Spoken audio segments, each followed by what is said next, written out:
You're watching a Fox Sports presentation of B.A.S.S. Good morning. Friday morning is here, and Friday morning means day 2 of the St. Croix Bassmaster Open at Lake Martin, presented by 7 Reels.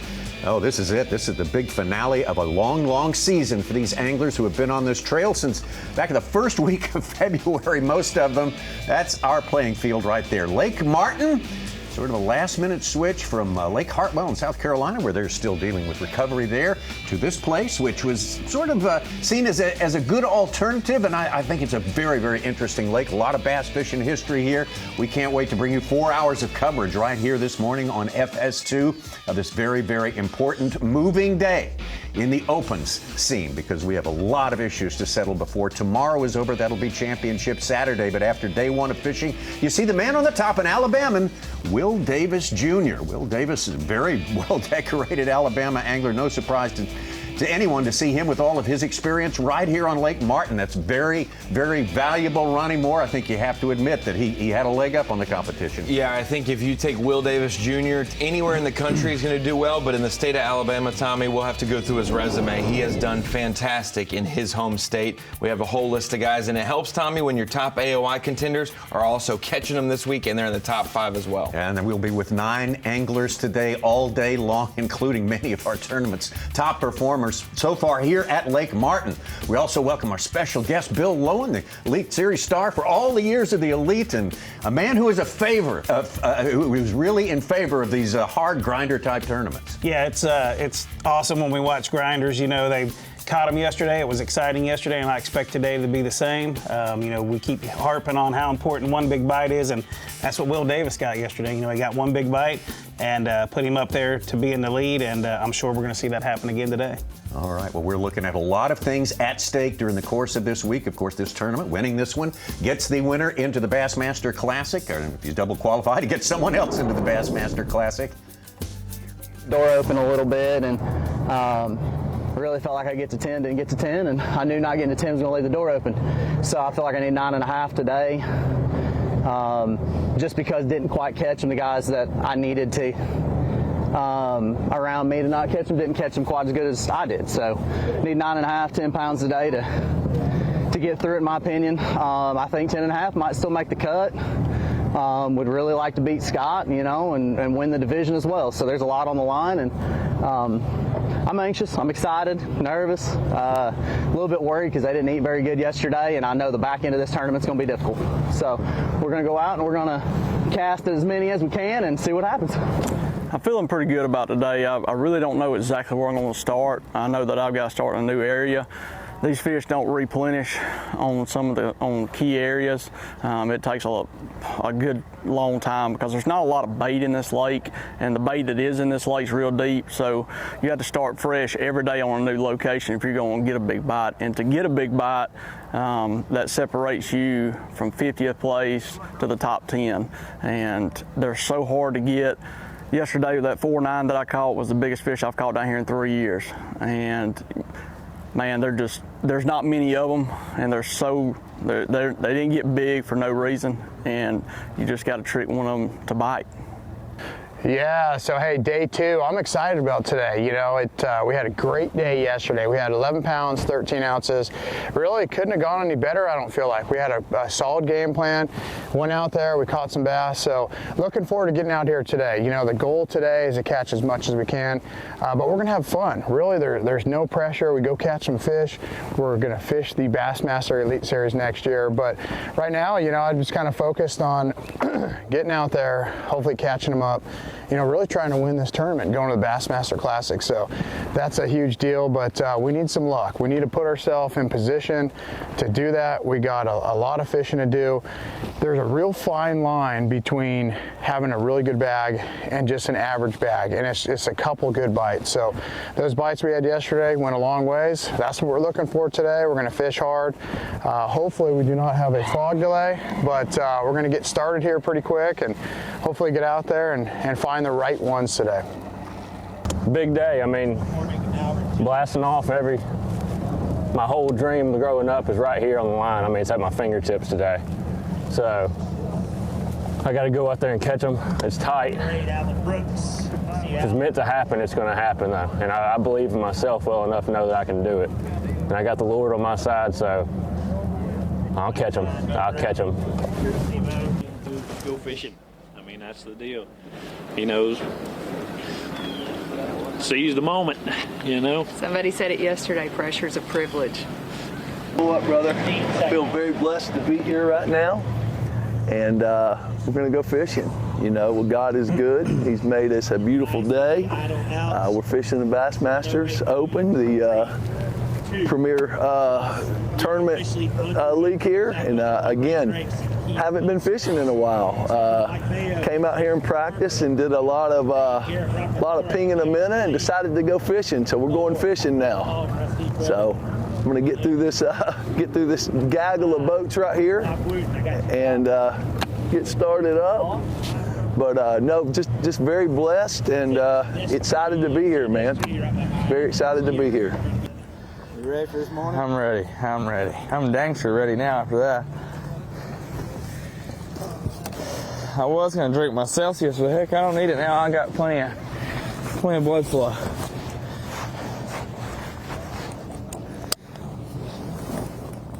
How you feel about today? Man, I'm excited, ready to go fishing. It's a beautiful morning again. I feel like it's probably going to be a challenge today for sure again. You know, conditions are changing. It's cold this morning. We got some fog, not as much wind. I think it's going to be different. Just got to make the right decisions, make the adjustments that we need to make, and we'll be good. So I'm excited. Most of our 9 anglers that we're going to be in the boat with today, and those 9 representing the 3 major stories that are going on here during the course of this day number 2. Of course, we've got the competition for the win in this tournament and a trip to the Bassmaster Classic. We've got competition for that 9th place. 9th place and above. Get a ticket to the Bassmaster Elite Series next year. We've got 3 anglers right there in that race, very, very close together within, 13 points of each other, Ronnie? Yeah, that's really, I think that Matt Adams, Evan Kung, and Bo Browning are within half a pound in the tournament standings, and that's just, I mean, that's a dozen spots, Tommy. So we normally think a pound every 10 spots. It's even tighter this week.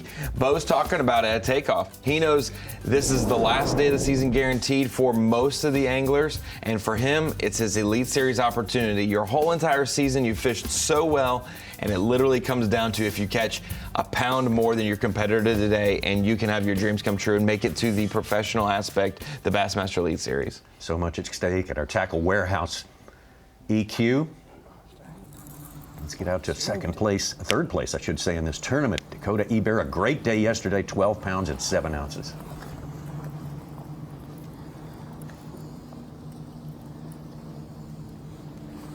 Pretty decent one. Heck yeah, Starting out good this morning. That's a good one. That's a good one, man. That is a nice one. Start off the morning. Thank you, Lord. That is number 1. Good one, too. Dang near a 2-pounder. I bet you that one's 2.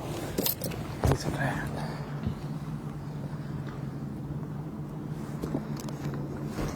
That's what I'm talking about. Nope, he's not 2. 1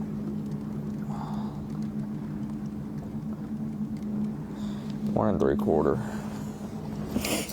Still, that's not a bad one there. Not a bad one. Number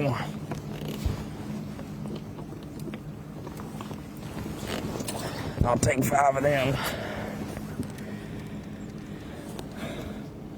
Without hesitation. Well, we saw Dakota catch one exactly that same size first thing yesterday morning. He said, I'm going to take that one to the weigh-in. I bet you anything. Yeah, and we just see a mix-up there. He had a great topwater bite going yesterday, a plop-in style lure, and this one right there, it looked like it was on a jointed swim bait, whether it's a fast action one or whether he's working it slower, and so more adjustments to be had today for sure.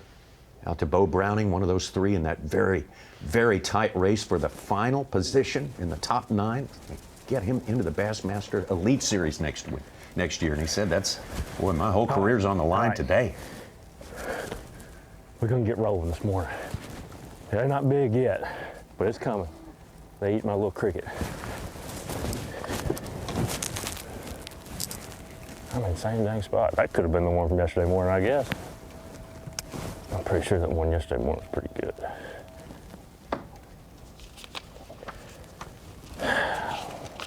One pounder. Something, though.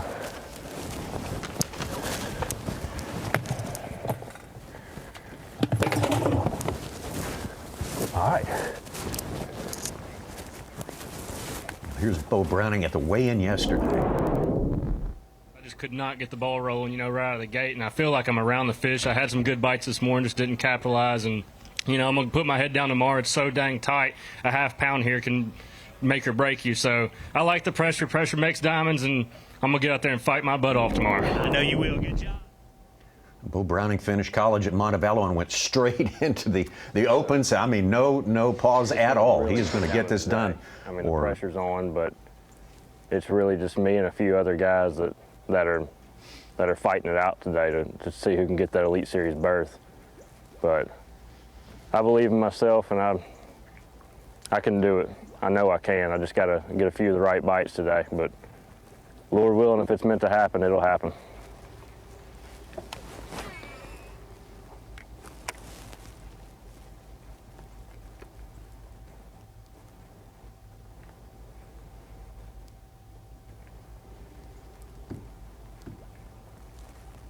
Bill, you've got guys like Evan Kung, Matt Adams, who were nervous about their day yesterday. Now they're in protect mode. They're in, and they're ahead of Bo. Bo's got nothing to lose, and it looked like he was determined and confident as well.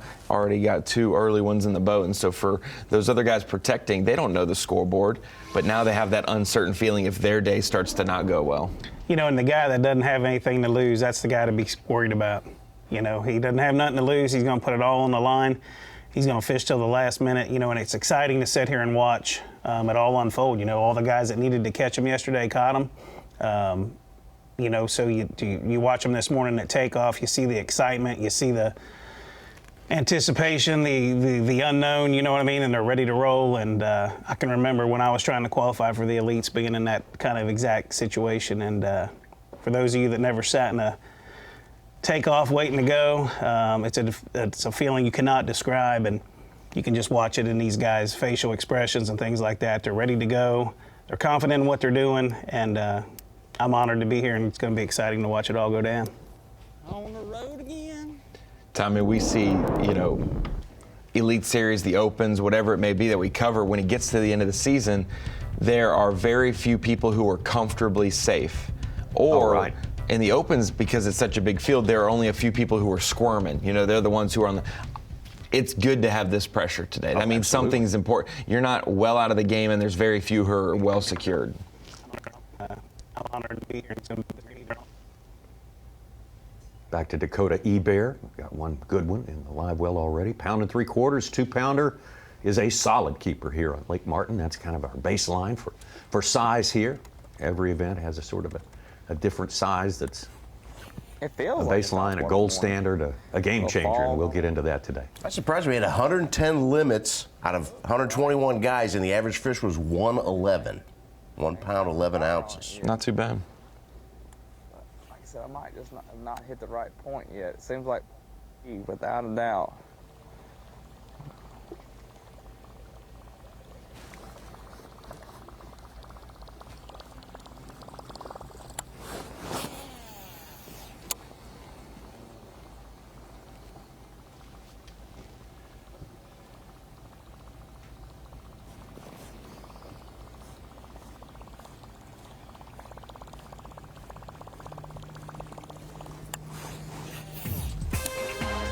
I'm A-okay with just locking off Will Davis's Popar and Dakota E-Bear's Plopus. I'll bet in 2 box right now. I'm all good with that and see what happens. The feedback we get on Bassmaster Live tells us that's what they want to see, that sort of fishing right there. We'll see plenty of it today. We'll see plenty of fish catching today. Also, take a look at our leaderboard right now. According to Bass Track, Dakota E-Bear now has taken over that top spot. Alan Brooks will be with him today, all day today. Ditto for Will Davis Jr., Cody Meyer, Paul Marks, and Bo Browning. We'll be right back. The St. Croix Bassmaster Open at Lake Martin, presented by 7, is sponsored by Toyota, by Nitro Boats, by Dakota Lithium, and by Humminbird. Good Friday morning to you. Great to have you with us here on Bassmaster Live. This is the final stop of the year, the end of the road, and it's been a long road that started down at Lake Okeechobee in Florida, first week of February, and here we are, middle of August, wrapping it up, and all the chickens are coming home to roost, as they say. All of our races will be decided during this week, and there's very, very tight competition for several of them, including winning this tournament. There's your second place finisher after day one, Alan Brooks of Georgia. Alan's been out here for a while, Tommy. 10 of the last 11 years he's been in the Opens. I remember covering him on the water in 2017 at Douglas. Doesn't look like a bad one there. That one will keep. Not what we're after, but it's a sign of life. Stop. Well, a little bit smaller coming out of the water. Looked bigger than that when it come over, didn't it? He was close to the camera then. It's getting them everywhere.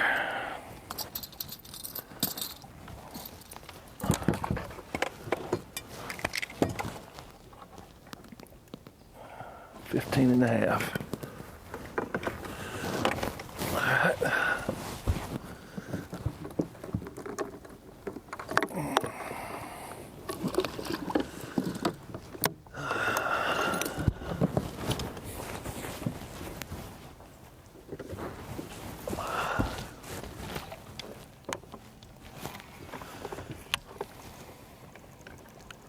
And 38 B.A.S.S entries. He's got a pair of top 10s. Yep. This year he's fishing the one division. This is going to be his best finish by far. He was 197th at Okeechobee and 218th at Santee Cooper. But wins here, he goes to the Bassmaster Classic. That's right. Mm-hmm. Might as well end the year on a good note, right? Yeah. I heard him talk this morning. He said he did a lot of practice pinging a minnow and didn't work out, so he just went fishing. And a lot of times that's when you have your best events. When you got no preconceived notion and you just go do your thing. Back to Cody Meyer, already got one good keeper in the boat, hooked up again.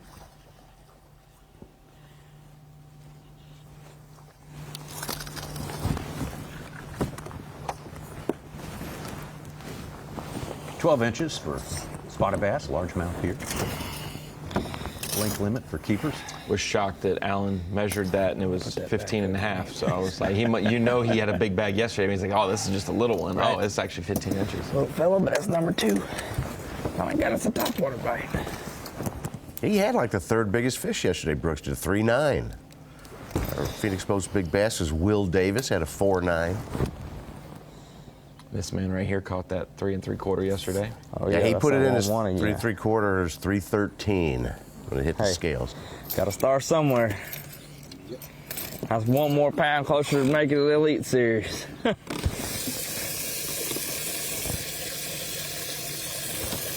You heard? You heard? Dakota Bear, if you don't know him, one of those anglers who's done big things. He was right where he was supposed to on be. Other tours, on the point, other circuits. With a little wood there. He just wasn't as big as he was supposed to be. He did smoke it. That was encouraging too.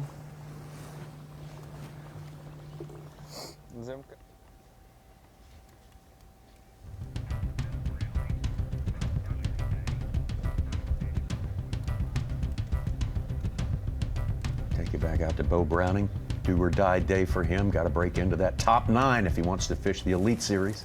His first year out of college. It's a really beautiful light. This was earlier. While you're fishing, ask you about these standing. All right. And I'll let you get back to it. All right. I know it's new fishing. And I got one. Come on, baby. Be a good one. Stay on it. No. No, no, no, no, no. All right, all right, all right. That's a little guy, but hey. Didn't take long. They might be eating my little popping cricket this morning. We'll stop the strong water real quick.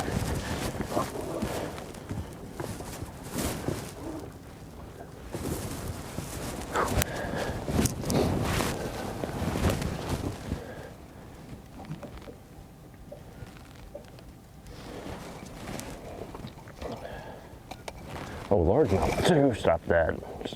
Stop. We don't need all that this morning, man. Stop it, man. Okay. Pound and a halfer. We'll have some bonus footage from before we came on the air. So that's 2 keepers now for Bo Browning. Out to Matt Adams, one of the guys he's trying to unseat from that 9th position. I mean, I've had 2 small bites on a shaky head that didn't, just kind of grabbed the tail end of the worm. A lot more of the same of yesterday morning. I tried to make a change in area to try to see if I could find some more aggressive fish this morning, and so far that's not happened. The morning bite's been really difficult for me all week. It's I don't know why. I can't really put my finger on what's going on, but the morning bite has just been tough. So my bites have come basically 9, 30, 10 o'clock, maybe even 11 on. I'm not getting many bites in the morning. So I know the right thing to do is to throw top water to try to get that big bite, chase some shade lines for a couple of hours. It's really hard to stay on that pattern though when you haven't seen it all week long and in practice or yesterday, but that's what we're gonna do. Because I feel like I've got to have 10 pounds again today to feel like I've got a good chance of making it, and I don't know that I can get there without having a kicker fish on top water or getting lucky like I did yesterday on a dock after the sun comes up. So I need to catch one to get the nerves calmed down a little bit. It's pretty amped up this morning, and I don't know. It's not good. It's been a tough fishery. It's going to be probably tougher on everybody today. The second day on this fishery is always very difficult. Heck, the first day's tough, but we're going to stay at it. We're going to keep chunking and winding and see what happens. Well, it's the second verse of the same song, Bill Lowen, here on day number 2. You can go out and catch some deep, but to get some size, your chances are better up shallow. Yeah, it typically seems like that in the fall, and you heard Will Davis talking this morning about that 4-pounder he caught yesterday. It's the biggest fish he's caught on the lake in 3 years. And, you take 100-plus boats and put them on a body of water, they tend to beat it up really quick. And I think we're going to have a lot of different conditions today. Yesterday we had a lot of wind, and anytime you're on a body of water that's clear like Lake Martin is, the wind helps. So to not have that much wind today is going to definitely make things tougher. So this morning bite, I feel like it's going to be very critical for our guys this morning until that sun gets up. And that's a really good one that Cody just caught there. Decent one. Decent largemouth. That's what we're looking for. I mean, it's not a giant, but nice snort. Probably 1.75 pounds if I had to guess.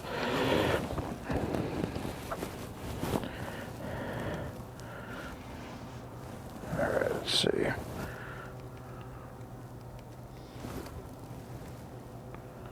Heck yeah, 2-pounder. That's a good 2-pounder. Get us going.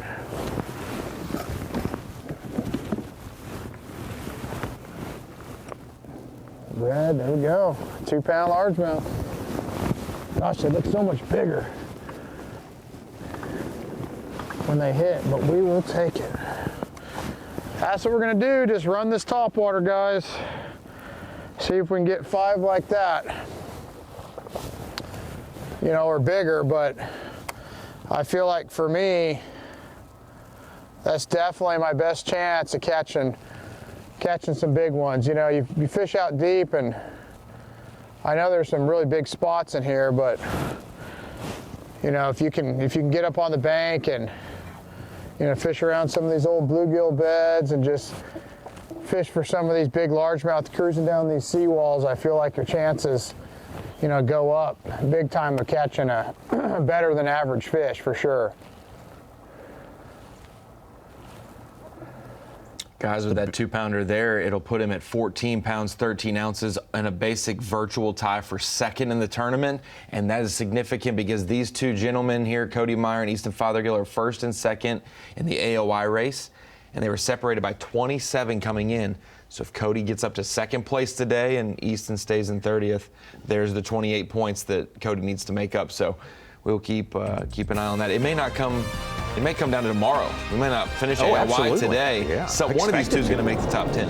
Yeah, boy, that one got very tight. Cody making it really tough on the man who has led that Tackle Warehouse Angler of the Year points race for a long, long time here in the St. Croix Bassmaster Opens. This is day number 2. Glad you're with us today. Dakota Ebert, one of our stars all season long, leading this tournament at this point right now. Boy, we got a lot of stories to follow and some fish catching coming, that is for sure. Start your Saturday strong with Big Noon Saturday. After a huge win to take down Michigan, Washington takes on Iowa in a Big Ten showdown. All starts at 10 a.m. with Big Noon kickoff live from Provo. Ahead of the Arizona BYU clash, and then it's Washington, Iowa at noon, only on Fox. We got a big clash of our own going here in the world of fishing here. This is all the new attention given to the Bassmaster Opens this year, and this is the culmination of it. I think a lot of people have drawn in or are sort of enchanted by this competition, and it is very, very strong out here. I'm still hung up, Tommy, that Washington and Iowa can be in the same conference, and Cal and Clemson can be in the same conference. I'm still just hung up on that. That's a long gap. Another brain teaser right there. We maybe get into that later or not at all. But yeah, speaking of Paul Marks, I think a lot of people are dialed in this year. You're right, Tommy.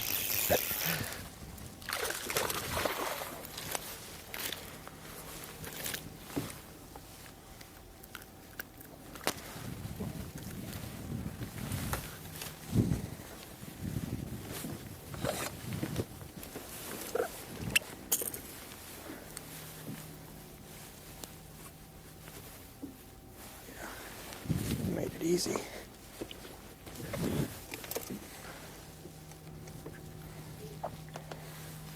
Chubby one. Paul with 11-11 yesterday.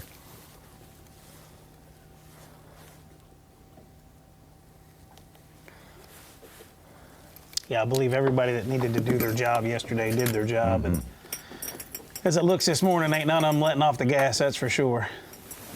I was a little more surprised with Paul's weight. We didn't never see a bona fide big one. Maybe after we were done at 2 o'clock, he had just a little bit of time to fish before checking in. Maybe another one came late, but for the most part, he had just all solid ones with that one dock fish that was a little bit bigger. A little bigger. Out to Alan Brooks.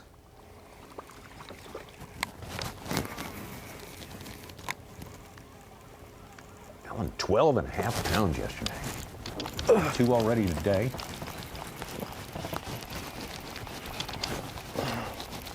Little, but I think it keeps.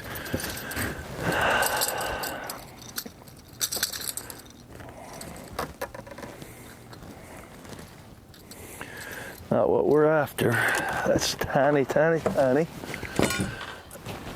But he's 13 inches. Well, look at that water and it's gin clear. Looks like they're fishing in in there for now. Pool. Not the water that I like, Ronnie.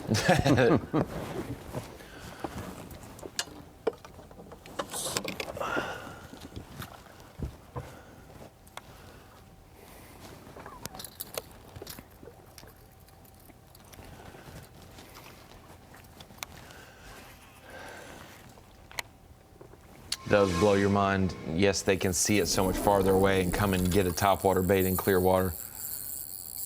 But to see how aggressive they are, they have to hit it hard and fast because you're not going to, they can't sneak up on it. First look at Evan Kung, one of those three. Start. Locked in that race for the 9th spot. Skittish this morning.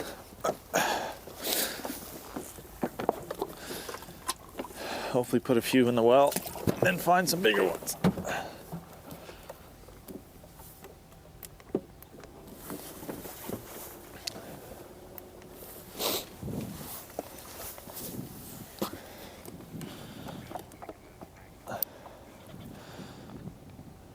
So it's Kung, Browning, Adams. Again, reminds you of the three anglers gunning it out for that final spot. Bassmaster Elite Series 2025. And the way good race. And the way it started, Kung had a 5-point lead over Adams and Browning, who were both tied. Yesterday, Adams gained 3 spots, so he's 2 behind Kung, and they both are about a dozen points or so ahead of Browning. So, but dozen points equates to 8 ounces this week. So. You remember, Kung was leading our EQ point standings after 4 events. He led for a couple of events and had a couple poor events, climb back up, and hate to see him continue going downhill.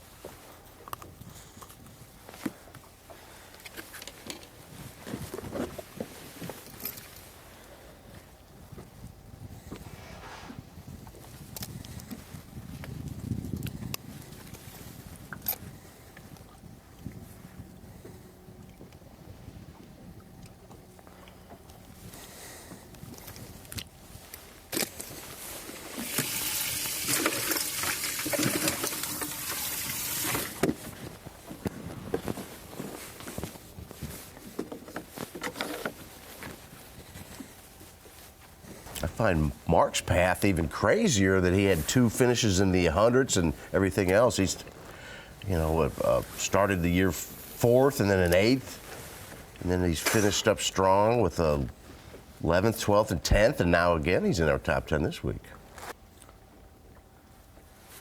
Lake Lanier guy there from Georgia. This Paul Marks.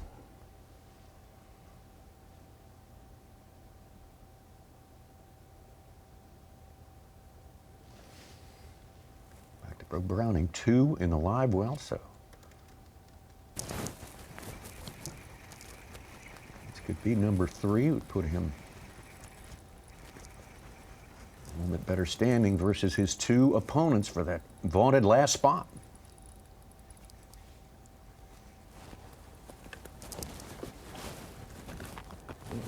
Oh, sorry, buddy.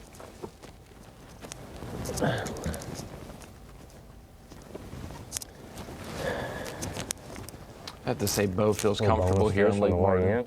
So I'm out there on my forward-facing sonar. Come on.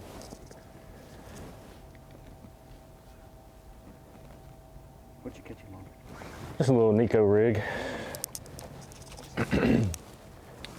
Fishing in college at University of Montevallo. That's Lay Lake on the Coosa River, different chain, but not far from here. And he grew up at Lake Hamilton and Lake Ouachita, not far from where we sit here in studio. And I would say if you mix those 3 lakes together, you get some Lake Martin in there. Tearing up my little Nico worms. I got 1 bag.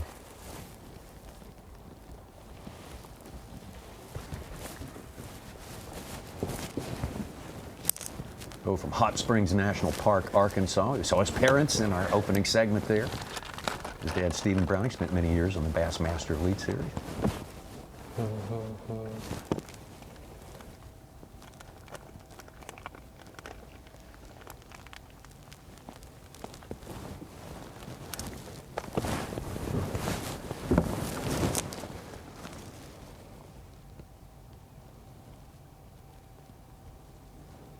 How far away is Montevallo from Lake Martin? At least an hour, maybe a little bit further. He's probably for sure been fished over there with the school.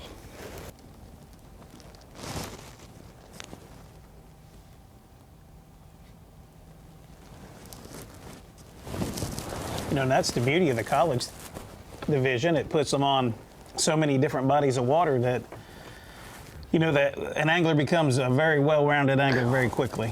You have to if you, yeah, you want that's to absolutely get right. over. About an hour and 20, Such. About an hour and 20. Not that far. We talked about Bo going from high school ranks. He had fished the opens as a co-angler, jumped in and fished a few opens as a boater, and went to college. He went to Drury University up here in Missouri. Springfield. Yeah, not far from where we are here, closer to his home.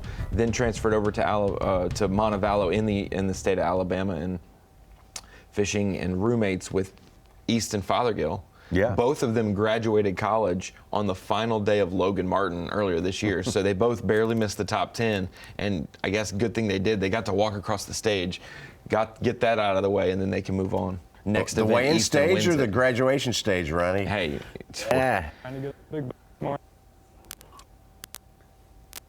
Easton 26th yesterday. 9 pounds, 11 ounces. And 26 does his job. Yeah. 26 boxes out He Cody Meyer. wins the Angler of the Year. Cody Meyer could win the tournament, and it still wouldn't matter. It would be a 1-point win for Easton. So he's thinking 27th or better, and I'll take my chances. Treading water here. Could be over today, but if Fothergill catches the right amount and Cody Meyer's in our top 10, we have to wait till tomorrow to crown the EQ champ. No, Easton would have to catch the wrong amount. Okay. From the Easton's perspective, you have to catch the Semantics. wrong amount to open that door.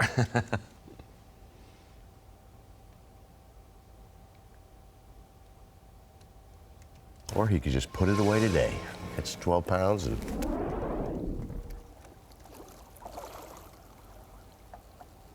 Back to Evan Kung, one keeper so far. I heard him say he wants to catch a few out here and go look for bigger ones.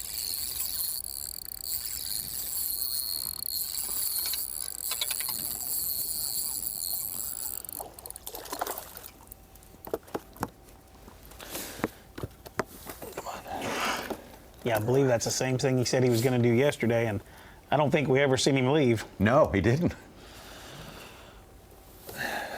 Decent one. One's a little more filled out. It is. That's what you always hope, Bill, is I'm just going to go secure a limit. Still, but One of those 5 that you catch to start your limit is Start with 5 of yeah, those. good. And then you're trenched in. And you're like, yeah, I made the right decision this morning, which sometimes typically doesn't happen. Evan Kung from Ontario in Canada, or from Toronto there. Strong competitor this year. A great start for him down at Okeechobee. Followed it up over at Lake Ouachita. But that was a long time ago. That was back in February. We have reached the end of the line, and this is the big climatic event of this year. The St. Croix Bassmaster Opens.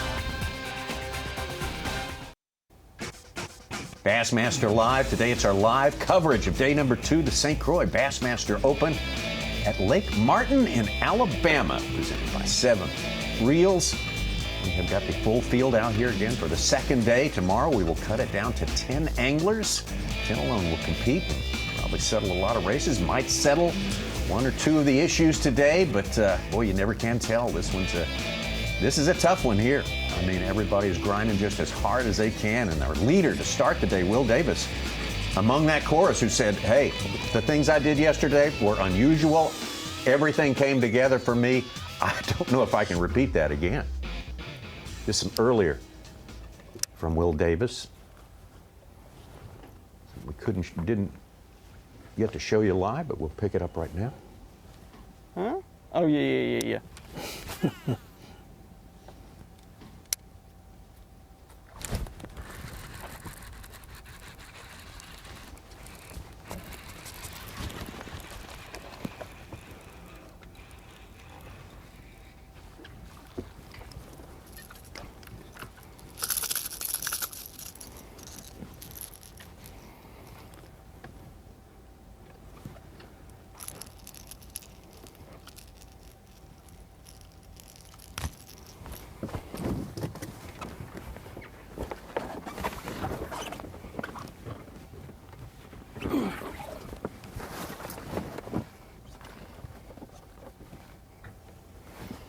It's always so interesting how anglers find it and adapt it to their way. Will Davis probably loves throwing a walking topwater or a plopping style topwater as much as anybody, but he gets on the pop-ar this week while Dakota Ebear across the lake, and Cody Meyer, a lot of the guys are running buzz baits and plopping styles, more moving baits, both with equal results this week. Well, fishing's all about confidence, and when guys got confidence in something, that's what they lock in their hands. Keeper there for Will Davis from earlier today, now back live. Bo Browning. Kyle Metzger has overtaken Cody Meyer for our big fish with a 2 pound 5 ounce. All right, that's our big I thought fish you were of the talking about day. overall. I was like, man.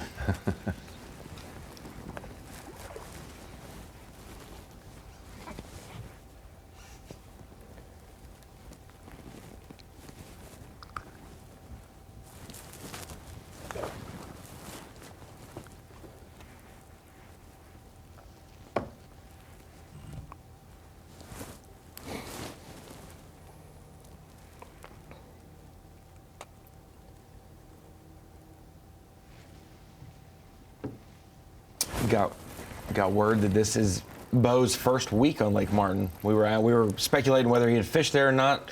He had not fished Lake Martin yet in his life.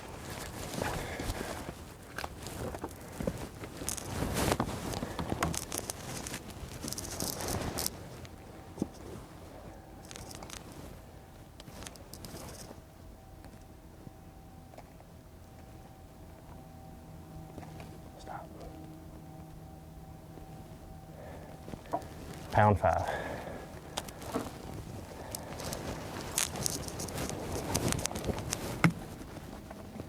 That's number 4. I have to watch that largemouth in there. The one that was bleeding a little bit.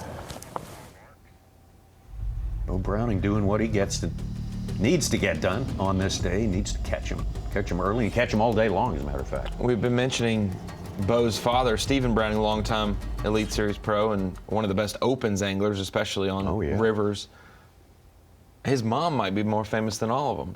The other day I saw a glimpse that she was on My Lottery Dream Home on TV. She's a real estate agent in the Hot Springs region. She was on one of those My Lottery Dream Home shows. How about that? Yeah.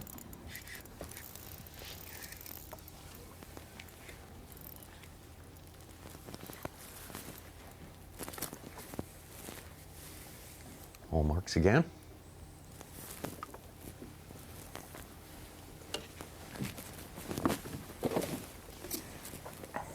Not a bad one.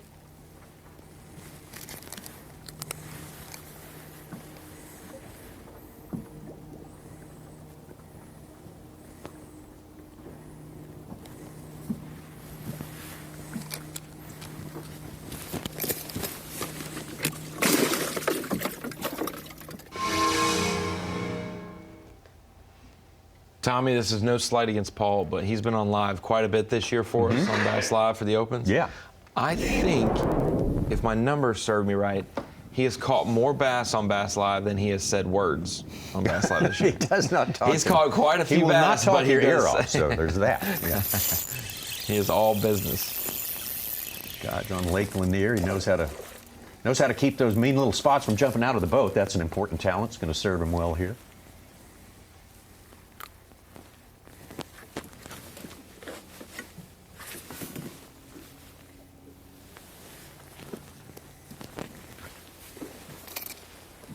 He also served himself well yesterday. Went from 6th to 3rd in the points race. That's definitely an increase in money, and take him. You always want to be as secure as you can be. And yesterday he definitely pulled himself away from that line. And this fish will get him up to 3rd place in the event. Yeah, the only guy who fell down, I think it was Tucker Smith, had a 50-something place event and fell from 3rd to 7th. But he had such a cushion that he will remain in great contention. I can't help but to laugh. make the elites. Yeah, he had a poor finish compared to the other 9 guys. He finished 50-something yesterday out of. Yeah.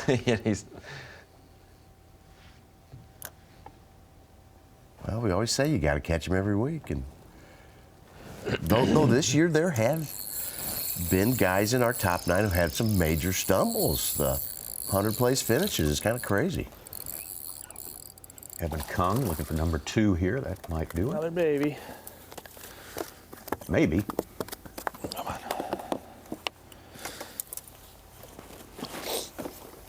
At least we're putting a few in the boat. Oh, sorry, that was number 3. Oh, excuse me. I'm way behind the times. Apparently, that's number 4. Evan's been busy. 4 for, got him at 3 pounds, 12 ounces for his 4 fish, but he's in 12th place right now.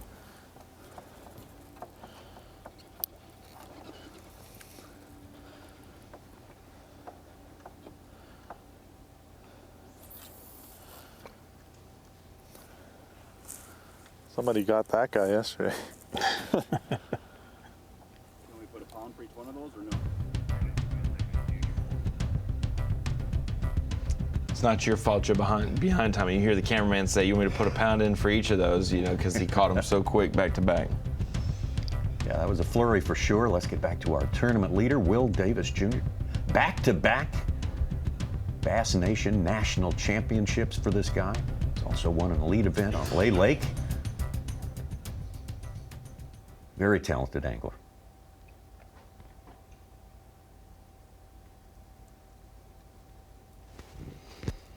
And fishing on a body of water that he has a tremendous amount of history on. I think that was a little one. Pretty sure he grew up here.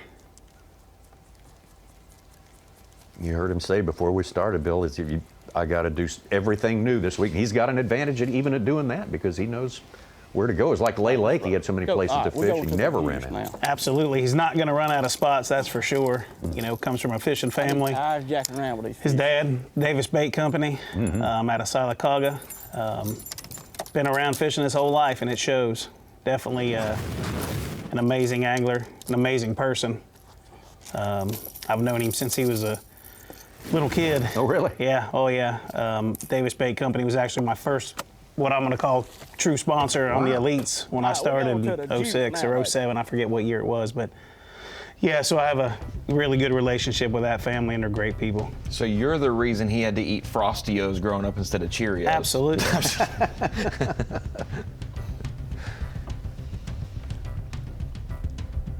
Back to Dakota Ebear. Great day yesterday. Good start to this tournament. So intent on locking down that spot in the Elites next year, and he is seemingly getting closer and closer with every hour that passes.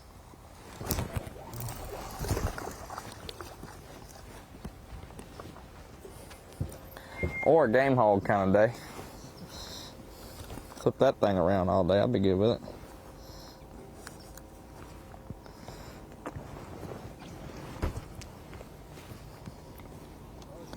Yep. Oh, I don't think he's gonna help.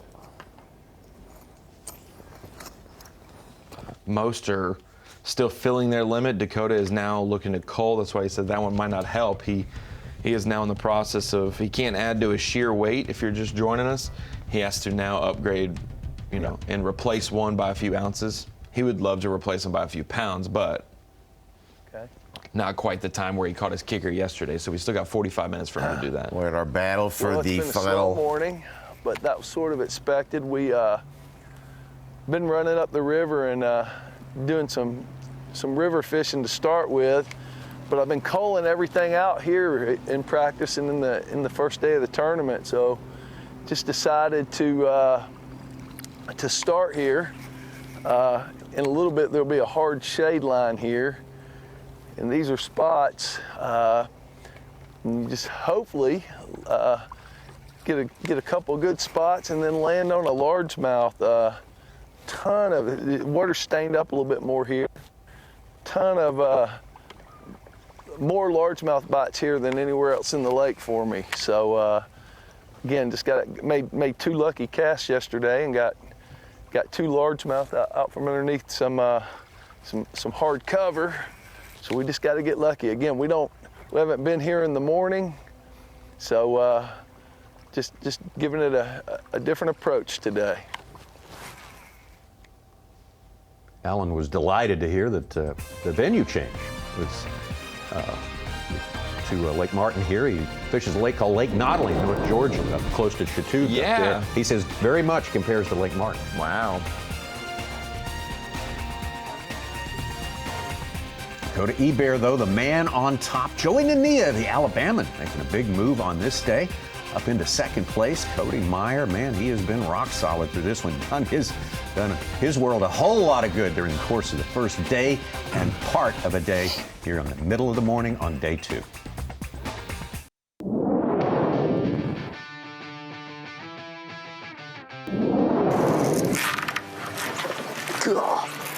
Stay on there. Yes.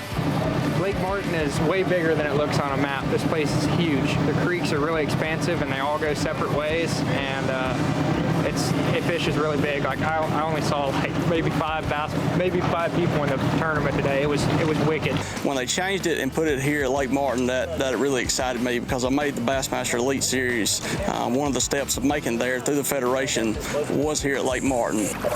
Yes! Look at that. Thank you, Lord. That's the bite I've been looking for all morning long. I've been throwing that top water. Oh my gosh. So I'm just taking it day by day, trying to do the best I can with the opportunities that I have, and hopefully at the end of the year we're right where we need to be to qualify for the Elite Series. Anytime you get to Get in here. Sit in your boat on takeoff for the last tournament and you know you've got a chance to make the Elite Series, it's been a good year. The moment I realized I wanted to be a professional bass angler is watching Bob Cobb when I was 5 years old. I can remember Larry Nixon catching big bass. I remember coming down and telling my parents, hey, I want to be a professional bass angler.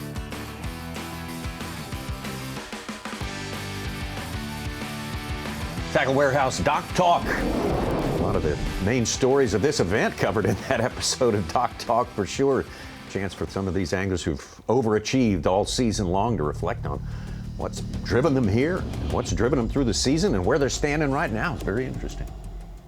This is just a few minutes ago with Dakota Ebear, our tournament leader.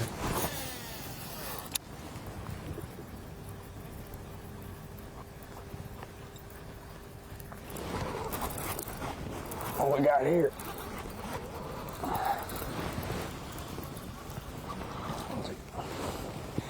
He'll help. He'll help. Big help.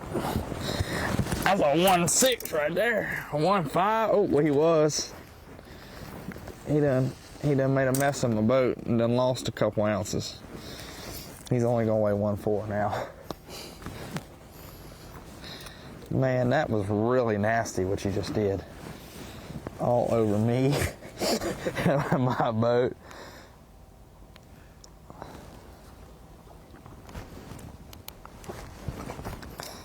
I mean, that was pretty disgusting. Not gonna lie. He weighs 1.7. 1.7? Yeah. No, I bet it smells great. You smell me or you smell it? Fish. Well, you probably smell me now. Okay.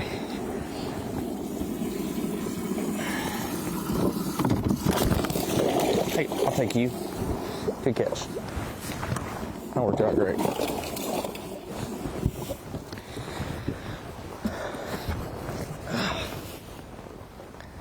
I'll take a little fish poop for a good cull. Well, sometimes it's a dirty job, but you always take the outcome if it results in a keeper, and that did. Mike Rowe's done it for far too long without complaining. We can't let Dakota start complaining now. No. That's right. It is crazy. Matt Adams talking about in that soundbite, the Dock Talk feature, about going into the last tournament of the season, launching with something on the line. That's a privileged place to be.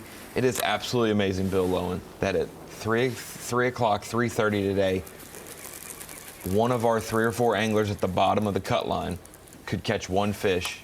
They've worked their whole season, and that one fish in the last 10 minutes of the season could get them to berth and knock somebody else out. That's how close it is. Absolutely, and we talk about that all the time. It's, you know, that last cast, right up to the last minute. You can never give up, and it's going to come down to like you just said, it's going to come down to the last cast for sure. It's going to make somebody's dreams, and it's going to crush somebody's dreams. You know. Right now, Bo Browning with the limit is in our top 10, and Evan Kong is in 13th right now. Matt Adams doesn't have a fish, and he has fallen to 10th in our EQ points. So as he starts catching a few fish, he's he may be the one left out. And that means unofficially Bo would be within 2 points of Evan, just like Matt was, because Bo's ahead of him by 3 spots today, or overall in the tournament. He would have gained on him enough to almost pass Evan as well. So they're tied right now. Oh, they're tied. They're 8th and 13th. They're tied for 8th. Oh, perfect.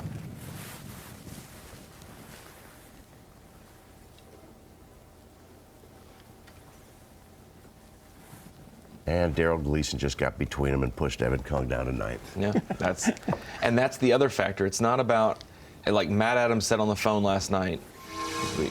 Cody Bear was the little one, but Matt Adams said on the phone last night that if I don't have 20 pounds after 2 days, I didn't do my job to the level that I thought I could or should, and that's going to frustrate me more than if these guys caught them better than me, because I left some meat on the bone.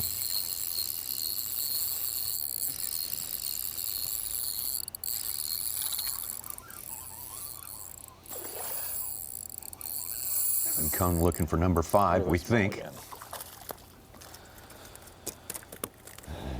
Number 5, though.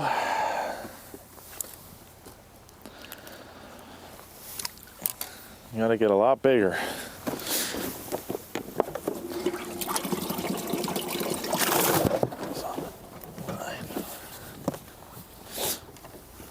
You got 5 for about 4.5 pounds. Yeah. Is that even possible?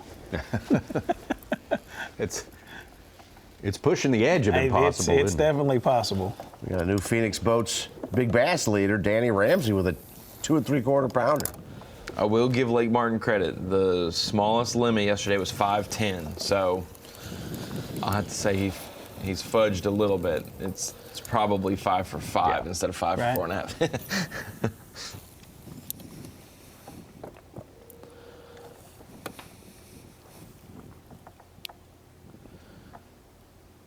I've weighed in 5 fish limits on the Ohio River that were under 5 pounds. 412, 413. Hey, one of the best classics, maybe the best classic of all time. Everyone was in that situation. 12 pounds for 3 days, like that type of deal. Them are the best events. Hey. I mean, we should have another event on the Ohio River. Yeah, I'm with you. Larry Nixon will come back. I'd 0 in that one.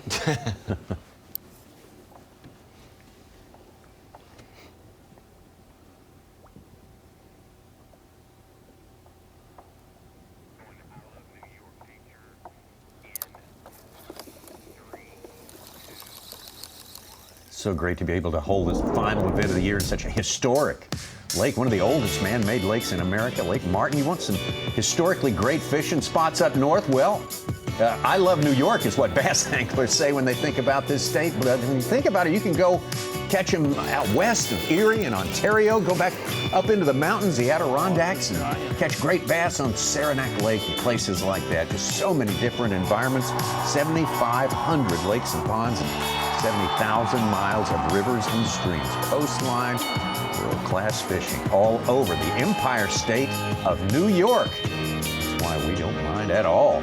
Someone asks us about this place, and we say, I love New York. Final stop of the year for the Opens, the 2024 St. Croix Bassmaster Open at Lake Martin in Alabama, presented by 7. B.A.S.S. has a lot of history on this lake here.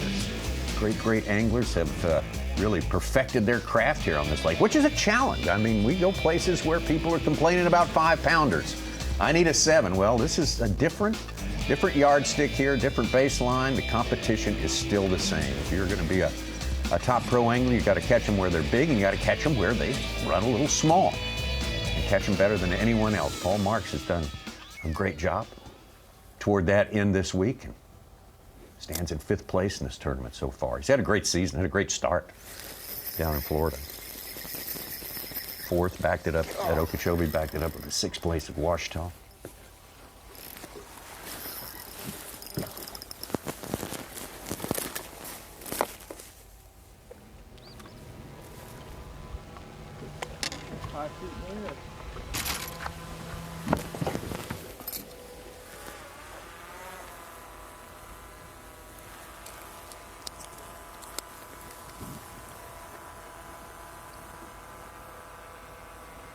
Looks like that fills out Paul's limit. Got him in 4th place. With that limit. Let's see what he does now. I expect these guys to, once they have that limit in hand, they might be inclined to go do something else, look for something bigger. That's worked out for some of them here that way. Back to Matt Adams of Alabama, Oxford, Alabama, locked in that race, a desperate race for the 9th and final position available here. 9th in points for the season, and you get to go to the Bassmaster Elite Series. Matt falling a little behind in that one. So far, it's early yet, but 0 fish in his live well. They're all over that one. They're everywhere on that brush pile. They're coming up my Demetrius. Come on. Come on.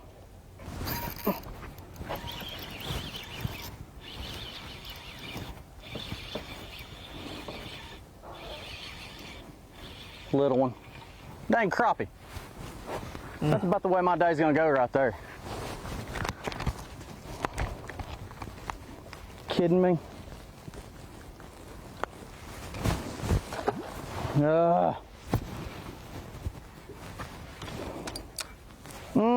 It's a sick trick right there.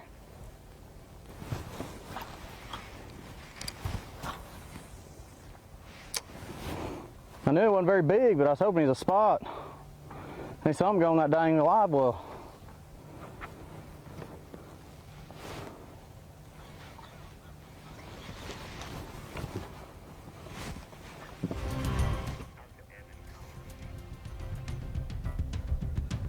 Well, Matt's gonna feel a bit of relief when he can finally get one in that live well. I'm sure that'll happen.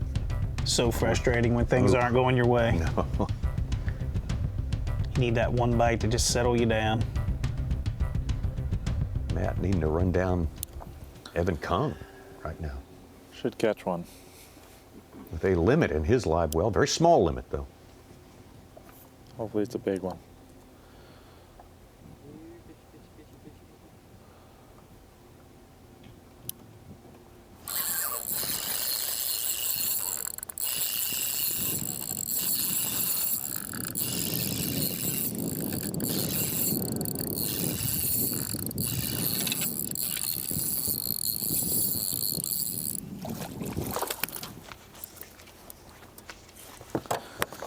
Bigger than the little ones.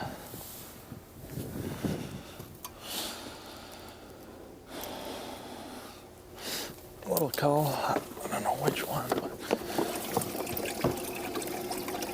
It says the smallest fish is 12 ounces. Wow. That one's definitely gonna help. That guy's tiny. Little call.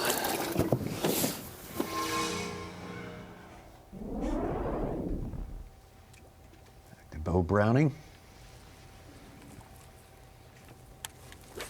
He moved up from 43rd to 8th place, but I don't think his 6'6" will stay there once everybody else starts catching their limits.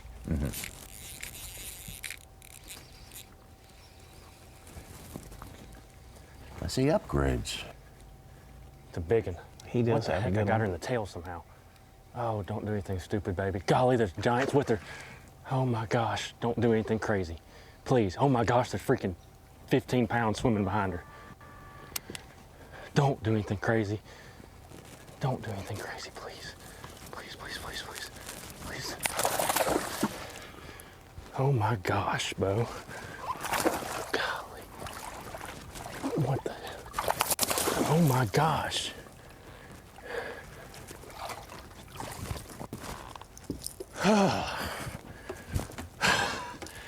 I mean, they were all up there fighting over it, man. I'm not sponsored. I want to tell you all that. By Ryugi, hooks, no ties. That's a dang good hook in my opinion, man. It might be a 2-pounder. I know, y'all heard me. Ooh, he got a 2-pounder. Yeah, I need them. Yeah. How about a 2-4? That's a giant. It's a big, big call. It's game time. Went from 6'6" to Thank you, 7'10" Lord. there. That Suit. fish should have come off about 19 I think times. it's led us so far today. Not a bad upgrade. 8th to 6th.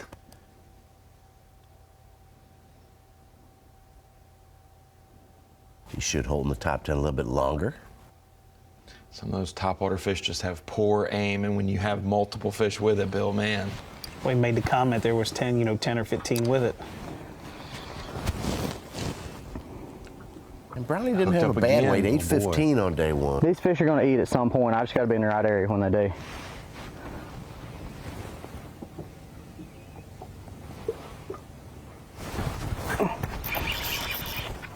That's not a crappie. That is not a crappie. That's a bass. No, it's a crappie too. Look at the bass with it. Look at the giant bass with it. Look at the bass with it. God almighty. A dang 3.5 pound spot with a crappie. Literally. Are you kidding me? Gigantic spot with it. Come on. Did you see it? Good Lord. Gigantic spot with it. Chasing the crappie. I think it's 3.5 pounds. It's the biggest spot I've seen all week.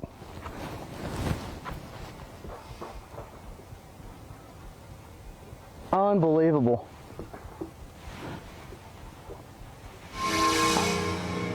Tommy, you've got the first man out of the elite berth, having one blow up and miss it on top water and land it while it's hooked in the tail, and the guy who's holding the last spot has the wrong species bite with the right species following it. That is just, that's not, Matt Adams having a little come on man moment right there for sure.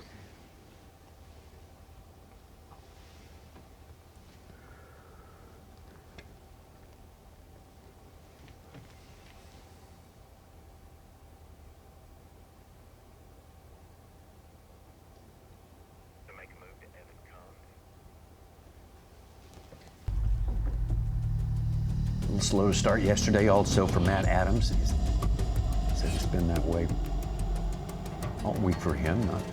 Not the best part of the day is the first thing, so we look to more success for him, some success a little bit later on. Meanwhile, Evan Kung just upgraded, got rid of a 12-ouncer. Something to be said for that.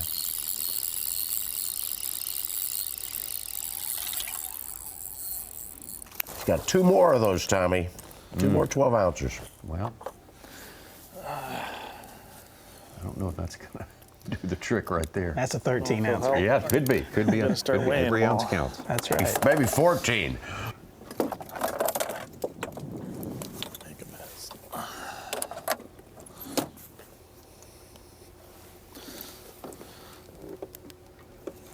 Put him in here.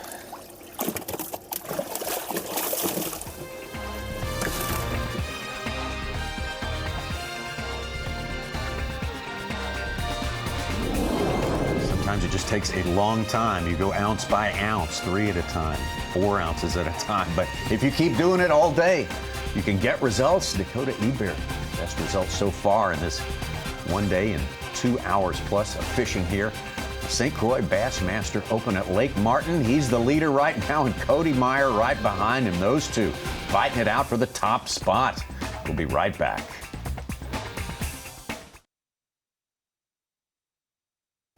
Day 2, St. Croix Bassmaster Open at Lake Martin, Alexander City, Alabama. This historic lake, especially in B.A.S.S. history. It's one of the oldest man-made lakes in America. It was originally the biggest man-made lake in North America.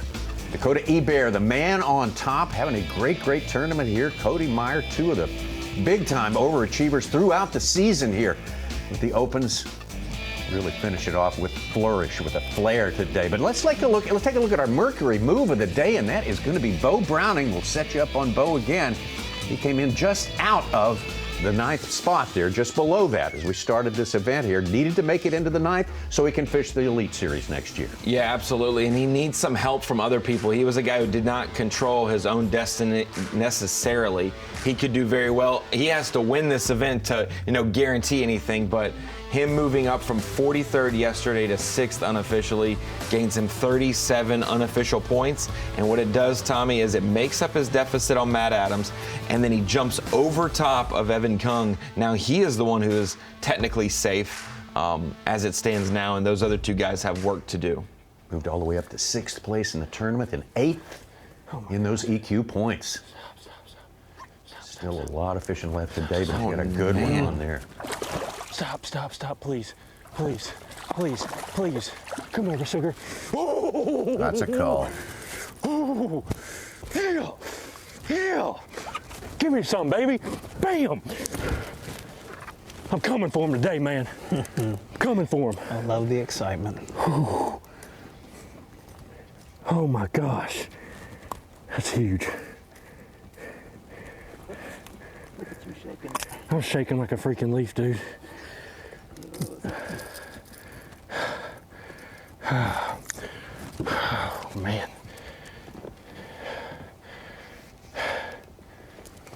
Talk to me. I can't talk. I'm gonna get him on scale. Stop, sir. Stop. It's all good. We're all good. We're all friends. 213. Wow.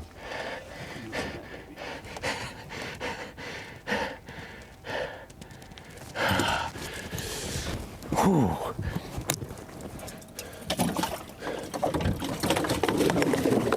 Out there, everybody. It's the biggest bass of the day, guys. Yeah. He's a 9.5 pounds total. He's 8 ounces from the lead, from 43rd place, 8:15 this morning. Give me some more. I'm getting after him now.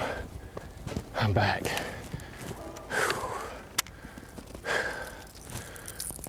Oh my gosh. I can't freaking see straight. Check on my hooks. I can't stop shaking.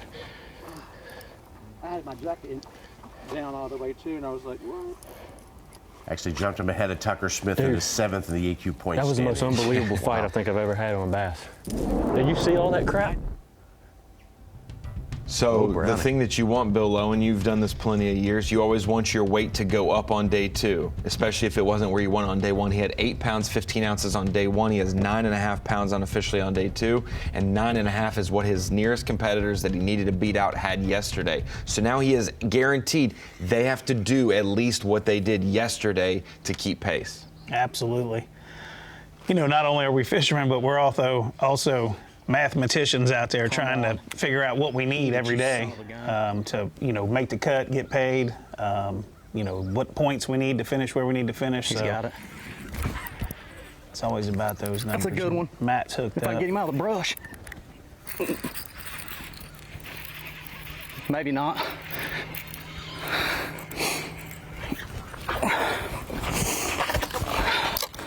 Freaking number 1. Damn baby, but he's number 1. Hey, baby. Sorry, Ronnie. Such an important fish for Matt, just to get his morning started. Thought he was big because he had me buried.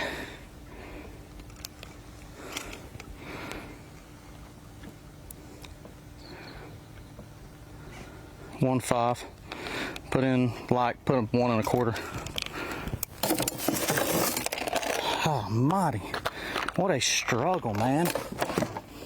That struggle bus, it ain't short enough and it ain't got enough gas for this. I'll tell you that right now.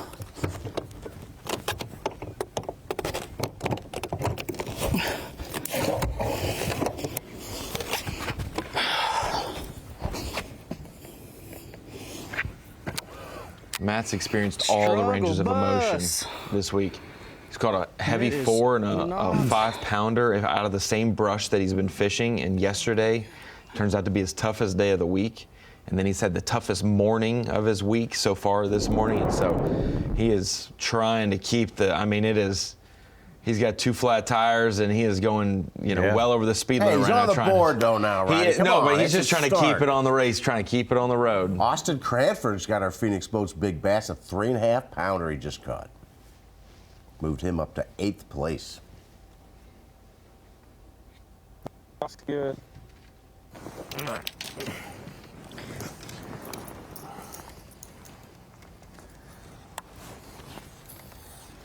One and two, E-Bear and Browning right now. Our leader to start the day has one fish in his line. Well, Will Davis.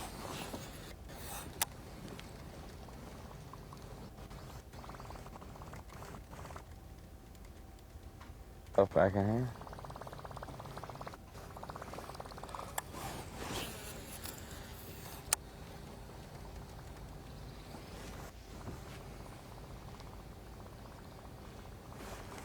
And I love the way Bo has played both games. He started early on the bank, 2 topwater catches, goes out, fills his limit, Nico rig, comes back, catches 2 very key fish. Man, I don't even know how to really put it into how I'd even put it into words, man. I mean, all season long, you know, really, it's been a lifelong dream of mine, you know, and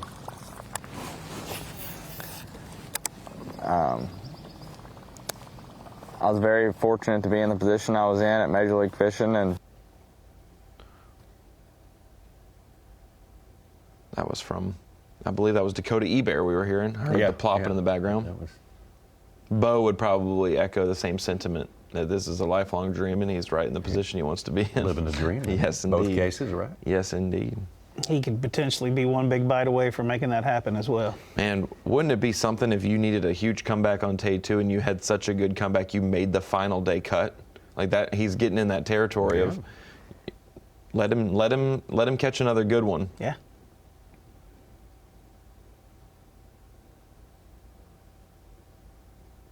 I could clearly see him making the adjustments to do that and try to make that happen as well.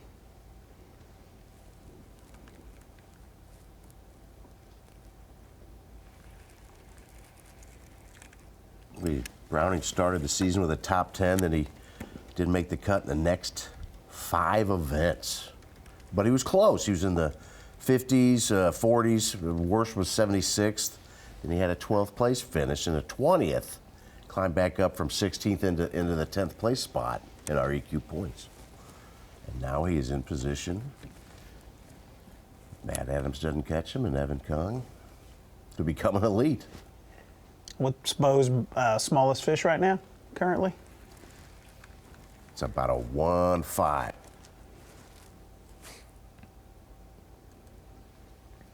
A 2-pounder go a long way. Yeah, his last 2 bites being 2.4 and 2.14 are his biggest fish, and a couple 1.5. I mean, that's a 2.5 to 3 pound coal with those 2 fish combined over the last couple minutes. He's got by just a little less than 2 pounds, the best limit of the day so far. So that is getting out and getting after it when you're in a pressure-packed position. I heard him say this morning, when you're feeling pressure like that, you're privileged. You're not singled out for bad things. You were singled out for good things. He's put himself in the perfect position there if he can just hang on during the day, and that is a tall order. Got a lot of guys going to start catching him pretty soon, ones that we know can really load the boat. So it's a great, great story. Working out there today, day 2 of the St. Croix Bassmaster Open final event of the year. The St. Croix Bassmaster Open at Lake Martin, presented by 7, sponsored by Mercury, by Power Pole, and by Progressive Insurance. Great to have you with us here. We're getting into our 3rd hour of fishing now. First quarter is done. We have seen a lot during the course of that quarter.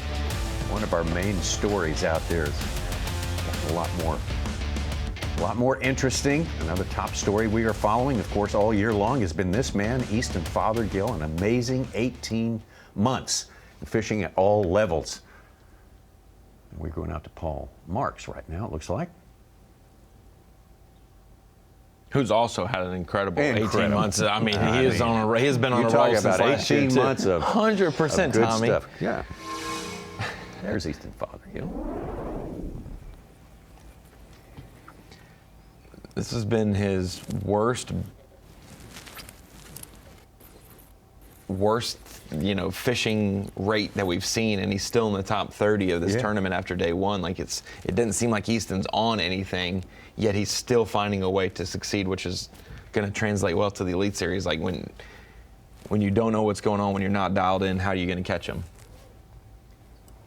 I got a bone to pick with our guest host, Bill Lowe, and he said we were creating drama yesterday when Fothergill was about 10 spots back of Cody Meyer. We said, there's 50 guys without Bass Track on there.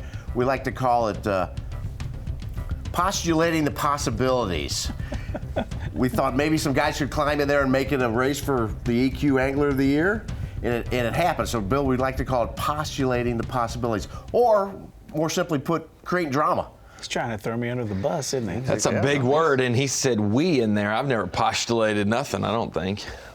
Oh, you postulate, Roddy. I got nothing to do with it. I'm just a guest. Our leader to start the day, Will Davis Jr., still only one fish in the boat, pound and a halfer. Postulated that he could be leading yesterday, too, when he was off Bass Track, and he comes in and has the lead. I will give credit where credit's due. We had the discussion how many 10-pound bags would be weighed in, and Bill Lowen nailed it. 20, he postulated 20. 20 bags on the dot. Absolutely. That's not drama. On the number. Cody Meyer, the man who made the world a little more complicated for Easton Fothergill during the course of yesterday, closed that gap for Tackle Warehouse. EQ Points Angler of the Year. On the Bass Track, he is number one right now. It's 8:45. We got a limit. 1 2-pounder, just kind of chugging along, throwing top water still. We're going to throw it for a little bit longer. Just trying to eat fish. We did that yesterday before rig, but I don't know. We're catching some fish. We've had some other, decent blow-ups, just nothing big yet, but we got a limit, so that's always good. We got tons of time.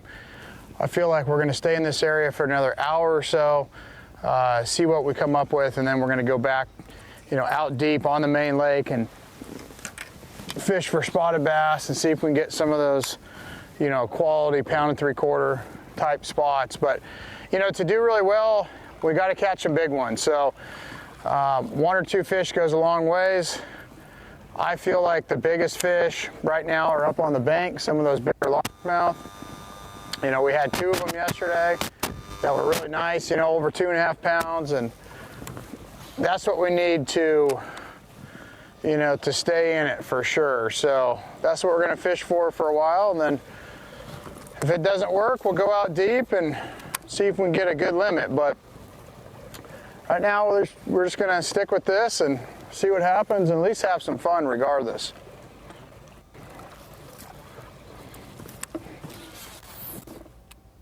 Talk about some different conditions today. We had good chop on the water yesterday, and it is pretty flat today.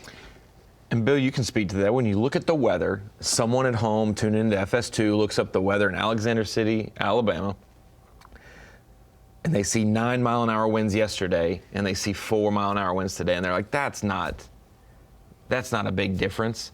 On a clear body of water, just a little ripple goes a long way. Absolutely. It makes the fish, they can't see your bait as good. The wind positions bait and things like that. We always say wind is your friend. So we always look for, we're always wanting that some type of ripple. This could be a day where a guy could just make a pattern of running windy points and things like that. Or the points that have a little bit of wind blowing on them. Wind is very, very important, especially on a clear body of water like we're faced with here. And we'll see the guys make the adjustments for that. And it's going to make it tough on some of the guys. The guys that kind of get settled into their area and doesn't make an adjustment could very well make it tough on them, especially with no wind and high blue skies. Dakota Ebert said after the weigh-in yesterday, I definitely used the wind in my effort all day long. Absolutely, for sure. And for some top waters, it's hard, Tommy, to work them in the wind. You got to have just enough for some, too much for others. But with his plopping style, just a steady retrieve wind. He was unfazed by the ripple yesterday.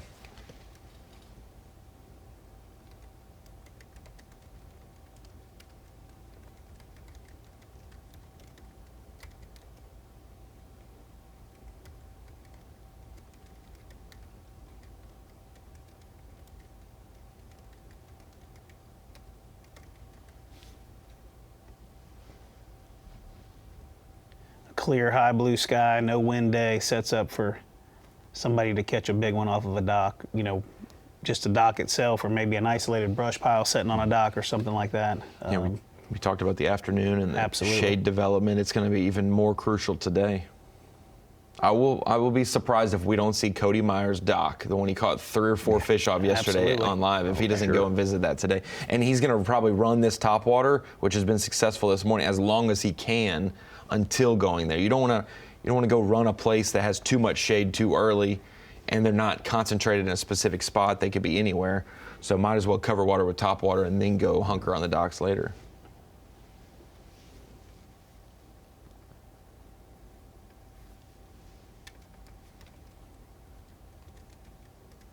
And a lot of times, the smaller that shade line gets, the better that bite gets, because it kind of confines them to you know, that little bit of shade that's left. Mm-hmm.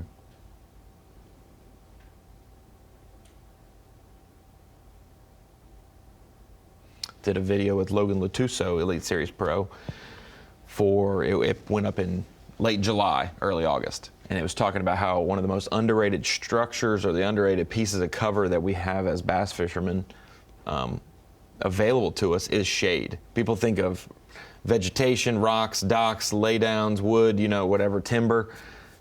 Shade is something that changes, so that piece of cover changes so much. But shade in the summer, it could be noon and you have a little bit of shade, and that's going to be the best place to be on the lake, is that little strip of shade.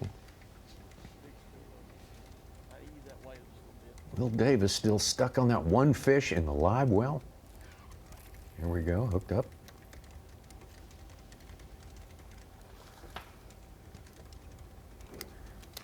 Not a bad one there at all. Mm-hmm.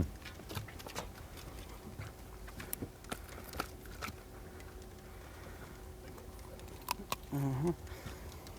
Fall out of the top 10, should be back in with that one. Jig.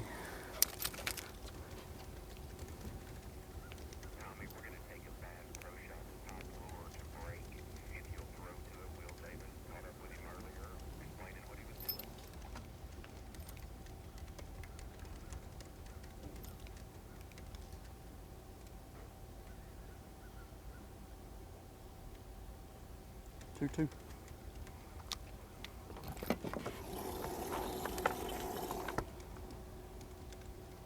I had about a 3.5 pounder the other day blow up on a spook right here.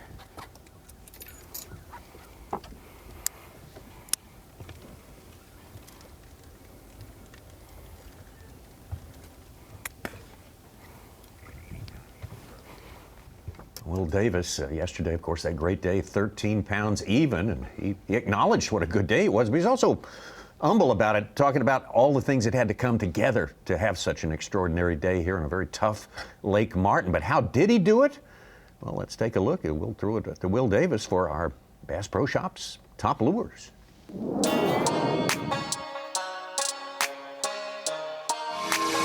I'm Will Davis Jr. We're here at Lake Martin in Alabama. I've got this bait right here. This is a Davis wood jig, 1/2 ounce with a big bite, 2.75 green pumpkin chunk.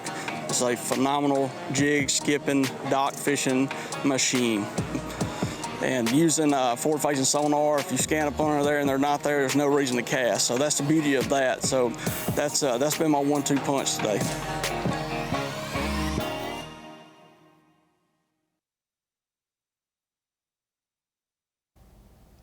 Start your Saturday strong with Big Noon Saturday.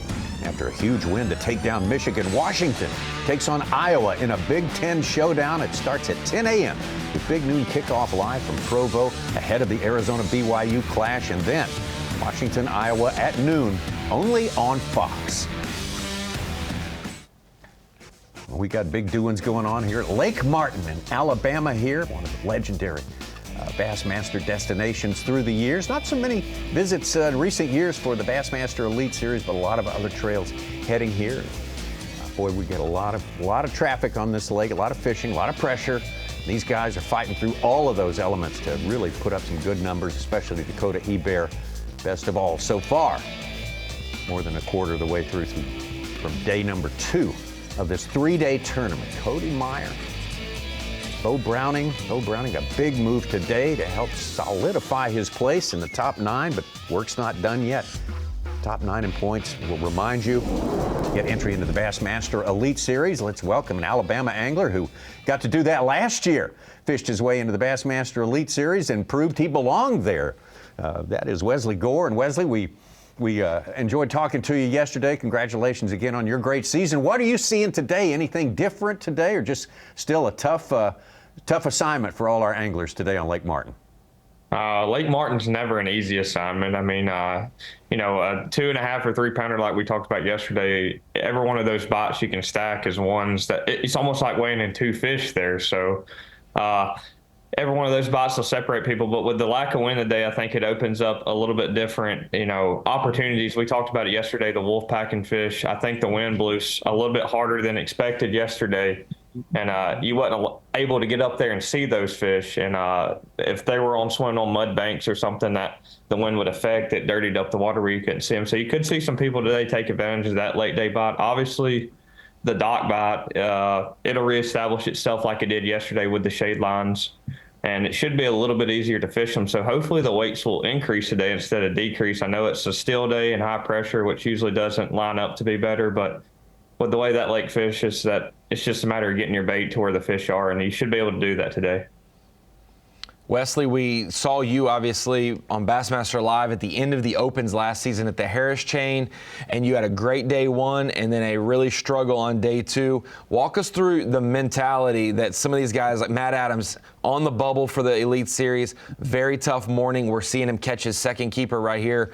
It's one of those deals where, or his third keeper, it's one of those deals where it mentally has to be wearing on you early in the morning. Absolutely. I remember the second day being the toughest day that I probably have ever had fishing, just knowing that it was all on the line. Thankfully, I had a great first day at the Harris Chain, which made it not as bad, but I couldn't imagine being at Lake Martin in that position in a field that is ounces makes the difference. But overall, I mean, I didn't get my first bite on the second day of the Open at Harris until I think 10 o'clock. And then I had my second one at 11 and I lost it. And it was like a 3 pounder, and I just knew that I had wasted it away. But I'd been saving a little place late in the day, and it don't ever work the way you think it's supposed to, but it actually did at that time. I pulled in a place and ended up catching like 15 or 20 out of one duckweed mat, and it solidified my whole tournament. Wesley, with the changing conditions out here and just the fact that it's Lake Martin, what percentage of the field is really having to completely reset and visit new places today more than the time they spend at where they did it yesterday, where they got the job done yesterday? Well, I don't know how everybody else would fish it, but obviously I've tuned in earlier and watched y'all talk about taking advantage of the wind. I would hope everybody would have just took advantage of the conditions they had yesterday and not burned as much of their water that they had practiced on, maybe in some of the regions. And then the day they can actually fish that stuff appropriately. But if people were able to fish stuff yesterday, they're going to have to they're going to be able to revisit it, but it's probably not going to have the same success. So they're going to have to try to replicate what they were doing in other places. I mean, the lake fish is pretty similar across the board. I mean, obviously, if you get down on the southern end, it's a lot clearer.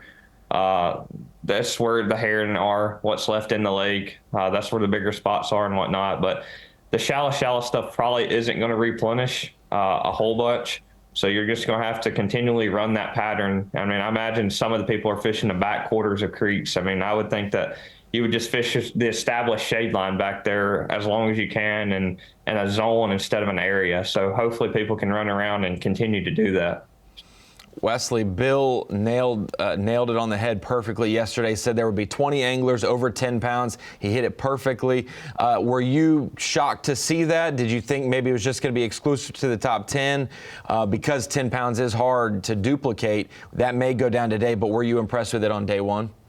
Absolutely. 20 10-pound bags on that lake, especially in the fall, is very good. I mean, if you look past it, the ABT, they've had championships there this time of year, and it aligns with that, and that's with two people casting. You have about 15 to 25 bags, I would say, and a similar size field or a little larger that has 20 bags over that. So it's pretty amazing that those guys can, even produce that in one day. But it'll be interesting to see today what happens if you can continually catch that 10 or 11 pound mark. You'll be dangerous. But I'm expecting, I didn't see it yesterday. I know 13 is a really good bag, but it's a matter of who catches 2 or 3 of those, really quality size largemouth. That's when you're going to see a 14 or 15 pound bag and shake things up.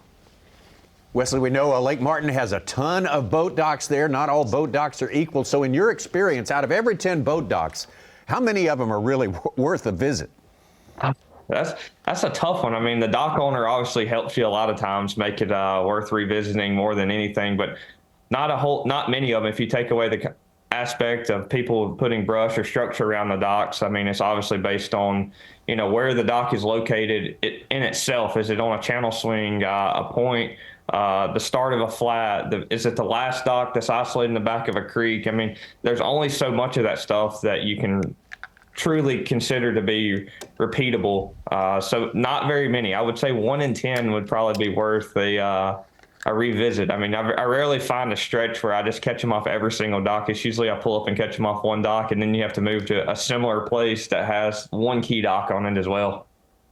You fished a lot, probably living in Alabama against Will Davis Jr. Was he a big favorite in your mind before this tournament even started?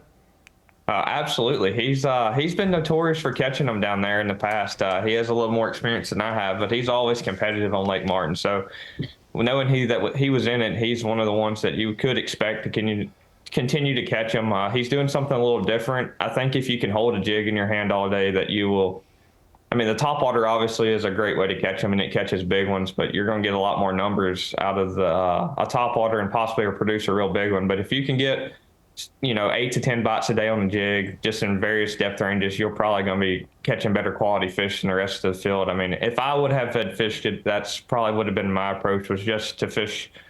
He's fishing a little deeper than I would have, but I would have just flipped the jig and casted the jig at isolated targets all day and just hope that I can run across a couple of the right bites. You definitely need largemouth.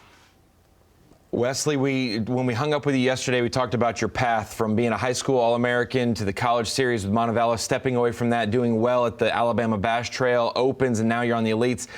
Talk about the rise in Montevallo as a bass fishing school, because they have came from nowhere from when Clint Davis started it to all of a sudden a powerhouse. You're going to go as the first Montevallo angler to make the Elite Series, and you could have 2 more join you by the end of today with Bo Browning and Easton Fothergill. That school is putting out a lot of anglers right now. Absolutely. William's done a great job of growing the team. It's a great place to go to school. It's 100%.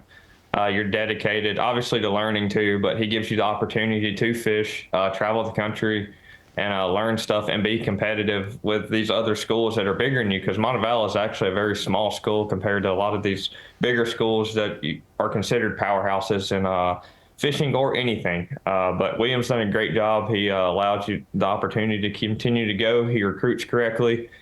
He gets some really good fishermen. And plus, you have the Coosa River right here. Like I've always told many people before, that if you take advantage of that, you can learn about anything, because each little lake is so much different. You can learn to do anything that you want to do. That's where I learned everything that I have. And I feel that the kids now, from when I was there, have started taking advantage of that. You constantly see Montevallo boats out there, and they're learning stuff. And it's a pretty fickle fishery. It gets tough out there, so it's not a bad place to be. Did they lean on you to do some recruiting now that you're a well-known grad of Montevallo? I get a few questions from here and there. They ask me about some people that locally. Now, if you get out of state, I'm unsure of that stuff. But he does a great job of it. He gets the ones he needs to from all over the place. That's the amazing thing, that he's got people from up north. I mean, obviously Easton came from Minnesota, and Bo from Arkansas. He actually come from another school during the period of time, and he keeps the local people. So he has a very broad spectrum when it comes to anglers, which is a good thing when it comes to the team. You see different people winning in different regions, and then you have your standouts here and there. But it usually takes a little while to develop those. Well, Wesley, we sure appreciate it. You're an esteemed alumni for sure at this point in your career. Great first season on the Bassmaster Elite Series. Thanks for helping us out again today to help break down Lake Martin. Let's go to the board. First, your man who did very well, top 10 in points. I found out about Wesley because of his partner Zeke Gossett, and I used to think Zeke was the hammer in the boat. Now I'm starting to think that maybe Wesley's a quick learner and Zeke was just the temporary mentor. Well, we certainly expect more big things on the horizon year 2025 out there in the Elite Series for Wesley Gore, and we appreciate one more time him helping us out today. We're going to get back to the action here on Lake Martin straight away when we return. Back with more live coverage. St. Croix Bassmaster Opens presented by 7. Final event of the season. 9 stops this year. And we have reached the end of this trail and so much business to take care of. These anglers have been striving so hard for so many different reasons. They're trying to, well, every one of them that's been fishing the EQs, of course, everyone who fishes all 9 events has been trying to do that so they can gain entry into the Bassmaster Elite Series to make that jump up to the very top level of competition. Bo Browning, one of those guys, yesterday found himself a ways out of the top 10, has fished his way all the way up to 3rd place today.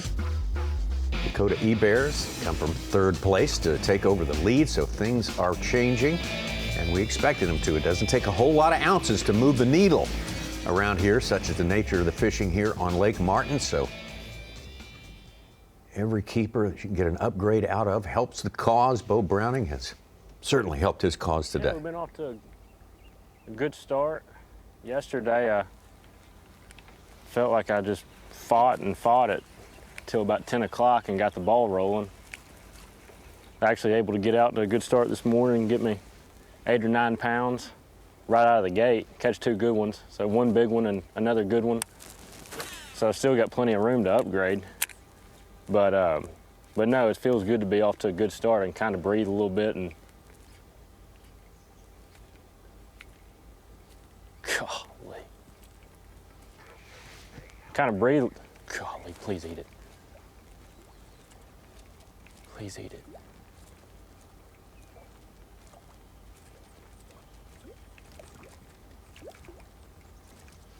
Oh, freaking giant one. Come back and get her later. She'll go sit up on that dock here in a little bit. But anyways, it's been good. It's been a good start. Like I said, just glad to have the ball rolling a little bit earlier and breathe. I know about what I need.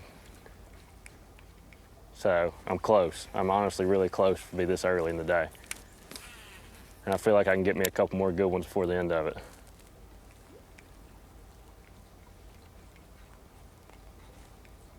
At 9.5 pounds, he had our biggest bag until Bobby Bakewell just showed up with 10 pounds. Wow. He's leading now. He had 9.14 at day 1. Well, we're in the boat all day with Bo. This morning he started a good ways, as we say, out of the top 10. We needed to get started, catching him early. All right. He's going to get back into that race with Matt Adams and Evan Kung for the 9th, very valued 9th spot. Means he can fish the Elite Series next year. And he got going early. I mean, he caught him steady early today. He did indeed. Oh my gosh. You always want to upgrade your weight from day 1 to day 2, and he has done that at minimum. He has forced them to have to catch him for sure. Bobby Bakewell's trying to do the same thing. He was the one who was 68 points behind coming into today. He needed to do his best, and winning it this week would be his best. The excitement when he caught that biggest one of the morning was definitely inspiring to watch the young man. And Bo was so confident this morning when he was leaving the dock. He literally told us, I'm going to go out and I'm going to catch him. And he's definitely done that. He has.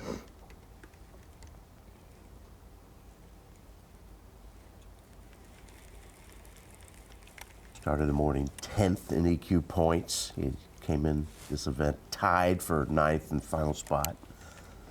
Now he is 7th. He's passed Evan Kung, Matt Adams, and Tucker Smith. Does Tucker have Bass Track? No, he's off the board, so. You didn't throw that detail, and that's a key detail there, Such. people are asking online what these guys need to solidify. Easton, Cody Meyer, they're in. The way Dakota Ebert and Paul Marks are fishing, they would be in. And then the rest, Emil Wagner, he doesn't have bass track growing today. Yeah. Loberg doesn't have bass, so those guys are unknowns, but should be with how they finished yesterday. They were both tied for 28th. They should both be A-OK. Tucker Smith dropped down, obviously, but finishing in the 50s yesterday. If he stayed in the 50s, he would need every other person to finish in the top 10 probably to pass him. So I would say the same thing he did yesterday would get him in. Yeah. And then those bottom 3 guys are the ones who are cast by cast, it changes. Yeah, absolutely. They are living minute to minute. Back out to 3rd place, Cody Meyer. Certainly tightened up that race for Tackle Warehouse EQ Angler of the Year points. All right, well, we're just cold with a 1.5-pounder. We got 8 pounds. So definitely not working. Apologize for the little spotty signal right there, but Cody will get around the corner and we'll pick him up momentarily. Let's take a look back at his day today. Got himself a limit in the boat and a lot of shallow water action to start his day. You've been impressed with Cody overall for his career, Bill. You've probably kept an eye on it, but he has definitely been the king of finesse fishing. But we often see his versatility as well. We had him on the Mississippi River on Bass Live. Obviously, you fished against him in that tournament, and we have him obviously here. And so it's just, whether it's spinning rod in his hand or top water, I have ultimate confidence in Cody. Yeah, it doesn't matter. Regardless of where we're at or what's going on, he's able to make the adjustments, and he's a very well-rounded, versatile angler. He's had a great career up to this point. He and both Hebert have won more than $1 million in bass fishing. Here's Dakota Hebert. He's kind of turned a different direction now, not working those docks and shade lines over for the moment.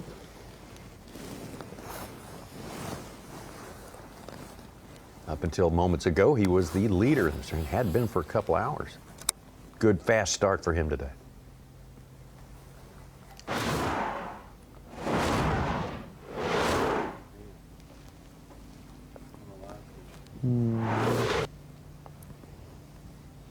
Brush pile with a bunch of stuff in it. I ain't biting. I guess it's a bunch of big crappie.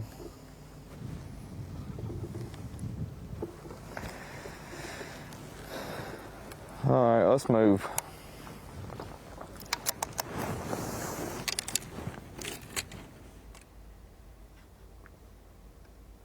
Let's take a look at Dakota's quick start early this morning. Good one. That's a good one, man. Started just as he did yesterday with a 1 3/4 fish. Good keeper to get this day going. Right about this time yesterday, he probably had about 8 pounds, and then he catches that 4-pounder and gets up above, 10.5, 11 pounds, ended the day right around that mark. And so for Dakota, a little off the pace, but really, Bill, not too far away. He's just missing that one big bite that you really can't count on. Absolutely, especially on this pond. Them big ones are hard to come by, but we still got a lot of time left. Oh, yeah. I clearly see this with the conditions we have today, this afternoon. I clearly see some of the guys that catch, them better than average fish. Let's check in on our points leader still for season-long effort. And Easton Fothergill is still looking for his first keeper. Yeah, with no fish, he's fallen to 39th place, Tommy. Very surprising. Cody Myers in 3rd is overtaking him for the EQ points lead. This is where he needs to win it. Yeah, and there's it's less likely that people not on Bass Track would pass Cody Meyer, but a lot of them off Bass would be getting themselves in between. So every keeper's until 5 is going to be huge for Easton. That one may not make it. Close to 12 inches.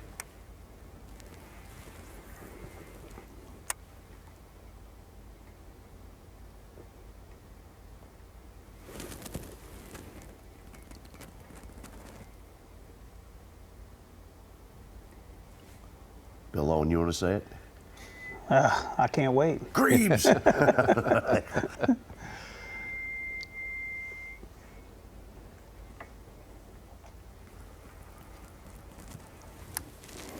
You know, we heard Easton yesterday talking about his practice and how he was able to average that 11 pounds a day. But his bites were more geared toward that afternoon bite. You know, I think he's catching a lot of fish out of brush piles on a jig, using his forward-facing sonar. And he was, you know, telling us that he thought his afternoon was going to be better. But obviously here he's still sitting on a 0, trying to get that first bite, but maybe once that sun gets up and positions those fish for him a little better, he'll turn his day around. Well, you can't take away from him what he has been able to put together this season. He is a phenomenal year. Super versatile, super really performing when it counts the most. Day number 3 in these tournaments. Father Girl had 9-11 yesterday for 26th place. We need something like that today. It's going good. I got a small limit, but hopefully I can upgrade a couple of them and get an okay bag. But kind of just searching around, trying to run into them. Fishing close to where I caught some yesterday. Let's see if I can find them again. There they are.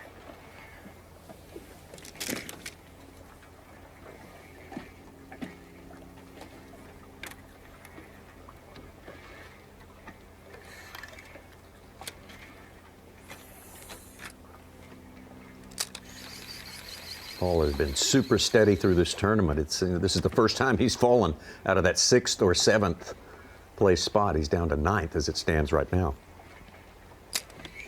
They swim so fast. Take a look at Paul's day. Got his limit as he did yesterday, fairly early. Really been locked in on his deal for these more pelagic fish, using his forward-facing sonar, that technology. A lot of these guys are also brush pile hopping. Guy we saw like Emil Wagner doing that yesterday, and Paul doing that to perfection.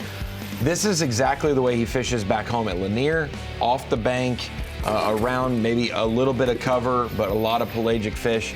But then also mixing in that crucial dock fish yesterday, flipping a jig up underneath the dock, and then catching his biggest fish of the day doing that. That will be something that we see. If he can work that in today, he'll be a threat to win this tournament, not just survive and make the elites. He'll change directions mentally and say, actually, I think I can win this tournament. I need one more bite like that. Absolutely.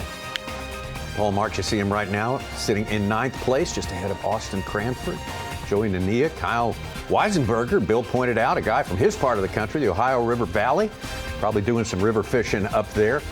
And all the rest of them. We are moving forward near the midway point of the day, but not there yet.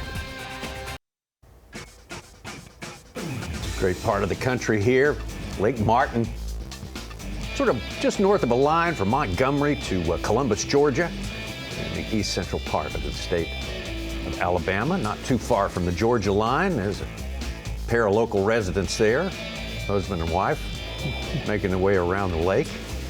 Got all sorts of action going on out here. Spectators watching their favorite anglers, family. A lot of family showing up for this event, I would imagine, as that a lot of these anglers have made a big part of their year tied to this 9-event season, at least if you're fishing the EQ part of this tour. Elite qualifying, that's what Matt Adams has had on his mind all year long and for a couple of years previous, I would imagine, as well. Working so hard to that end, getting so close.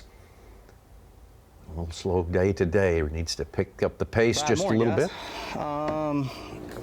There's been a lot more pressure in the creek than I've been having. Fish are not responding the way I thought they would. I'm gonna run some stuff that's had fish the next hour or so, and then by 11 o'clock I'll probably run to new water if I don't figure something out pretty quick. It's not good right now, not for me. So, you know, it gets pretty lonely out here on big moments like this when you're really struggling. So I'm trying to kind of keep my composure and realize that my bite's been better later in the day. But my bites kind of disappeared every day too, which I didn't expect with running these brush piles like I am. I did not expect the bite to disappear, and it's kind of disappeared on me. We're not giving up. We're gonna stay after it.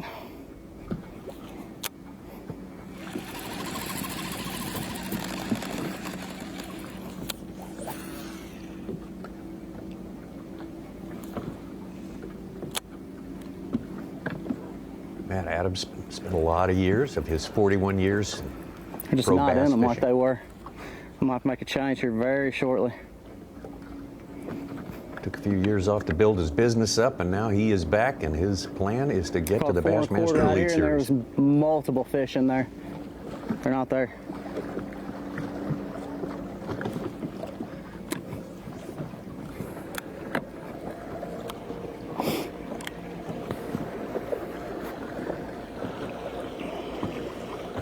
Two fish, he stands 22nd place. Evan Kong, he's got a fish finish 5 spots in front of him, is in 17th right now with a small limit. He's got 5 fish, but they only go 5 pounds.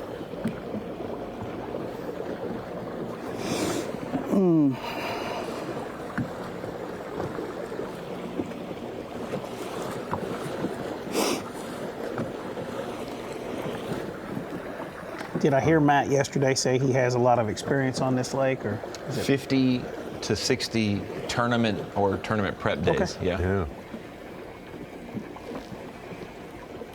I heard him make the comment about he's going to run new water if his deal ain't started to work out. So, with that being said, sounds like he's got a lot of knowledge to be able to run around. And Yeah, I think he, sorted through, and he said he used, forward-facing sonar the first few days of practice, and it just was not what he wanted it to be.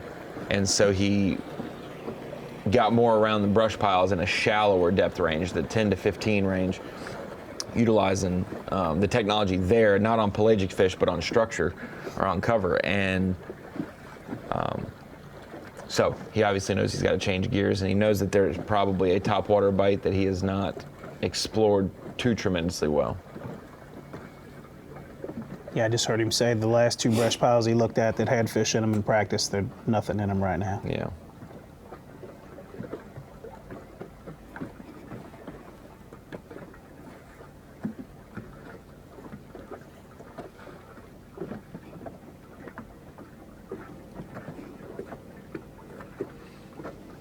That's the one variable. The points getters for fishermen, they have fins and they swim away, and they don't stay where they are. It's like if a football player had to find the football and then start trying to run for, yards and gain some yards.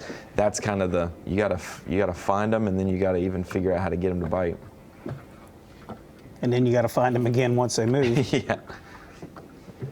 And to think that for the Opens anglers, if you had a great day 1 of practice, maybe a great day 2 of practice, and you established it, that's Saturday and Sunday of last week.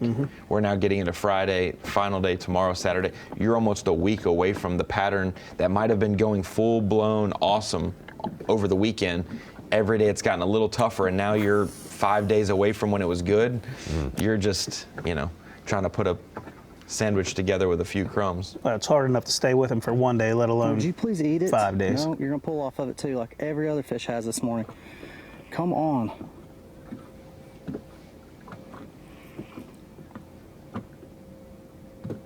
Well, one other thing to keep in the back of your mind is after today, if you're not in the top 10, you're certainly, a little one. You are done. You will not be able. Only the top 10 will fish tomorrow, championship Saturday, so every hour that passes gets a little more urgent. Put him in a sandwich bag. I don't think he'll even go 12. He ain't going 12, he's about 10.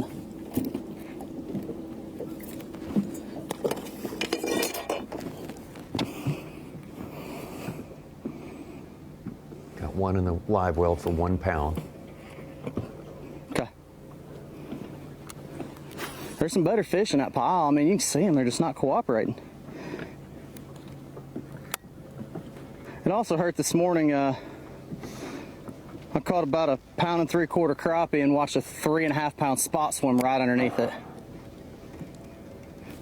Like it was either waiting for it to drop my minnow or thought it might try to eat it. It wasn't going to, but so they're not cooperating. I'm hoping the bite gets better as the day goes. It can't get me no worse. There's times you got to fight through things like this, Bill Long.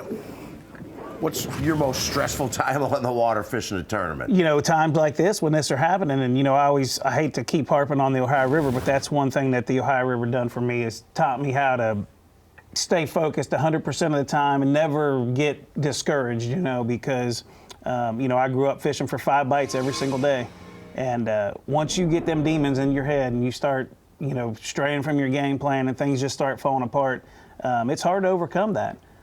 So if the Ohio River's taught me anything, it's taught me that just, you know, stay focused, try to stay to your game plan. It is so hard to keep your head screwed on straight when things aren't going right. You know, he's using his forward-facing sonar. He's being able to see those fish in the brush pile and not being able to get them to bite. So a lot of times I think that as good as this technology is, sometimes it can be bad because you can see them, you can't get them to bite, and you start wondering what you're doing wrong. So a lot of times, you know, for me, I feel like I'd be better off if I didn't know they were in that brush pile, not being able to get them to bite. But with Matt, you know, I think and he keeps saying it himself, that his better bites are coming late in the day, and we're starting to come up on that. You know, there's bite windows and you got to be ready. Absolutely.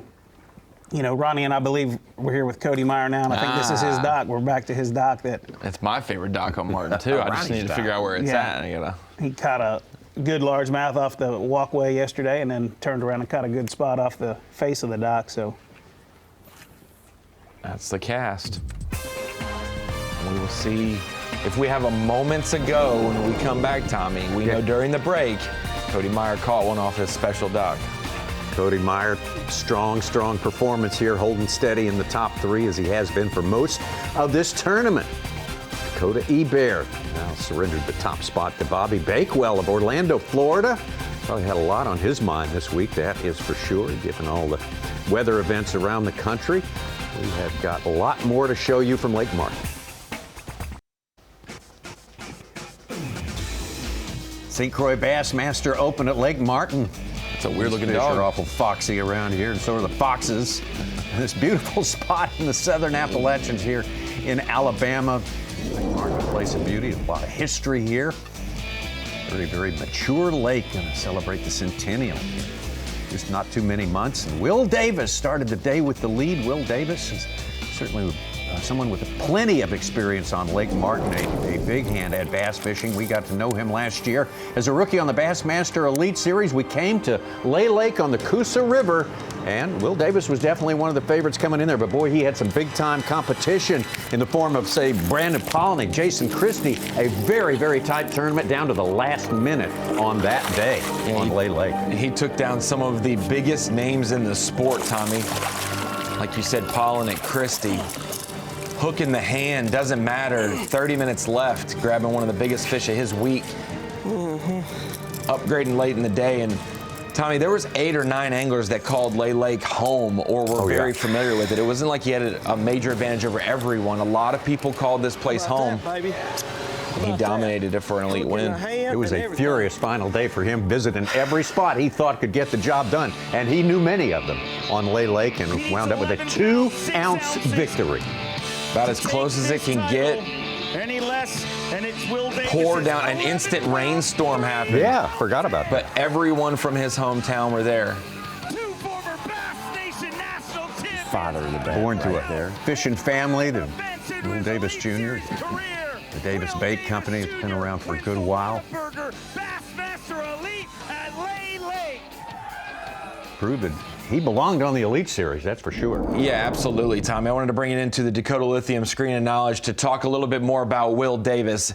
Will Davis, overall, one of those deep south, hospitable, kind, quiet, humble anglers. Won't talk about his hot streak, but I want to do that. We talk about the guys. Lee Livesey's been on a crazy hot streak a few years ago. Patrick Walters, the same. Jay Shakura, most recently, is one of those anglers that's just on a furious hot streak. Will Davis, I'm just going to call him a big-time player because because in some of these events that show up to the state of Alabama and beyond, he shows up big time. 2 seasons on the Elite Series, 2023 his rookie year, made the Bassmaster Classic via points, won an Elite Series event at Lay Lake, like you said, and like we just talked about, Tommy.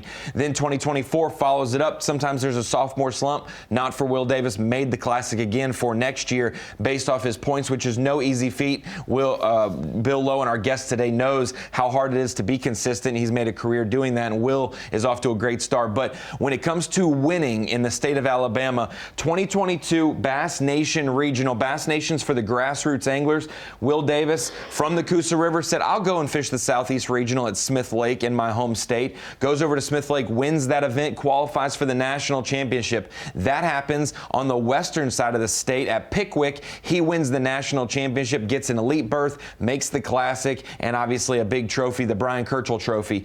Like we said, made the Elite Series his rookie year, wins an Elite Series trophy on his home lake. Very hard to do, and he knocked it out of the park. And then followed it up to defend his title. No one has ever, in the history of B.A.S.S., over 50 years of tournaments, has ever won back-to-back Bass Nation championships. Will Davis did that. I think, Tommy, they've barred him from fishing in it because they're afraid he's going to three-peat. Now, I kid obviously, but he did that at Lake Hartwell in South Carolina, so he was primed up to fish Hartwell. That was our previously scheduled event for this Bassmaster Open, but instead, it's in the home state that he lives in, Alabama, at Lake Martin, and boy, could he win another major title on another tournament level with Bass in his home state. He would win 3 nation events, an elite event, and possibly an open since 2022 in a 2.5-year span, two-year span. He has moved the needle in this sport for the past 3 or 4 years, that's for sure.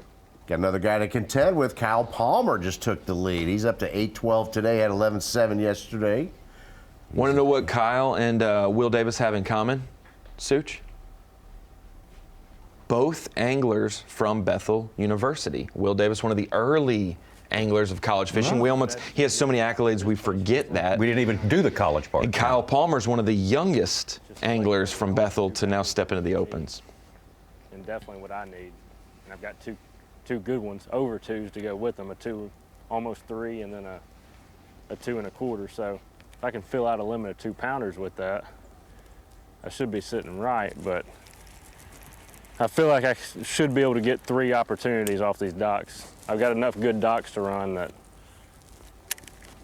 I should be able to find 3 2-pounders by the end of the day. And I'm gonna go check in on those fish that I found this morning too.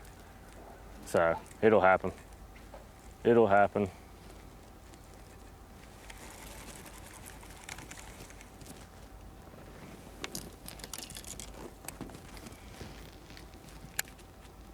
A little bit of chop on the water. Billy talk about the conditions. Oh, here we go. That's a good one too. Yeah. He's so confident in what he's doing.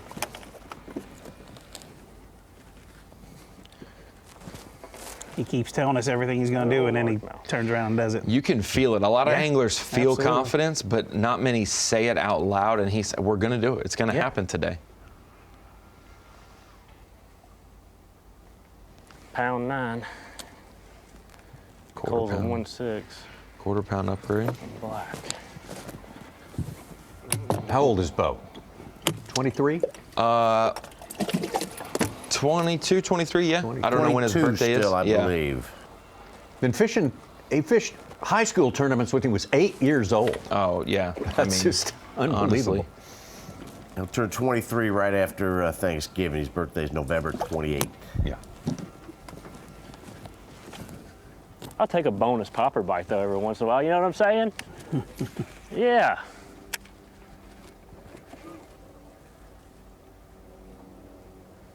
He has balanced the bank and offshore very well this week. Bring up age, Tommy. Last year, our 9 Quarter EQ pound. guys averaged 24 But years. Here. Big deal, yeah. Almost 25 years old, which is down about five doubt. years from the previous year, 31 years old. This year, if Matt Adams were to make it, it's 29 years old. He wrecks the curve a little bit. 40-year-old guys. If Bo Browning makes it, he knocks it down 2 years to like 27 years. Oh, man.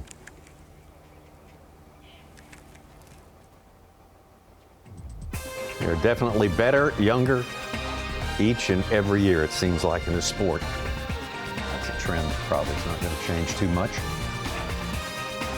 Oh, Browning getting the job done as far as his goal today. To make it into the top 9 in EQ points. Get entry to the Bassmaster Elite Series. But we are far from done on this day. Plenty more to come.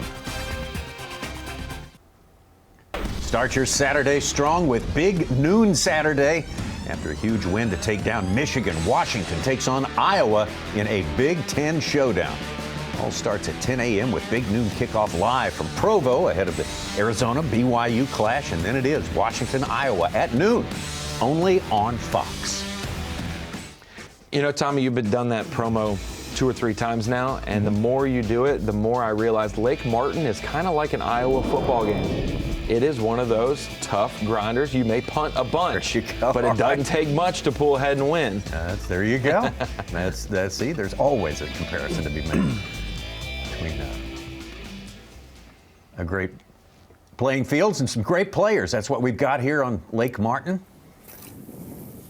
Going to close out the season. That will happen tomorrow. Championship Saturday. This long, long road that has taken us all the way from southern Florida on up to the wilds of Minnesota and back down here to Alabama to wrap up the year. Of course, we're going to be at Lake Hartwell for all of you who were just checking in with us. Of course, they had the Hurricane Helene that come through there. Hartwell's okay, but the people in the area, say 100-mile radius, really need to concentrate on recovering from that. So we didn't need to be a distraction up there. Made a late decision to move right here to Lake Martin. And there's a good fish for Evan Come. A little bit better. Come on. Step bait everywhere. Yeah. Well, we've got a good battles for the EQ Angler of the Year and for the final spot to get into the elites next season. And he's in that former. A little bit better than what I got. It's been a tough morning this morning. Have a small limit, but they definitely all need to get a lot bigger if we want any chance to do anything. But hopefully they start grouping up a little bit better now, and we can start catching a little better quality fish. Same plan as yesterday, just go around looking for some schools. Just gotta hope I run into a few of the right ones, put some bigger ones in the boat.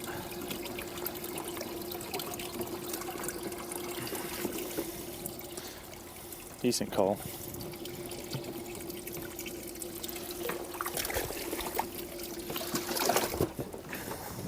Yeah, 3 12-ounces. You got rid of this final one there. Yeah, okay. That was his last 12-ouncer, huh? Yep. Well, that's an important piece of business. Now I can knuckle down, like he says, trying to find a school that's got a couple of the right size in it.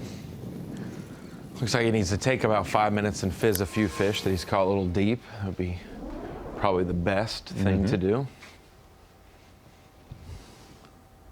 Looks like we're getting a little more wind as well. Yeah. Back out to Dakota E-Bear. Certainly used that wind yesterday to his benefit.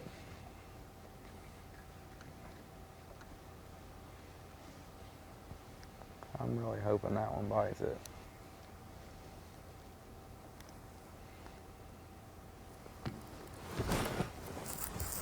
It did.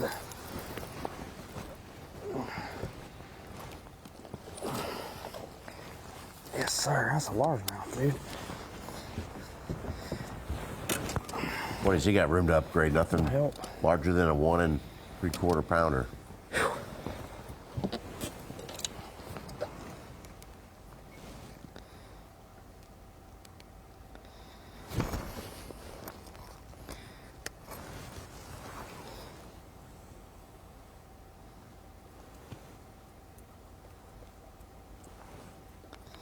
Have a little bit.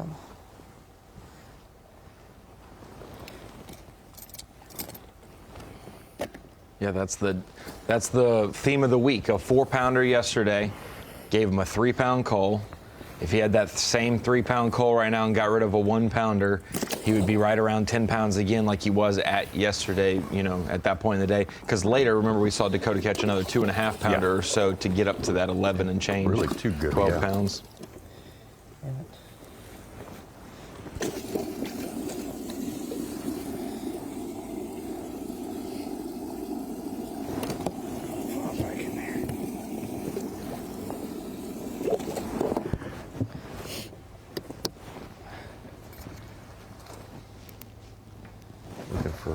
1-1 that should be in that box there. It's going to afford him a third of a pound, 4 ounces there.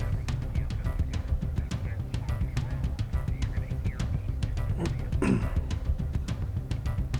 get back out to Easton Fothergill. Such just tipped us off that he has got another catch. Needs it. Yeah, he needs it. Got to be in 26th or better today in order to lock down the points title for the year. He had fallen to 39th place and had given up the EQ points lead to Cody Meyer. This fish, Number 3. number 2, was a 2-pounder.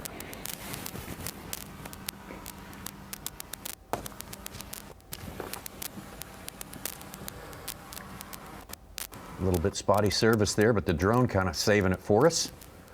Getting up there where he can get a signal, and we can show you this catch.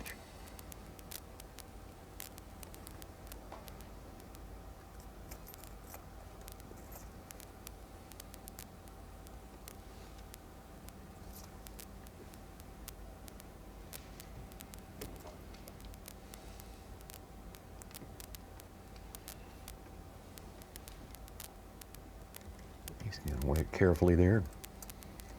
On the quarter.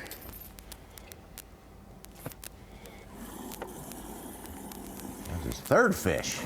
Third fish going to gets him up to 20th place. bumping up to what, 20th? Okay. And back in the EQ points lead. Where he needs to be. So success there. However fleeting it may be, he's got a full day of fishing yet to go, so you can't write down any names yet on any trophies. Everything unofficially Pencil it in. changes each day, but coming into the week, 28th place. If Easton finished 28th, Cody would have to win, and they would tie at 28. 28, but Easton would get the tiebreaker. So 28th and better, Easton doesn't have to worry. Well, he'll still probably worry, but he'll be in good shape. 28th is the magic number. Back to Alan Brooks, Canton, Georgia, second place to start our day. That's the full field. Full field. We're live. Well, we've got a little limit. Very happy to be here. Been fishing the opens for 10 years, and first camera. So happy. We apologize for the spotty audio. We lost a couple of good fish today. We lost a 5-pounder and we lost a 3-pounder, and those are not. We got.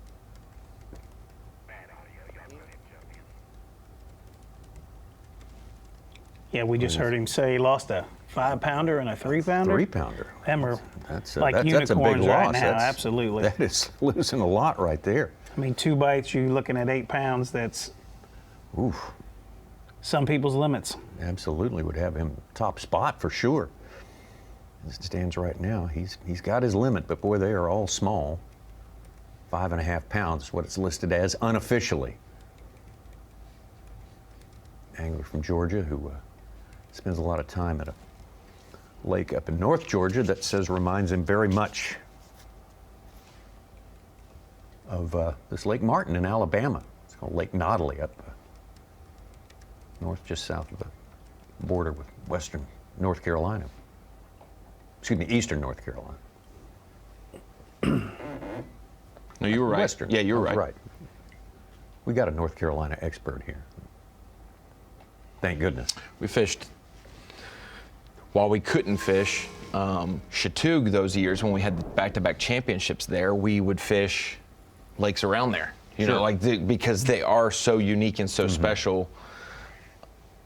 It's kind of a strip of certain type of lake before you get to East Tennessee, where it's a strip of a different type, you know, regionally, and so all those different lakes around there. Hiwassee up there. Yeah, and all exactly. those. Hiwassee, Nottely. I was trying not to give all the spots out. I was just going to be vague, but Tommy's. I don't think there's secrets anymore, Ron. Everybody's so secretive nowadays. Oh, everything. Everybody wants to be the gatekeeper of information. Well, this event was announced as a replacement for Lake Hartwell, And he said Fothergill said he went on Google Earth and was searching out things, because he didn't know a lot about this lake either. Yeah. A lot of things he's found on Google Earth. That's what he did to win the Classic bracket last year, Lake Milford in Kansas. It's the information highway. Yeah. We're talking about the things that make a challenge here, make it tough, good tough fishing here on Martinville, and they talk about the fact that the water's still warm, we're getting cooler air now. What does that mean? That's kind of, they get a little mixed up, those fish, when it's like autumn but not autumn? It does. You know, you get some cold fronts. You know, it may be 30 degrees in the morning and 80 degrees in the afternoon, and water temperatures are fluctuating around, but the fall has always been, regardless of where you're at in the country, it's always been that toughest time of year to get a pattern established and run with it until you finally get those cold fronts that totally cool the water down. This is always that transitional time when a lot of anglers struggle. That's why we always talk about fall events are so, people are so interested in watching them, because they learn how to catch fish in the fall. Yeah. And we don't see a lot of events in the fall. You know, as far as I'm concerned, that late September, early October, exactly where we're at right now, are the hardest times of the year to fish, and especially pattern fish. Yeah.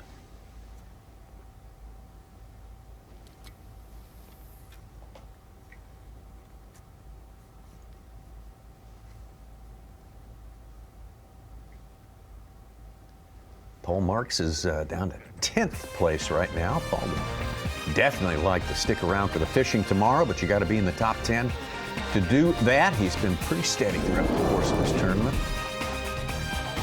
A little traffic, a beautiful day, of course, out there. What, probably about 65, 70 degrees right now, and a beautiful sunshiny day. Paul's trying to have his 6th top 12 this year and 7th top 25 this week. That is a great year for the man from Georgia. We'll be right back to Alabama. Hope your Friday's going great. It is great to have you with us on Bassmaster Live, and we continue our live coverage. Last stop of the year for the Opens, the St. Croix Bassmaster Open, presented by 7 Reels here at beautiful Lake Martin in Alabama. Challenging Lake Martin atop of the leaderboard right now.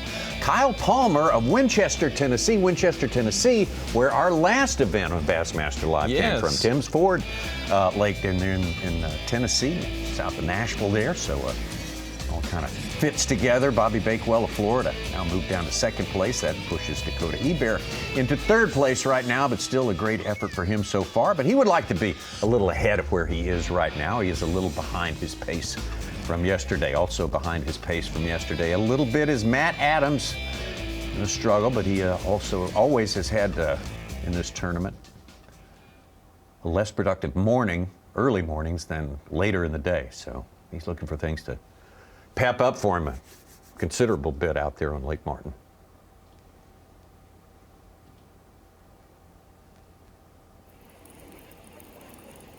I think you nailed it, Bill Lowen, that he needs to just stay calm and stay in the moment. Big fish live on this lake normally.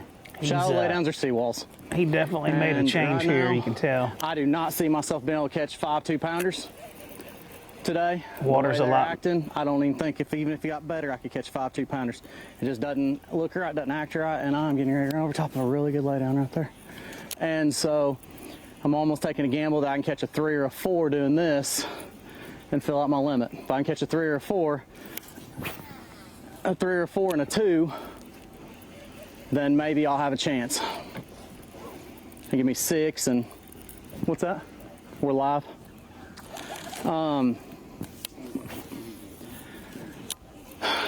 You know, here's the thing. It's not that I wanted to, but it didn't feel right. It's gotten worse for me every day. And today was by far the worst day. There's people all over everything I was fishing, which they have every right to it too. I'm not complaining about that. That's part of what we do. But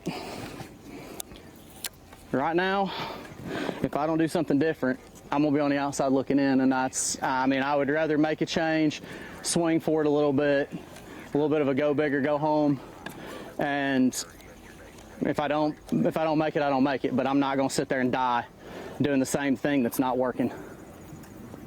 So I'm hoping that I can get one good bite here and fill out a limit, like a 3 or 4 pounder, which would help a lot if I can ever get my crankbait back.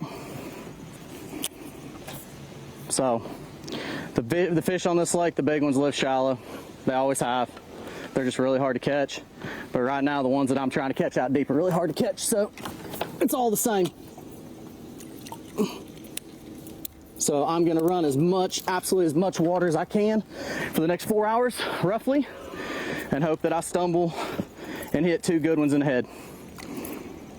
If I hit 2 good ones in the head, I'll probably be okay. If I can catch a couple of 2.5s or 3s, maybe even a 4,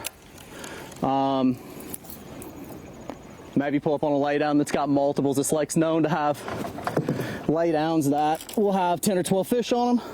I didn't find them in practice, but I'm frustrated. The only way to get out of frustration is swing your way out of it, and this is the only way I know to swing. So, may regret it later, but right now I feel like it's the best thing to do. Matt Adams retying, getting ready to do battle. Gonna sort of let it all hang out, try to catch a big one or 2 to get back into the game here. We got to know Matt very early on this year. We followed him down at Lake Okeechobee, where he had a great start to his year, a top 5 finish. Out there, sort of everything overshadowed by Scott Martin's incredible performance there at Lake Okeechobee. But Matt did pretty well for himself, as you can see. Yeah, he was up in that corner of the region where Randall Tharp was. So we had 2 of the top 5 guys occupying the same general region. One of them was throwing a chatterbait the whole time, and the other one was flipping reeds. And Matt did that to perfection, and then rolled it into the next or the third event, 2 events later. Santee Cooper fishing his style as well. I mean, this was right up his alley. Did very well there. It's a little bit of a fall off in production in Alabama. Then back at Eufaula, Lake Eufaula, another great top 10 finish for Matt Adams. He has been, every other tournament has been a good one for him. That's right. And then when we see him on the final day, it's been some kind of drama, and he lost 5-6 fish on the final day on a crankbait, and nothing was going right, but he did catch a couple big ones on that final day to salvage it. And then we go a few events. He survived somehow the St. Clair and the tough tournament at St. Clair, yeah, and Leech Lake a little better. Still stayed inside the qualification, and then had a top 10 at the Mississippi River, and so absolutely incredible. And what's crazy is he was obviously the bubble boy coming into the tournament and was bubble boy after yesterday. That Lake St. Clair 103rd, he probably caught really good weight for 2 days. It's just how incredible the weights were there that you were below 100th if you were subpar. Oh yeah, that was a hard one to advance in for sure. But we feel like we know him pretty well, and we've spent a lot of time with a man from Oxford, Alabama, throughout the course of this season. Dalton to turn Smith. things around today. Dalton Smith has moved into 3rd place. He's in the teens yesterday. Yeah, 10 pounds. Good day yesterday. So we can get back out to Bo Browning.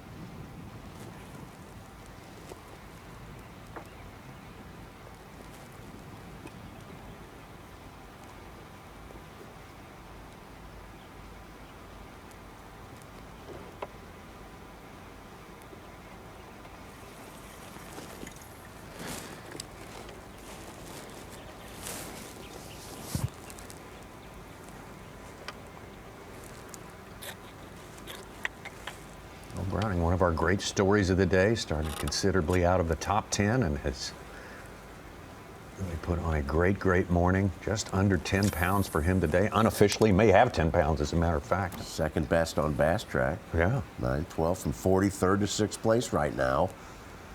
He was like the first guy out of making the top 9 of the Elite Series. Now he's 7th. And Bill, it's not been cool enough in the mornings for long enough for us to call this full fall fishing, but we are seeing the recipe of fall fishing, and Bo has managed it so well. We're seeing him with multiple baits up on the bank, way off this looks good, that looks good. Let me go skip that dock, and that is the recipe this time of the year. Absolutely, that fall transition time is a junk fisherman's dream. And Bo, with his dad being in the elites forever and being a river fisherman, he's grown up around that junk fishing style. Obviously he has learned how to do that and be a forward-facing sonar angler as well. And he's so confident today. Every decision that he has made, we've talked about that, has been the right decision. And when things like that are happening, magic can happen. Let's take a look at Bo Browning. Through the year here, certainly has impressed here. Came right out of college, right out of college. Says, I'm going to the Opens. I'm going to make my way over to the Bassmaster Elite Series. I want to fish there. Florida was a worry for him and Easton Fothergill, and the college roommates started off strong, both making the top 10 at Okeechobee, fishing totally different areas, but man, and doing it their way. I mean, Bo throwing multiple baits at Okeechobee, junk fishing his way to a top 10. Great start to the season, and he would love to obviously end the season with a top 10 as well. He went into the next event, with a little bit less pressure because he had just gotten a top 10 at Okeechobee, but a little bit more pressure because you feel that good momentum below, and you're like, I need to win at my home lake. He had a 53rd, not too bad.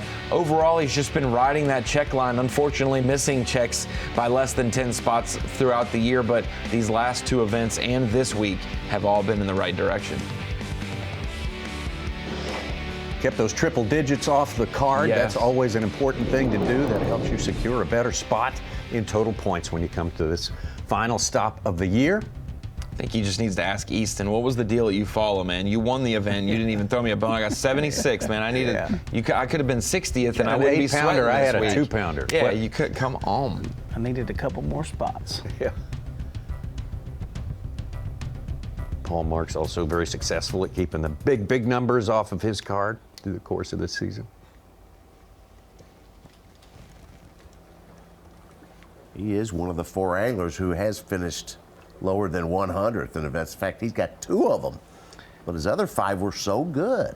His other 7, if we count this one, and then 9 events, he will have 7 top 25s and 2 finishes worse than 100th. So that's unbelievable. Absolutely. He'll look at it and be like, thank goodness I didn't have worse finishes, but man, if I wouldn't have had such a bad deal at Santee, I could have been AOI. I could have won the AOI.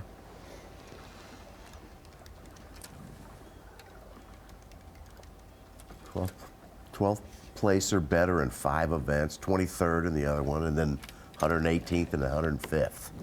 And he's still, what has he moved up to? 3rd in points. 3rd in points. After yesterday.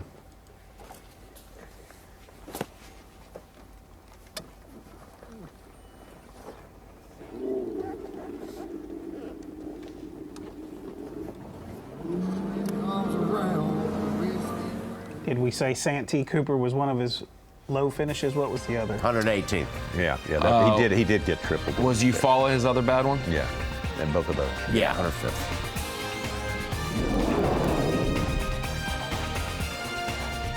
They grind on through the morning. We're just about into the afternoon session here. I guess we could say we're past the halfway point on this day, and it's still Kyle Palmer of Tennessee sitting on top of our leaderboard with Bobby Bakewell of Florida. Right behind him, Dalton Smith. Kentucky, I believe Dalton is from.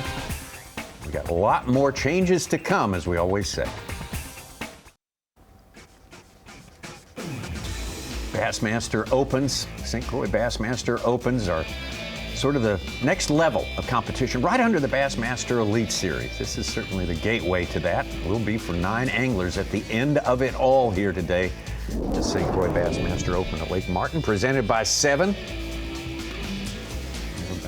We're heading into the second half of our fishing day. Just in a couple of minutes here, and Evan Kung of Canada.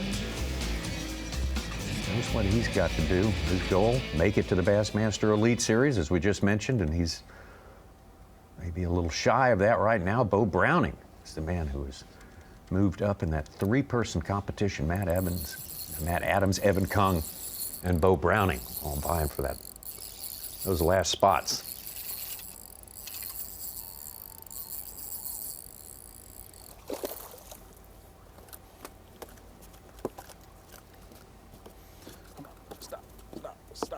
Stop.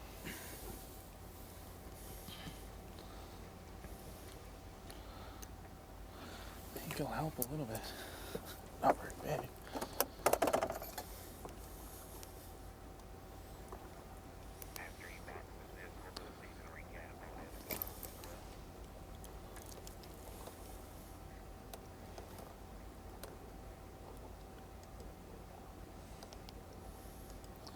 Helps a little.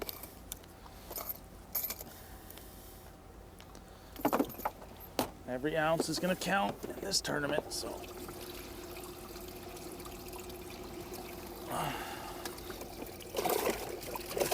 Not much, but every little bit helps. Evan Kung came out of college, says, I'm going to fish the Opens till I make it to the Bassmaster Elite Series. Anything to keep from getting a job. And he'll go as far as he can with that. And he has absolutely had a great, if he's fishing high, consistent high finishes, that's how his 4 tournaments to start this year have went.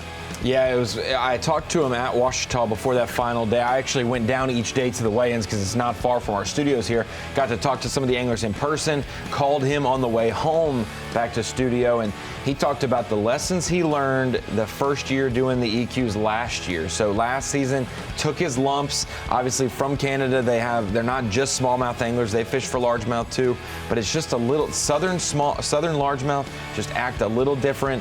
He came down and really learned a lot. And boy, he put it into play early. Lake Eufaula, just like Santee Cooper, threw a lot of people for loops, so he almost survived the southern swing with a good finish there. St. Clair wasn't as good as he expected it to be. He got it turned around at Leach. Leach, you'd expect him to do well exactly. up there, closer to home. And I'll say this for him, he has been committed to that offshore bite here. For sure. Event.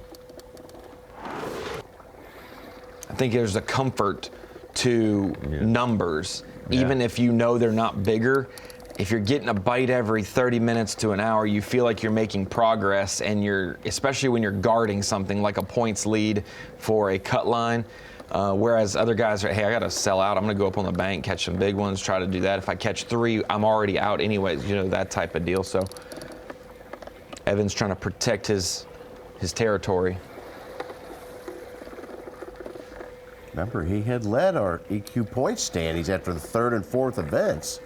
And he had the 96th place, I believe, 95th, and fell back, but he's stayed in our top 10. Now he's 8th, and he's in danger, though. I mean, he's got to catch him today.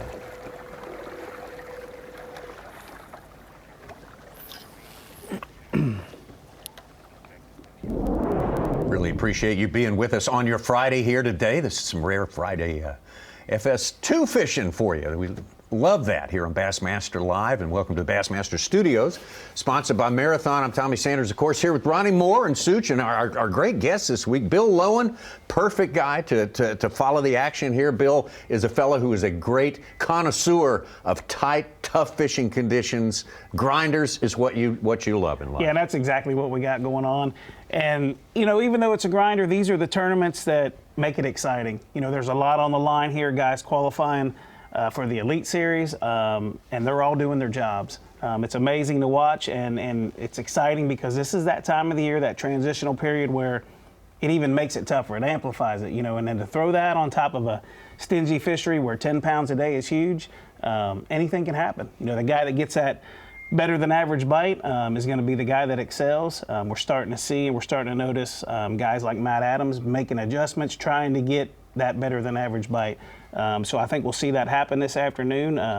It's exciting to sit here and watch. Absolutely. I remember covering you years and years when you were on the road to the Bassmaster Elite Series. I think it was a nation event at the Harris chain down there in Florida, and we interviewed you in the morning. You said, "Man, I never realized how nervous you could get before a tournament, but you were. It's a nerve-wracking process." I was nervous. That was a long time ago. Yeah. And I still get nervous like that to this day. That's I think good. I'm 18 years full-time on the Elite Series, and every morning when I roll out of there, I feel like I'm going to puke on the deck of the boat.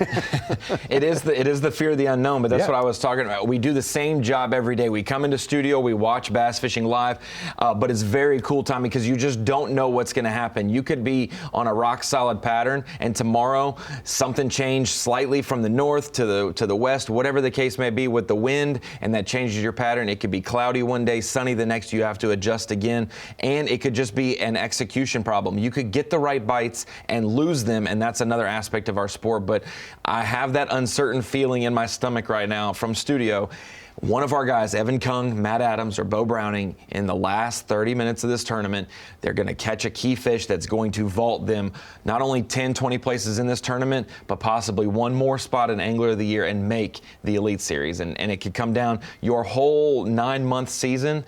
9 tournaments could come down to the last 5-10 casts of your year. Yeah, we got that contention at the bottom of the 9 there in Such. That's only one of our 3 big stories we're working here. Of course, winning the tournament, very, very important. You go to the Classic, and of course the points, the season-long points race, Tackle Warehouse EQ points. Yeah, I said we were going to postulate some possibilities, and Easton Fothergill came in here 27 points ahead in the EQ for the Angler of the Year title. Right now he's 22nd. He's only got 3 fish. He has left the door open. Cody Meyer is 5th. If Easton Fothergill were to fall past 33rd, Cody Meyer could take that trophy. All right. Well, as we get ready to take you back on the water, I want to have a little tribute to our special guest here. It's been so great having Bill Lowen in the studio here. We knew he would be terrific. And the state of Alabama, of course, is where Bill is a Elite Series champion. And let's take you back to 2021 right now, and Lake Pickwick, sort of at the other corner of the state. And Bill Lowen, a special, magical week for you. Oh, definitely, for sure. You know, that was one of those events where, you know, changing conditions, fishing on the fly. I think we pushed it and finished on a Monday, maybe, Absolutely. because we had too much wind to back. start that tournament. Yeah. Lake on top of a lake, I remember that being. Yeah, and water, wind and water. And I was one of the anglers that said, hey, maybe we ought to cancel this event because of the conditions that we were faced with. And thank God we didn't. This fish catch right here, Bill, you had to adjust on this final day. Not everything was going perfectly, but you made an adjustment with the water changing, and you got the bite that every angler dreams of on the final day of a tournament. You know, and I've always been void of that bite, and to be able to get that bite on the last day, and at that point, I don't want to say sealed the deal. I had no idea. You knew that fish gave you a shot, to get a bite like that. Look at the size of that one! And to see that excitement that I had. I'm not that guy, you know. I'm not that guy that gets excited like that. You were that guy that day. That was just years and years of being so close so many times to finally get over that hump and do it in my style and my fashion. I'll never take it for granted. You knew that was the winning catch, right? I had no idea. No Honestly, idea. had no idea. Really? You didn't at that point? You didn't think? No, I thought that the fish I had in the box that go with that were 2-pounders, and they ended up being 3-pounders.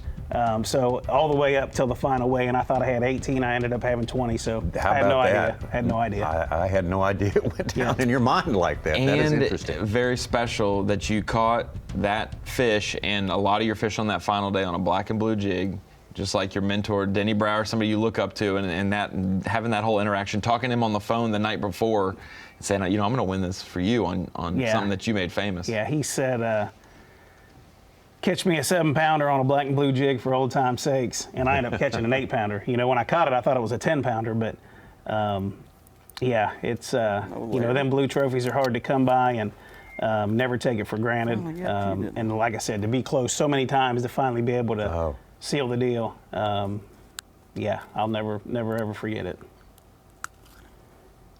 All right, that's just now keeper number 3 for Will Davis, who knocked out 13 pounds in the lead on day number 1. How different can 2 days be? But still plenty of time to turn that around. And Will Davis, a guy with plenty of resources at his command as far as knowledge. Lake Martin of Lake skeleton, Martin. as my buddy Rodney Baker calls him. His 3 fish total, his big bass yesterday, 4.9. 1 pound even. That's what I'm talking about. Been around Will enough to know that he's not one of those anglers that gets rattled very easily. He's done it for a long time. Like I said, he's been fishing ever since he was a kid. So he doesn't get rattled very easy.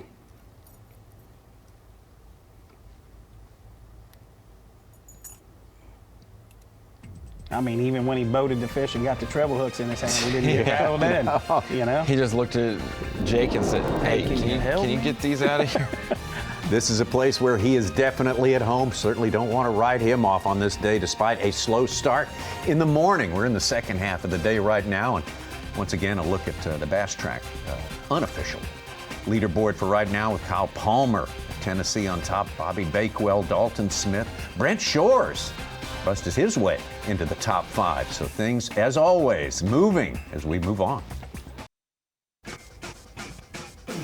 Welcome back to Lake Martin for the St. Croix Bassmaster Open. Last event, 9 stops on this season, taking you all the way from Florida to Arkansas to South Carolina, back across to Alabama, up north, also in the wilds of Minnesota, the upper Mississippi River. They're well traveled. They've put down a lot of miles today and burned a lot of gas. That is for sure. Especially our EQs, the ones who committed to fish all 9 events of the season. Cody Meyer, one of those. Great success in other tours. Wants to have a conquer in the Bassmaster Elite Series, and he is doing great work for that this week here at our final stop. Catch something.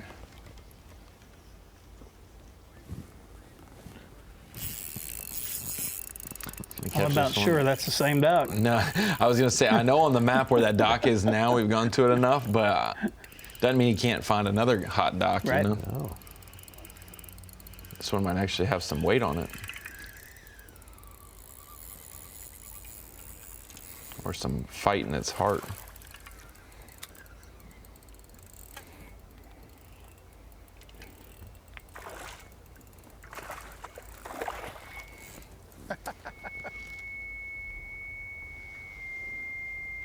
Oh boy. Heck yeah, dude. That's a nice spot right there. Dude, look at that guy. Old wacky rig. We just went out scoping for a little bit. Came back up shallow. Picked up the Cinco. Look at that. Nice spot. Dude, that's gonna coal. That's gonna coal up at least a pound. So he's gonna add a pound to his weight. Let's see what we got here. We got a 140. Dude, 3-pound spot. Wow. 3-pounder. 3-pound spot. Doesn't even need a coal tag. Heck yeah, man. Let's go. Dude, let's go. Look at that guy. He's all right, leading. just went to that coal there. He said his smallest fish was a 140, and we had him on Bass Track as having a 1-pounder in there. Wow. So that was a 2-pound coal on Bass Track for him. 11-13 yesterday. He's got about 9 and change today, so he's almost to 21 pounds. But, hey, it worked. That's that Daiwa 10-pound test, man. That's Cody's in the cut for 4 tomorrow. and 5, right? Oh, with 21, I'll say that he's guaranteed. Like, I think that so. I think you're right. I know there was 20 10-pound bags, but I don't think that there'll be 20 guys averaging 10 pounds. There'll be 12 today. Yeah. Okay. He is in the lead now. Not even also gonna in guess. the tournament. Not even You gonna creating drama? Leading the tournament at one point today. He was leading the points race unofficially. Both of those are unofficial numbers, but Cody Meyer That one moving was the big. needle. That was a pound In and a half Alabama. coal. It could be one of those deals where we secure the last spot for qualification today, maybe, but we don't decide AOY till tomorrow, possibly. It could be one of those deals. Absolutely. Might as well Yeah, give if it he a can fall 9 still up spots, in if the air. Fothergill doesn't catch a few more, he's still on 3 fish. But he is leading. He's 24th. A man from California, learned his trade out in California and comes to us from Idaho now, makes his home in Idaho, but fishing like he has been in Alabama all his life. Give him a few more years, Tommy. He'll move a little bit more east, and he'll be in Nashville, Alabama. he'll be in Birmingham, and exactly. eventually he'll be in Alexander City, Alabama. That is a replay of the day worthy contestant for sure. Our biggest fish of the day and our biggest spotted bass we've seen. Most of the 3+ pounders we've seen are largemouth. That is a good spotted bass for Cody Meyer. Most definitely. Spotted bass here are game, that's for sure, but they're generally smaller than you find in some of the famed smallmouth spots.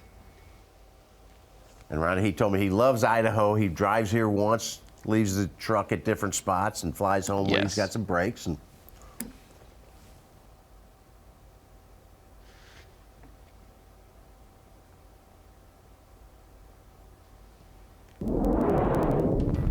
three anglers over 20 pounds. Cody Meyer, Dalton Smith, and Kyle Palmer. Bobby Bakewell's right there at 19 pounds, 14 ounces. We go from that memorable little corner where Cody Meyer was. He'll remember it, that's for sure. Back out to Bo Browning, who will remember this morning. That's also a certainty. Great job calling way outside the top 10 all the way up from there, making his argument that he should fish the Elite Series next year.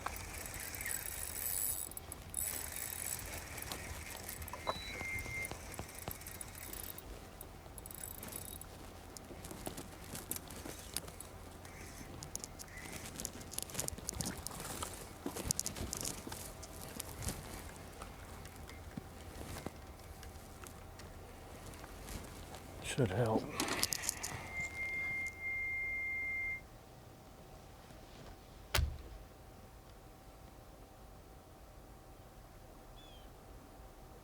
Yeah.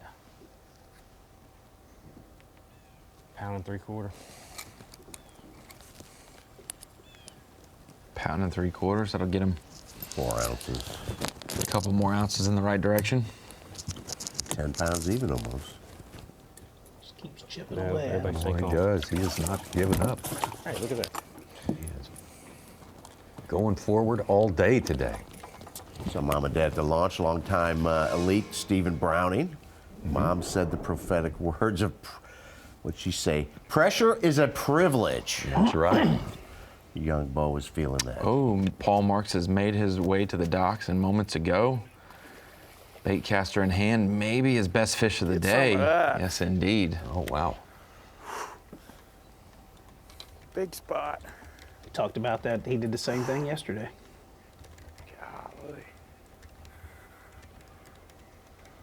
Paul had dropped down to 9th place. Unfamiliar territory for him. He's been in 6, 7 all the way through this thing, but that fixes that problem. A couple of 3-pound spots coming in here. And people may say, wow, that is a good, it might be bigger than Cody's.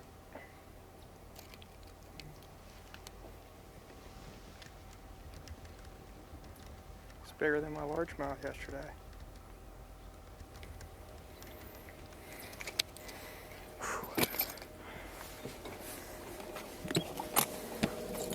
Bigger than his largemouth yesterday.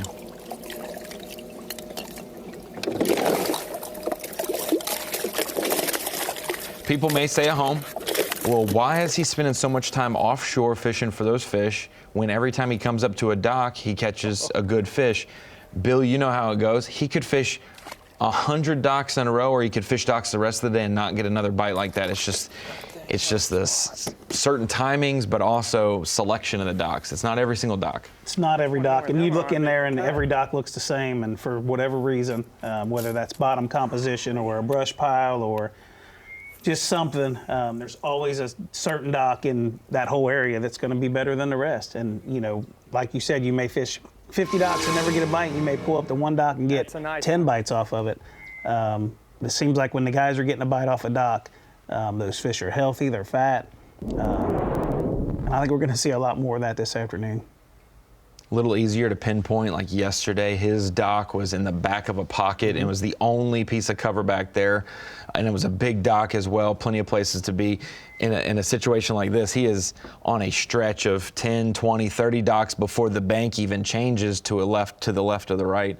And so it's so much harder to figure out why that dock had it, unless there's a brush pile under it or something like that. I've always felt like during this time of year, there's a little window where we get dock fish, for example, that are they're straight bluegill eaters right before they go to that big bait fish feed, you know, for the fall, for the winter time. And I feel like we may have fell right in that little window. I know at home right now, they're definitely on that transitional bluegill thing. And let's face it, a lot of these fish that are up around docks are eating bluegills.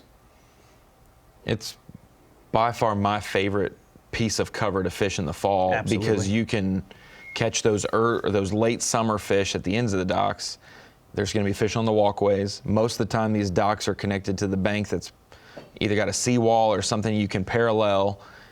So many different floats or poles, and you can just follow fish as they move up and down the dock, through the season, it seems. For me, this time of the year, I feel like they're going to get as shallow on a dock as they're going to get all year long. And then when you have the lakes that get drawn down like Martin, when you have those floating docks and they kind of start touching the ground, Sitting on the bottom. Yeah, they still know there's going to be like a corner of it that's like every day you'll catch one off that corner and their bellies have mud on them so you're just like, hey, you got all this dock and you're sitting right where it's touching the ground. And they're typically good ones. Yeah. We shouldn't have talked about that. But yeah, they're typically good ones. Creating drama. Yeah, creating drama and giving away a little bit here. We'll take all the information we can get.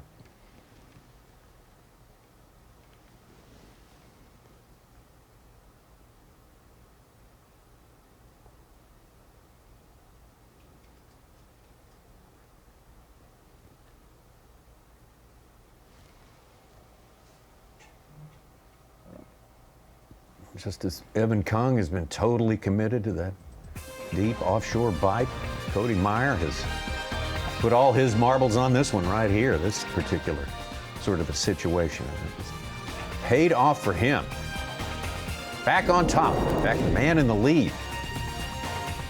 As we mentioned earlier, at one point today, he held the lead in the points race as well, so he is absolutely killing it here on Lake Martin here. The man from Idaho, Cody Meyer on top, Dalton Smith, Kyle Palmer, Bobby Bakewell, and Paul Marks. And another Idahoan, Brent Shores, in sixth place. How about Idaho representing here in the state of Alabama? What next? 2024 St. Croix Bassmaster Open at Lake Martin, presented by 7, is sponsored by Minn Kota, by Bass Pro Shops,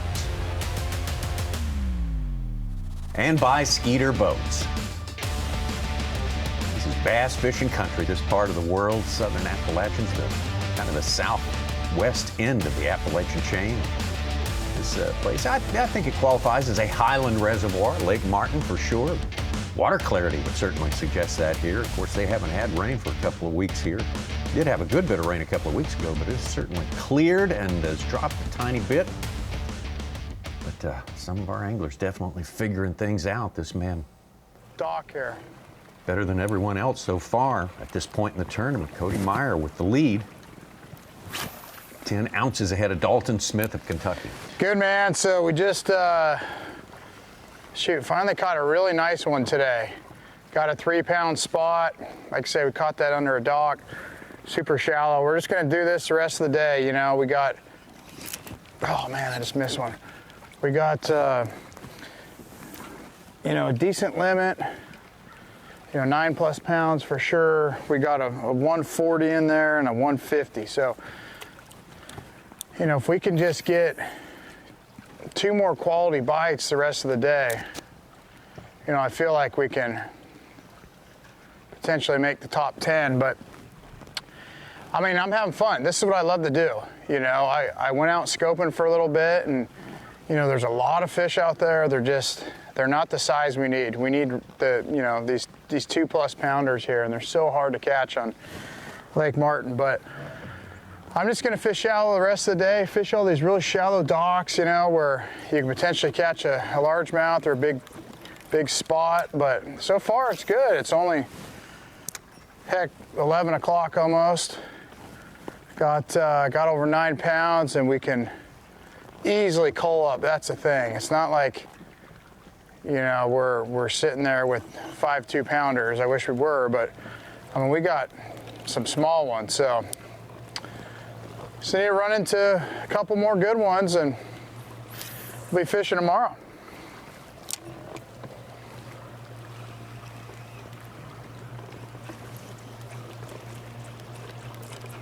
Myers leading, chasing Easton Fothergill for the Tackle Warehouse EQ Points Angler of the Year. Fothergill just landed a 1-pounder. He's up to 5.5 pounds. He's in 25th place, though.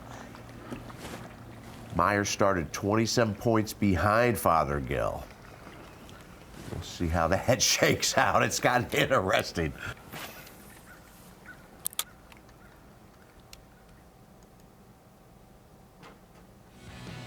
Cody Meyer, one of those anglers who came into this St. Croix Bassmaster Opens circuit for 2024 with a lot of accolades, a lot of credits under his belt here for sure. He's been fishing other tours with a lot of success for many, many years.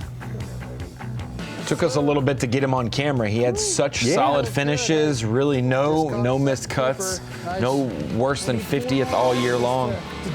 Finally got to see him at Lake Eufaula. He was one who survived that tough one for a lot of anglers, and then the Mississippi River. He said he kept it simple. He said he'd been here so many times.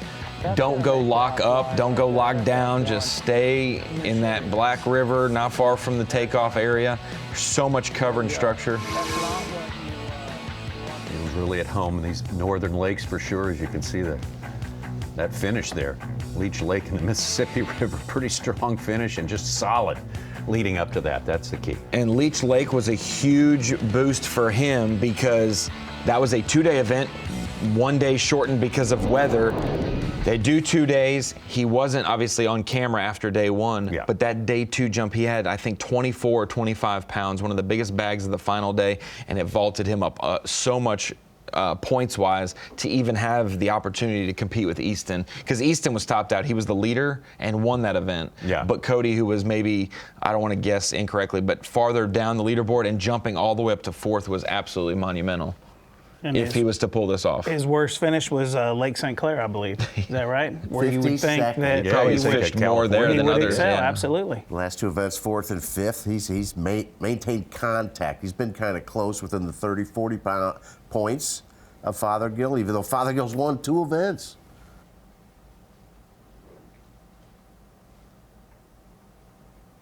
And it wasn't like he didn't catch him at St. Clair, because I bet if you look at the numbers, he probably had 20 a day.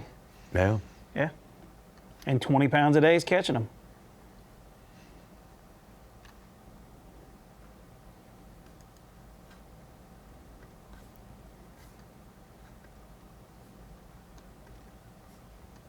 Yeah, he had 40 pounds, 9 ounces for 2 days. Yeah.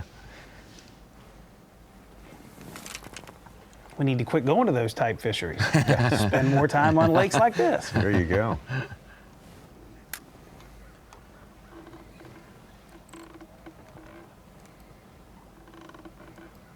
Your victory at Pickwick was a grimy tournament, but Cliff Pace said a long time ago in the Classic at Grand when he won that, and I never forget it.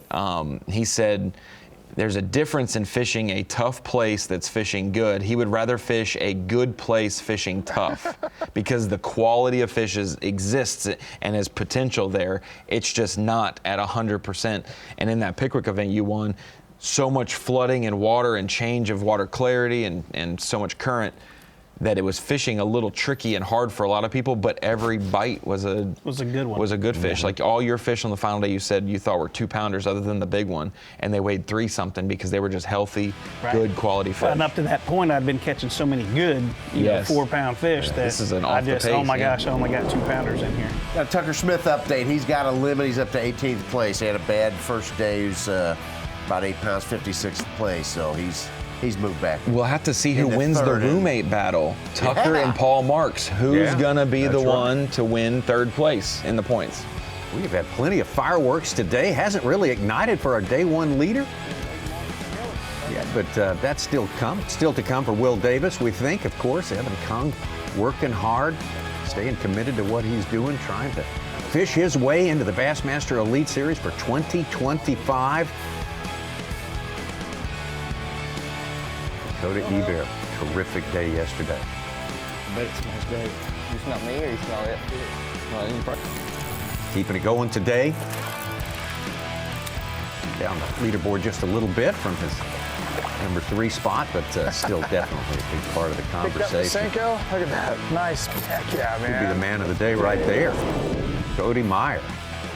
Hey, we appreciate you being with us here for the live action here from St. Croix Bassmaster Open, last one of the season. The coverage is going to continue in about an hour's time on Bassmaster.com. Also, that is where you'll find the weigh-in. The first flight checks in about 2:30 p.m. Find that on Bassmaster.com. Tomorrow, we'll be right back with you on FS1, starting at the same time, 7 Central, 8 Eastern.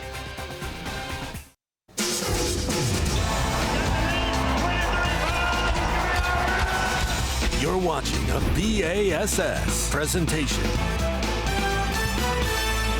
We are back and ready to go with more Bassmaster Live for you. Of course, this is a very important tournament here.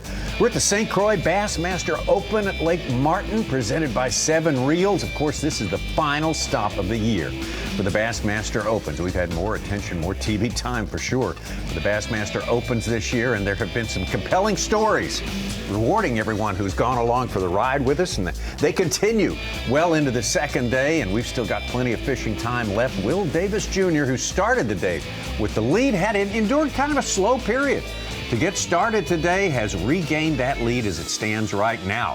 Done a lot of work during the pause that we had for the past hour between our FS2 broadcast and now our next 2 hours coming up for you right here on Bassmaster.com, taking it very close to check-in time, weigh-in time. That's going to be at 2:30 Central Time, 3:30 Eastern. But why don't we catch you up, if you didn't catch us earlier, with our Bassmaster Midday Report and take a look at one of these anglers who's striving to make it into the top 9 positions for points in the season, Matt Adams from Alabama. Still more work to be done for Matt Adams today. We know how slow it was for him. He had 4 fish at 10 o'clock on day 1, ended up surviving and honestly thriving. He coiled up late in the day. He will need that today, as he is now the lowest of those bubble boys for the Elite Series. You don't ever want to be just a pound or 2 short, and you certainly, Bill Lowen, don't want to be 1 fish shy of a limit. That's exactly right, and I think he's still sitting on 4. Is that correct? Yes, sir. So the other guys in that top 9 that are trying to qualify for the EQ have definitely done their job. Matt's definitely got to keep his foot on the gas, and his bite, I think, has been more toward the afternoon, so he's still got some time to make things happen. Evan Kung started the day in the 8th position. He's vulnerable as well. He's just been sticking to his guns, though, and that is an offshore strategy for Lake Martin. Yeah, and the difficult thing interpreting, like, oh, he doesn't have that big of weight today, and his 2-day weight's 16.5. Matt Adams is 2 pounds, 7 ounces behind right now, Evan Kung. 1 keeper can pull him even, and they'll be A-okay. If they stay at that gap, Tommy, there's going to be 30 anglers between them, and that's a lot of points. So Evan Kung is hanging tight, but certainly needs to upgrade later in the day. This guy, he's got a threshold. He's the only one who controls his own destiny today, and that is for Angler of the Year for the Opens. And if Easton Fothergill finishes 28th today, he will be your points champion, even if Cody Meyer wins tomorrow. Well, that's a good feeling for him, but he's still got to get that done. But look at him right now. Currently, after our pause here, he stands at 18th position. Of course, again, there are a lot of weights we don't know about, a lot of plot twists possibly coming in at the weigh-in. So until that's done with, we will not know that for sure. Alan Brooks started the day in 2nd place, an angler from Georgia. And he has not had the best day, has not had a day to compare with his day number 1, currently in 15th position. We've seen a lot of spotted bass come in the boat on topwater. That's probably something that happened on day 1 for him, and he worked through numbers of spotted bass at times, but he ended the day with multiple good largemouth. That's the only thing he's missing, Bill, and some can chalk it up to high pressure, some can chalk it up to less wind. Sometimes it's hard to go where you caught him yesterday, so we'll have to see how he adjusts this afternoon. Absolutely. Meanwhile, this guy, he needed a little bit of an uptick, and for everyone who's had lower day 2s than day 1s, that's not the case for Bo Browning, Tommy. He has had a better day 2 than he did on day 1. He switched the tables for sure. He came into this tournament to start yesterday tied for 9th place, that a crucial 9th place spot, so something had to give. And yesterday, he did not make it in. He dropped out of the top 10 considerably, but boy, he has done great work during the course of today. Currently in 11th place, he had it as high as 3rd place at one point. Yeah, and he was so confident this morning, and we all know that confidence breeds success, and he has had a tremendous morning, and I continue to see, it's going to be exciting to see what happens this afternoon.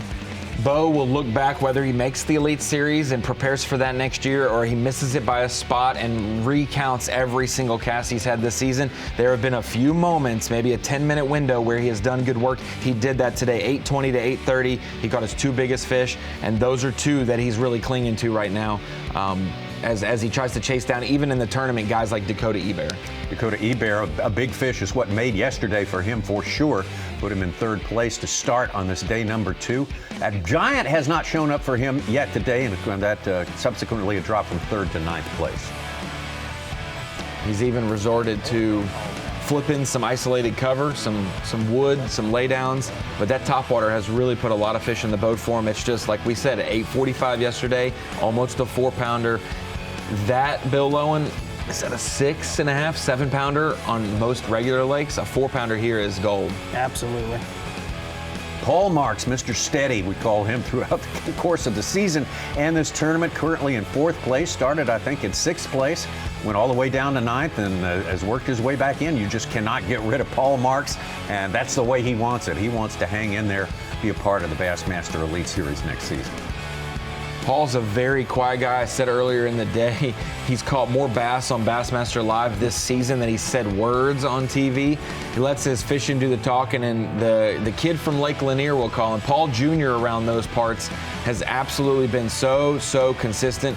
This right now, Tommy, unofficially will be his 7th finish, better than 23rd spot this year out of 9 events. And to think those two other finishes were triple digits, that is something that we did not expect to see from him. And one thing I'll say, this fish catch right here, off the dock, we knew at some point today he would ditch the open water, go to the docks, and probably have a shot at one good fish. He got that good fish earlier. And got that fish yesterday as yes. well. Well, Cody Meyer didn't have to ditch the open water because he never got out on the open water today, and not much of it yesterday either, and that has turned out to be a very, very fruitful decision and a good working plan for this tournament. One big thing you can think about, he's got a lot of things. He wants to win, make the Classic. That's an ultimate goal. Also, he has a shot at winning Angler of the Year for the Opens for the season. And you think he might have fished a little tight yesterday. He fished it perfectly. Caught him up shallow, went out deep, cold once or twice, then went back to the bank. Today, we haven't really seen him lean on some of the stuff that got him here. He really locked a topwater in his hand all day. And then when the sun got up as high as it's been, Bill, he went to the docks and we saw a 3-pound spot at Pound Bass. spot, one of the biggest spots we've seen weighed in. But there he is, Will Davis Jr., so much experience here on Lake Martin, such a great, as you pointed out, in our morning broadcast, Ronnie, just one of the hottest anglers in the sport of fishing over the last year and a half, a couple of years. He is a winner. 3 Bass Nation victories and a Bassmaster Elite Series title. If it wasn't for a crazy rookie class, he might have been Rookie of the Year last year. And he's trying to make it an Opens win in his home state. Just one of those things where you see anglers who fish local trails like the Alabama Bass Trail, like some of those Tennessee team trails, those vaunted individual or team local trails really prepare you for these big time opens, and we're seeing Will translate that to all levels. He's put the jig in his hand this afternoon, and according to cameraman John Scipione, that is the bait that has bailed him out today. Well, it's been...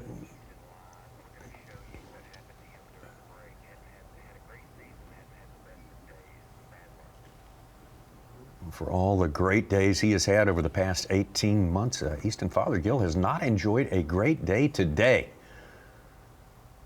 Down in 18th place, and he's not used to being outside the top 20, that's for sure, during the course of this year. This is earlier today. No. Oh, no. That's just bad luck there. That reminds me of the Jim Bitter deal. Oh, gosh. It does.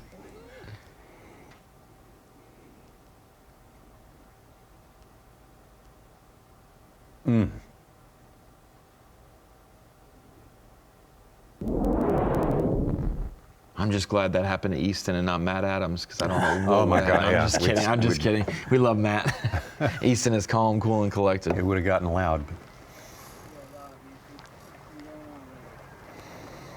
Does Easton have a limit yet? Much better now, and now I guess it's just my job to hunt down a couple big ones from now until the end of the day. So we're up in some shallows, just cruising pretty fast, just trying to find a couple big roamers. If I can get bit 3 or 4 times doing this the rest of the day, we'll be sitting right where we need to be. These have been 2+ pounders all week, the ones that I'm catching up in the 1 to 3 foot range. So that's kind of our game plan. We're gonna hunt up here probably the rest of the day, check a couple rock piles, but we're gonna mostly stay up here and go for just a couple bites the rest of the day. Well, just in case you're just now joining us, Ronnie told us earlier 28 is his number. If he can make it out of today in 28th place, right, he wins the Angler of the Year points title.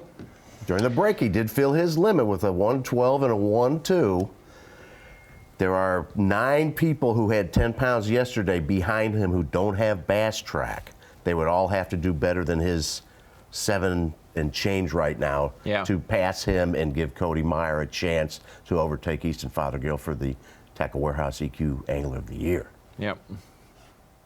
It'll definitely... It's coming down to it, Ronnie. That's why you got to look less at the positions for these anglers on Bass Track and more at the weight. When you see a 2-pound gap between guys and they're in 30th, you have to assume there's going to be 20 people that fill, that 2-pound gap somewhere from the field. Someone had 6 pounds yesterday, and they're going to have 12 pounds today and somehow jump in there. One of them deals that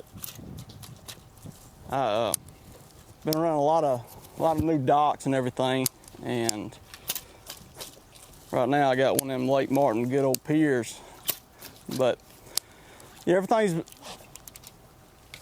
going pretty good. Just got to settle in and catch a couple good ones, and hope for the best. You're only one big bite away on this deal. Seems like the jig's been pretty point on this afternoon. Yeah, the jig's been the deal. A little bit bigger profile, gives them a bigger meal, I guess. Most of these fish are feeding on brim, so I'm trying to give them that profile. But Lake Martin's been tough. It's been tough for a long time. The population of largemouth is like non-existent right now, and it's like finding a golden horseshoe when you catch one, a good one.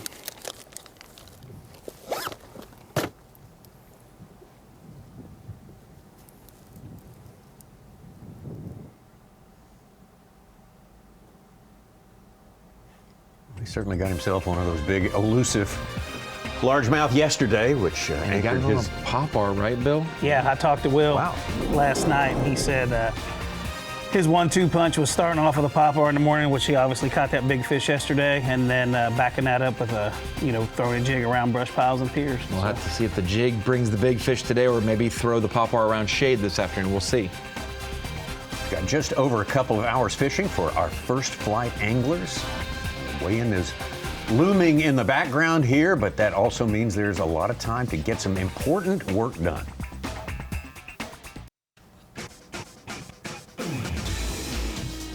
Pushing on into the afternoon, taking flight, you might say, if you're feeling a little buzzardy right now. Is that an eagle? No, that's not an eagle. That's not exactly an eagle. He has talons, though, like an eagle, I can tell you that. Oh, we've got all sorts of activity on the water, flying, swimming. Oh, you could put one of those down, Bill, couldn't you? All this waterfowl is getting me excited. We've got Canadians here as well, including Evan Kung, who's part of our stories, and many stories we're tracking during the course of this event. He started his season down south for the winter. He came down. Yeah, he migrated down here as well. He was following the flock down there and did well. And he's still in it right now, as far as we can tell. He's got an opportunity to make himself part of the Bassmaster Elite Series. He's just got to deal with this guy and another fellow named Bo Browning. All those three are looking for 2 spots in our final points tally for 2024. Never seen a clock move so fast in my life. Well,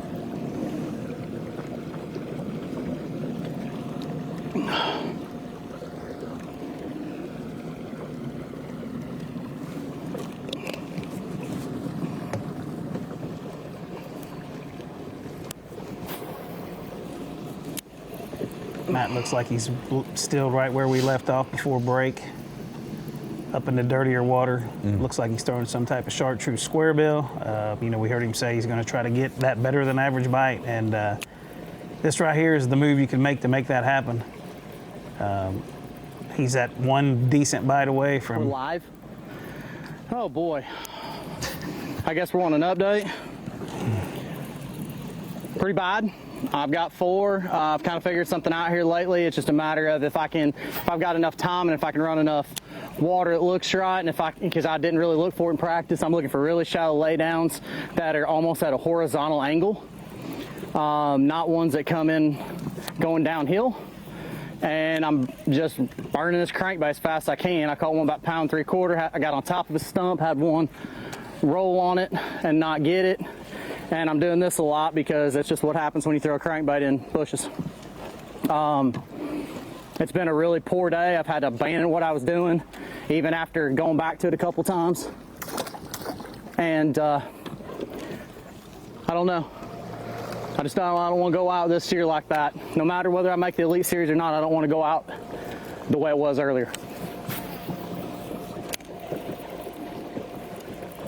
He needs about a 4-pounder. Covering water as much as we can and try to maybe somehow end up with 3 more of the 1.75 pounds and maybe dot a good one and see where it goes from there.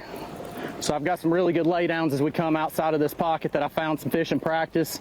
They had a bunch of spots in another 1.75 pounds to maybe a little bit more.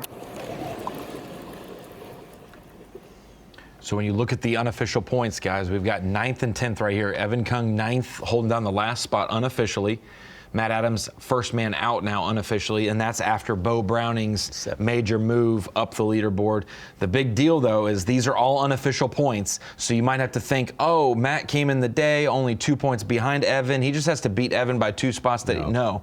Coming into the event, he was 5 points behind Evan. He held the tiebreaker, though, so he has to beat Evan by 5 spots to be tied and be able to win that tiebreaker. So Matt Adams has some work to be done after being about 11 spots behind. That means he's 16 behind Evan in the points on that, actually.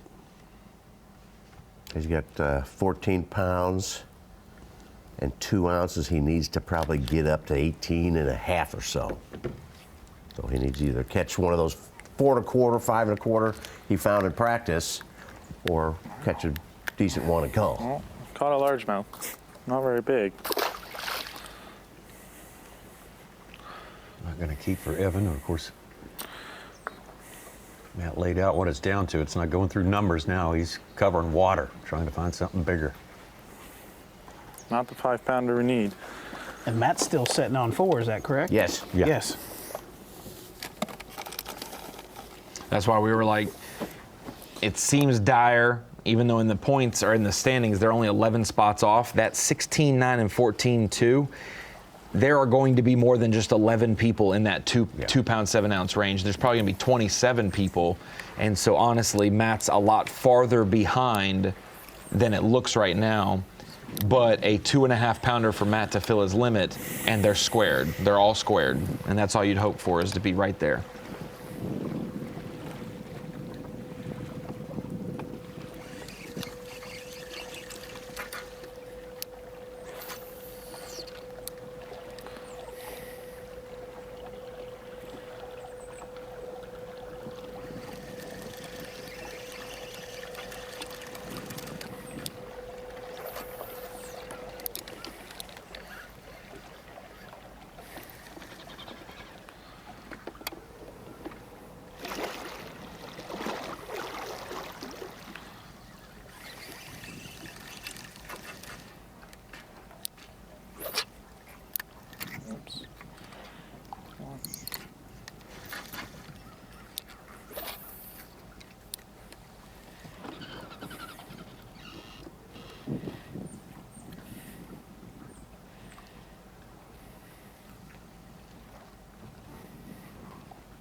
Now got 6 anglers with more than 20 pounds on Bass Track. Best bag, Dalton Smith, 10 pounds 5 ounces. Austin Cranford, 10 pounds 4.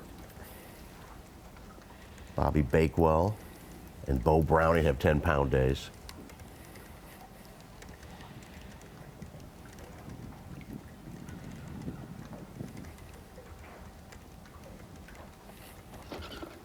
That's it for double-digit bags on day 2 so far.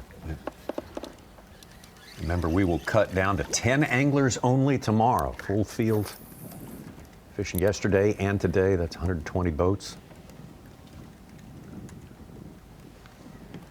And tomorrow will be a fun weigh-in because things may be confirmed today. Honestly, there's a possibility that a Bo Browning could make the final day tomorrow and have to finish at a certain spot. You know what I'm saying? Like, he could be in by 3 or 4 spots in 5th place and can't fall to 10th, that kind of situation. Yeah, could be. So we will determine, obviously, at the weigh-in, when things become more official, Hank Weldon may dole out the award, like, hey, congratulations, you made the Elite Series, or you won Angler of the Year. That may happen today, but an actual awards presentation to the top 9 qualifiers will happen tomorrow at the weigh-in, too. Not official till tomorrow, till the tournament. You know, why could be Cody Meyer having to stay up in the top 3 or 5, exactly. too. Yeah. If Easton finishes 31st, then he'd have to get top 3. Every spot below 29th is 1 spot from the top that Cody has to finish. Yeah. We're just postulating the possibilities there, Bill Lowe. Creating drama. Creating drama. It's part of it. You create drama, and then you create some backup drama in case that first drama doesn't work out. This is our Bass soap opera. Yes. Drama's inherent in the system. This coat is hooked up. Dude, this was like a good one. Unless I got 2 of them. I bet I got 2 of them.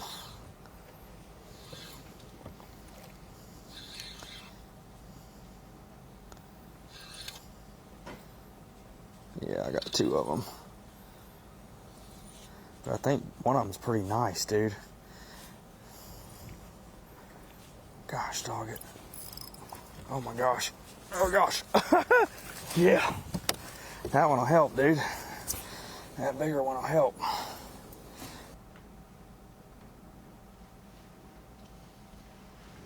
was wondering what he was throwing to catch, too, on a spinning rod.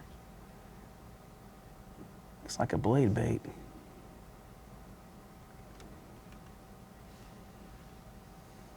He's pretty much punched his ticket. He's sitting in 7th place. Yeah. He came in 11 points on the good side of being. Go, baby, go, he's baby, jumped go, up. baby, go. That's why when someone asked online, what do these guys need to finish, or are they locked in already? That's the variable in sport. You got to make it back. Yeah. He can't rely on his 12.5 pounds yesterday. If he came in with nothing or was late or missed weigh-in, that's not going to get him in the in the elites.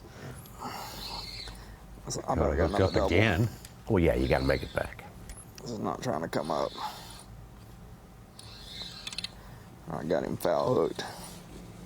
Nope, I got a catfish. In a world full of hundreds of bass, I catch catfish. Oh, treble hook bait at that.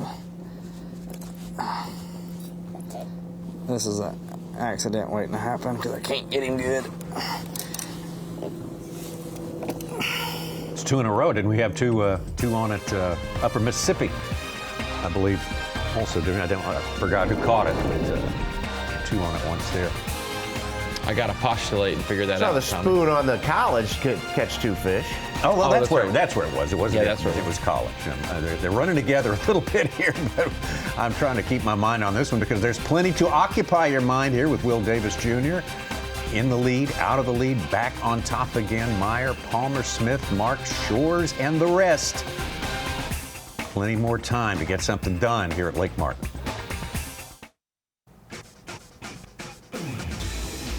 St. Croix Bassmaster opens. This is the final stop of the year, Lake Martin, Alexander City, Alabama.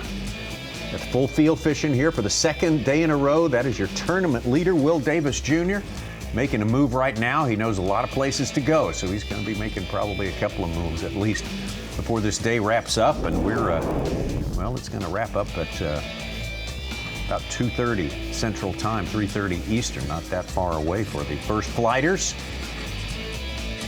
And Matt Adams, who we've been with all day long, talked about I've never seen time pass so quickly because he has a lot of work to get done. He wants to get himself into the top 9 points positions.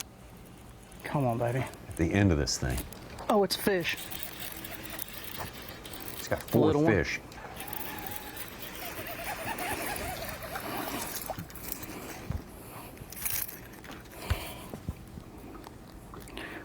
Might be number 5, but it's a little one.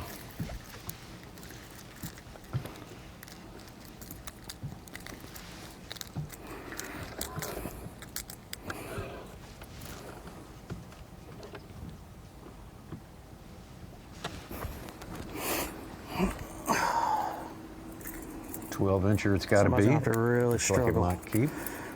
Bad, bad, bad if I'm gonna have any chance today. No, it's 12. Right at it.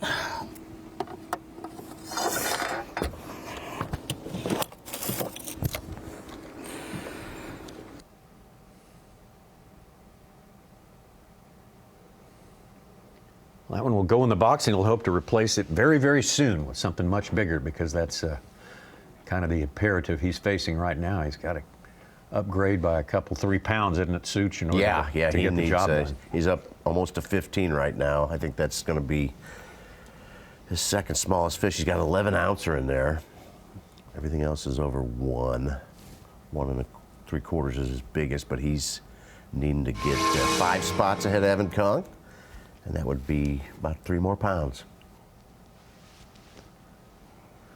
Yeah, it's one of those things, Bill, where yes, you can control how big the fish are technically, the decisions you make and the places you go and the baits you use, but most days you just want to put yourself in the right position and hope that the right bites come along. But at minimum, Matt has to get a limit, and so getting that limit, he did that. Looked like he just missed a good one there. Yeah, he had one jumping right there. That was her too. Come on! Come on!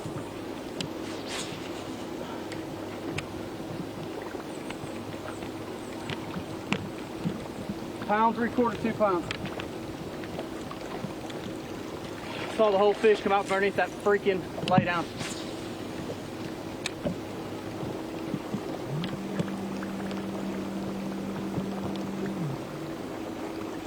Well, he's definitely figured out the right trees to get a bite out of. Kidding me? Hopefully he'll get fortunate enough to catch one of those fish that he needs. Freaking good one too. God, it's where all my spots were on this tree the other day too, and that's exactly the way they hit it. They ate it. Man, come on.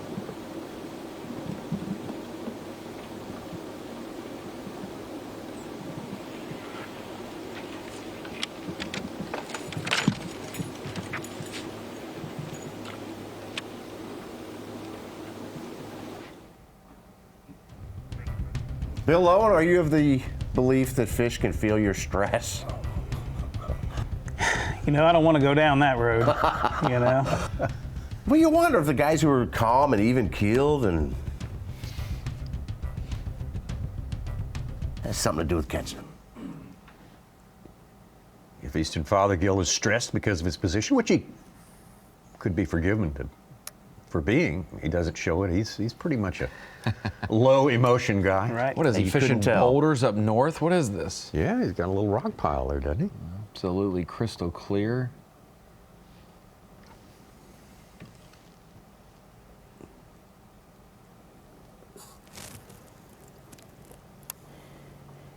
There's some big famous rock formation near this lake, isn't there, Such?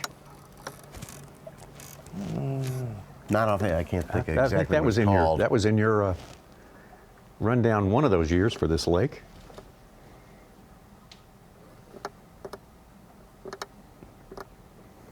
Such, I don't think the fish can feel our emotions, but I know it definitely transfers into your fishing. You know, when you get your emotions are running high and you're getting spun out, you tend to fish a lot faster than you normally would. Exactly. You move your bait a lot more, whereas when you're relaxed and calm, you're doing exactly what you need to do. There comes a point when you get so stressed out that you're just going through the motions. And I find when I'm going through the motions, that's never a good position to be in. I remember somebody telling me missed a classic berth because he was just going through the motions and flipped to the wrong side of a lay down and wasn't ready for it and lost the 4-pounder that would have got him to the classic. Absolutely. You got to stay focused 110% of the time. And when things aren't going right, it's so easy to lose focus.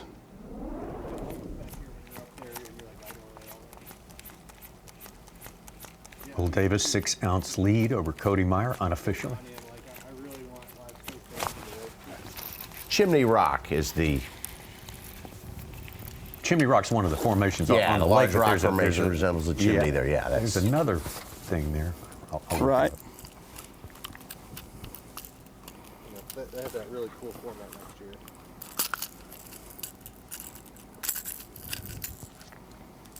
What kind of format?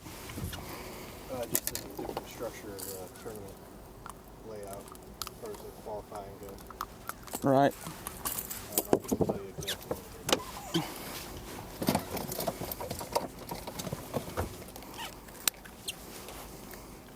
He's got a 1-3 he can get rid of here. This one should upgrade him from that.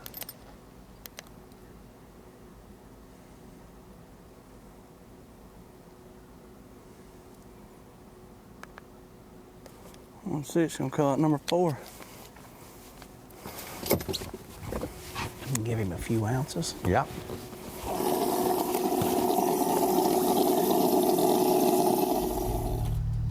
Watch a lot of guys over my career fish a jerkbait, and I've never seen anybody set the hook with a jerkbait the way Will Davis does. It's almost like he's setting a hook with a jig. You should have saw him at Lake Murray on Bassmaster Live. Yeah. That was one of the more quieter top 10s. People will remember Lake Murray, and Cody Huff, Patrick Walters, Lee Livesey, things like that, but Will Davis made the final day on that one as well. Bo Browning hooked up, trying to increase one of the biggest bags of the day.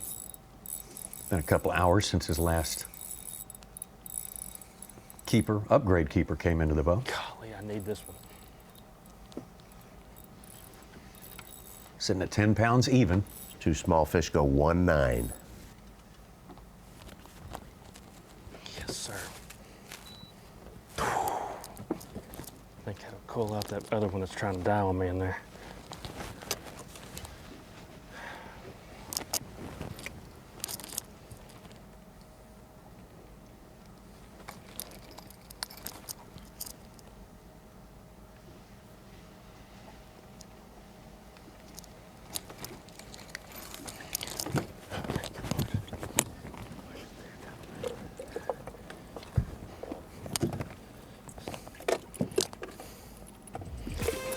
Started day 43rd, he's gained 30 spots.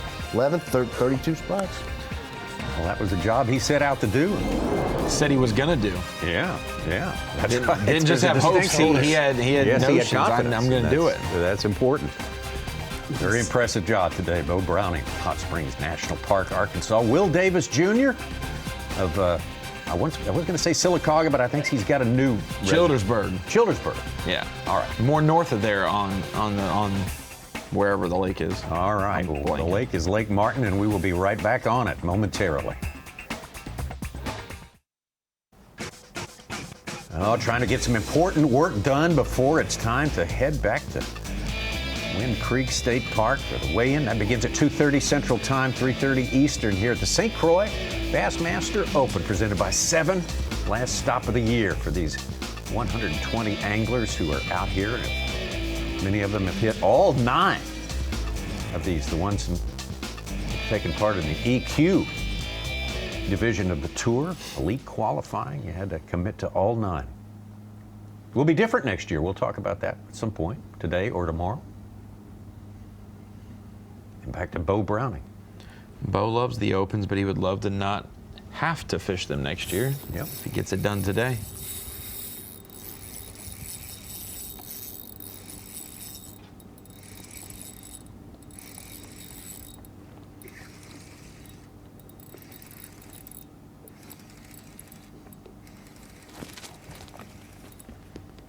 Just made an upgrade about 15 minutes ago. This one looks like, the way he's fighting it, looks like it might be another one that could upgrade. It'd be close.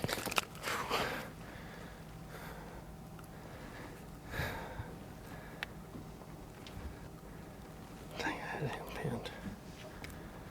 I don't know if he's gonna help, but be close. Sorry.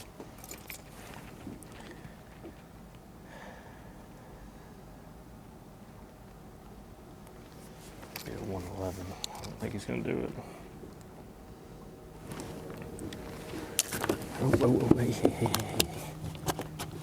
Hey. I'm gonna get him check. He's the same weight as one of them. I'm just gonna make sure that other one's living large. Yeah. He said 111. He entered it as a 1.9. He's still got the 1.9 on his fast track. He's tied with Adam Rasmus with 19.3. You got to be accurate. He said 111, and Carl, his cameraman, put it as 1.9. Actually entered it. Just want you to know. He didn't do the entering. He just gave the weight. Paul Mark's boat up. Yep. Oh no! Oh, no. Twice today we've seen and that was a real good one. It's a 2-pounder though.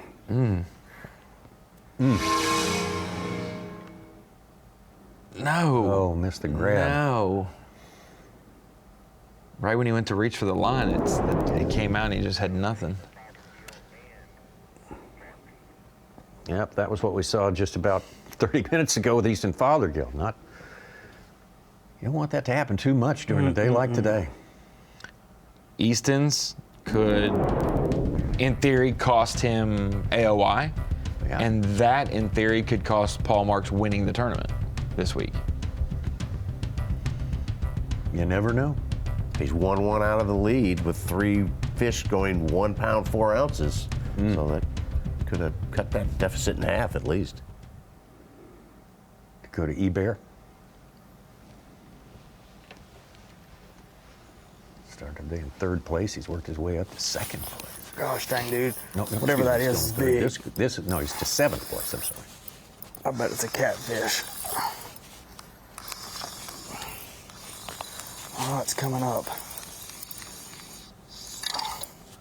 Dude, it's a big spot.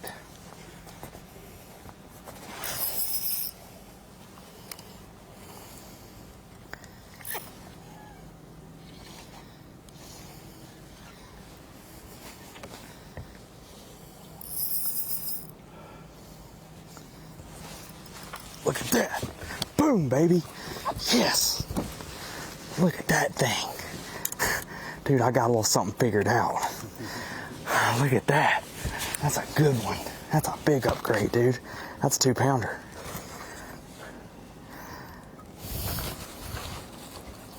You ever seen somebody get so fired up for a 2-pounder? 2 even. 1.5, it gets me to 8.2. Dude, this fish just qualified me for the Bassmaster Elite Series. I'm pretty confident in that. Thank you, Lord. Oh my goodness. Roger Bacon, this one's for you, buddy. One of my really good friends and one of the biggest mentors in my fishing career passed away the other day, man. And I know he's upstairs watching and cheered me on. He always will be. That's been the first tournament I ever fished in probably the past 7 years where he wasn't probably the first person I talked to after I got back in the truck, and I sure do miss him. I know a lot of people in the industry miss him, but me qualifying for the Elite Series, I'm doing it for a lot of reasons, but he's part of it, man, and I'm just thankful to at least be able to do what I love and meet people like him along the way. I mean, that's the most important thing about all this. The relationships or friends you make along the way. And Roger helped out many companies in this industry, many anglers in this industry. He's just a good guy. Loved fishing, loved the outdoors, and he was a big inspiration and mentor to me.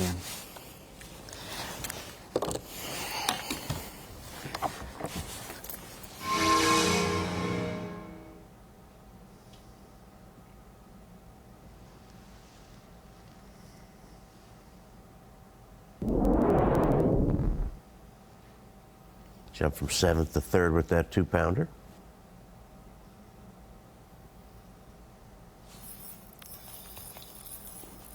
Dang, that's another good one. Hooked up on the next cast. Wow.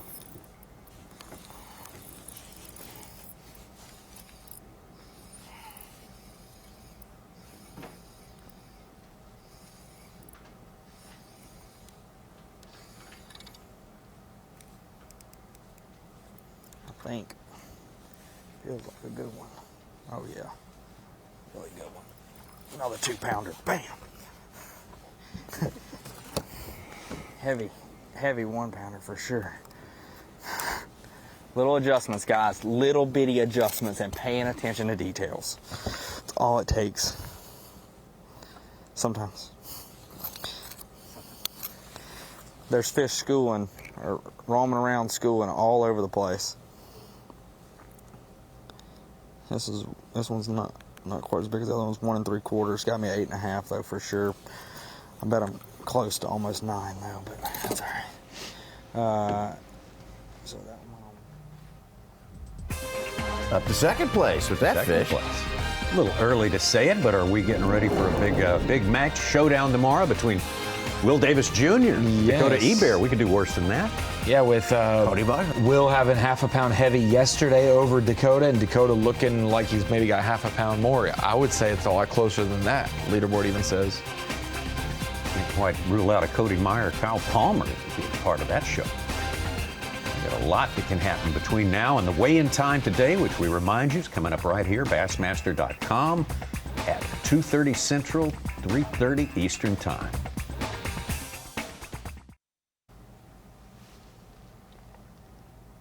Less than 90 minutes fishing time for the first flighters here at the St. Croix Bassmaster Open at Lake Martin. Great to have you with us here on Bassmaster Live. A couple of scenes from takeoff this morning. The families, including all the family members in some cases, out here getting these anglers off to a great start. And we're still seeing plenty of 4-footed spectators. We've covered some ground if we've already seen this many dogs. We've been talking about spotted dogs and all near day, dogs, but now we got sort of dog-related critters. What does the fox say? Yeah, what does that fox say? No bushy tail. Yeah, getting on down the road. Hey, we got a visitor from down the road.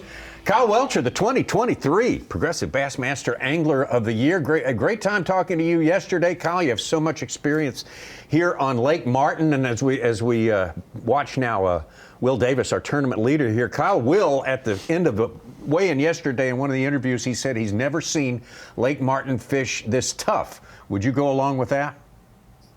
You know, I fished over there probably 7 tournaments last year in about this time of the year, and it seems like it's on par with last year from what I've seen. But it's also because of the way he's fishing. He's kind of going all in on the better quality. And if he got out there around some of the brush and bait balls, he'd catch a lot of numbers. But the way that he's fishing this time of year, you're just not typically going to get that many bites, but he's put himself at a better chance for those 3+ pound largemouth, which is why he was leading yesterday. So it's always funny whenever somebody's leading the tournament and says it's tough, but I understand where he's coming from. Kyle, we have 120 boats in the field. We talked to Wesley Gore earlier today, and I asked his thoughts on 20 anglers broke the 10-pound mark yesterday. When you saw that on the leaderboard, were you a little surprised? Is that what you thought? And obviously, it's going to be hard to duplicate that today, but that kind of set the tone as, hey, I actually got to kind of get a game-changing bite if I'm going to be contending.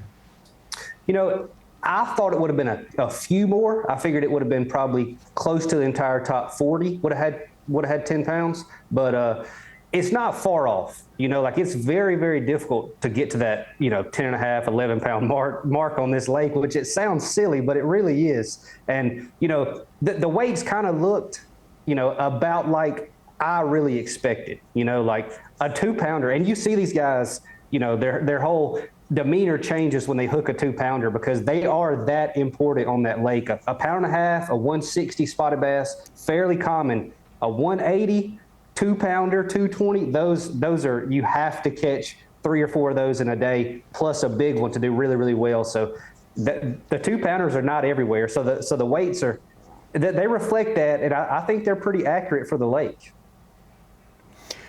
Another thing Will told us, and he said it a couple of times during the lead up to the tournament and during the tournament, he says I caught a big largemouth, which is incredible because largemouth basically don't exist anymore. Now that was an exaggeration, obviously, but is it true that the numbers are really small, or are they just sort of disappear this time of year? They disappear this time of year, and they also get very regional. Like there's certain regions of the lake where you can go catch 75% largemouth. The problem is they're not all big largemouth. Like you can go catch 7 pounds of largemouth just like you can catch 7 pounds of spotted bass. But they're very regional. But the places where it seems like the big ones live, like the Sandy Creek, the Minoy Creek, there's some big ones in Kalagia. It's almost like this time of year the spots kind of scatter out and roam so much. The largemouth, it does seem like they disappear because they're competing with those spots. So even if you skip under a dock, there may be a big largemouth under there, then 4 or 5 spots. The small spots are gonna get to your bait first most often. So it feels like they do disappear, but whenever you go up there and they're spawning, they're everywhere. It's unbelievable. They're everywhere. Kyle, we've been talking all day about some of our anglers, or maybe a couple of them, making an adjustment, making a move. I know you love fishing in the fall as much as I do. And in Kyle Welcher's mind, what does he do, last hour and a half of the event? You need that better than average size largemouth. What does Kyle Welcher do on this body of water to try to get that bite or make that adjustment? The fall to me, especially on clear bodies of water, it's just like it's all about fishing the conditions. So the last hour of every single day is different. But today you see it's very light wind, high sun, no clouds in the sky. For me, I'm gonna be on the dock or the lay down tree program. Maybe mix in some of the 8-foot to 12-foot deep brush piles. But I'm going to be trying to run super specific places for the last hour where that sun has actually positioned them. And for me on this lake, the last hour is notorious for catching, like 3 or 4 cull fish in the last hour. Like the last tournament I fished over there, that was like 2 or 3 weeks ago, we culled 3 of our fish in the last hour. Because whenever that sun positions those fish that roam, and like you can see that bank to his left where it's just a super flat bank, early in the morning, those fish will be scattered down that bank feeding, but this time of day, they get super concentrated and specific. And if you pick up the pace and you run and gun, a lot of times you can catch some of your best fish. But it depends on the conditions, but with today's conditions, that's what I'd be doing. I'd be looking for those places those fish are positioned. So I'll follow that up. You didn't give a bait away. You gave a piece of cover, docks late in the day. If you're going to try to run and gun docks, flipping every pier is time consuming. So are you going to throw maybe a 6-inch swim bait down the side of it and keep going, looking for the biggest, most active fish under the dock? Or will you take the time and flip, and maybe only flip 30 docks, but you covered those docks well? I'm going to, like, at 9 or 10 in the morning when the sun's at a weird angle, you have to go slow on docks. But at 1 or 2 in the evening, whenever the sun's straight overhead, you can really pick out those shade places on the docks. And especially in clear water, I feel like if I make one really good kick cast to the floating part of a dock, every fish under there probably saw my bait. And if I make a couple casts to the pole parts of the docks, in that clear water, the fish under there are going to see your bait because they're going to be tight to the heaviest shade. So I would be skipping the docks with a jig or flipping the docks with a creature bait, but I would only be making 1 or 2 casts to most of the docks because in clear water, I feel like you can get away with that. If it's a little bit more stained, kind of have to pick it apart and actually fish the poles a little bit more. Kyle, one question talking about conditions. We're getting further away from the passage of a front, which basically happened yesterday. Is that going to improve the fishing tomorrow? Is there a chance it's going to pick up, be maybe a little bit more robust tomorrow?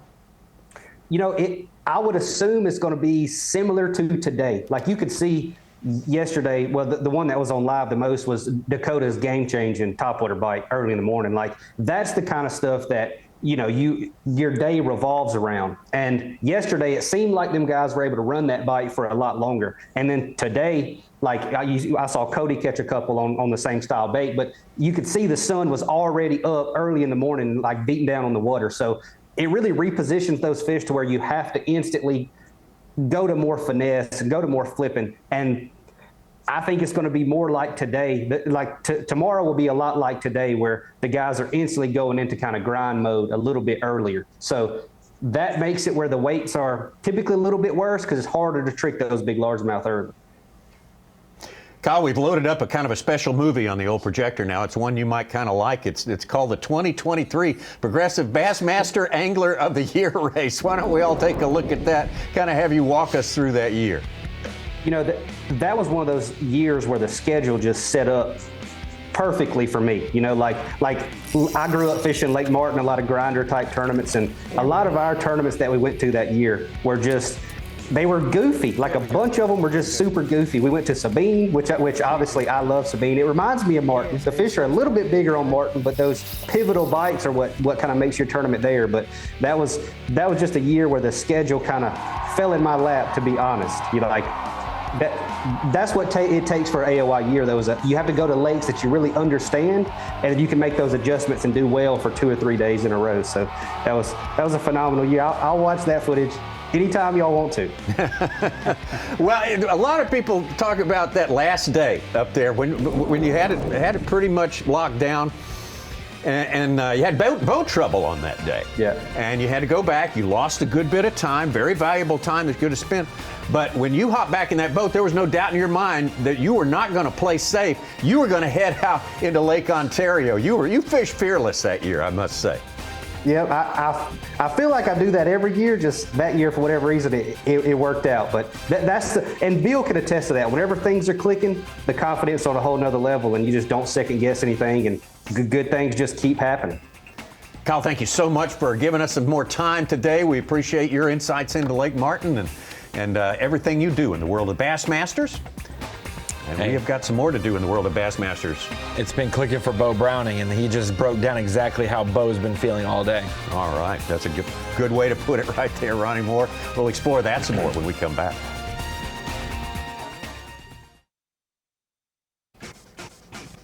Really just about an hour's time when you count travel time. Fishing available for first flight anglers here at the St. Croix Bassmaster Open. Lake Martin, day number 2, full field again out there today, as they were yesterday, but we'll cut it down to 10 tomorrow. Will Davis Jr.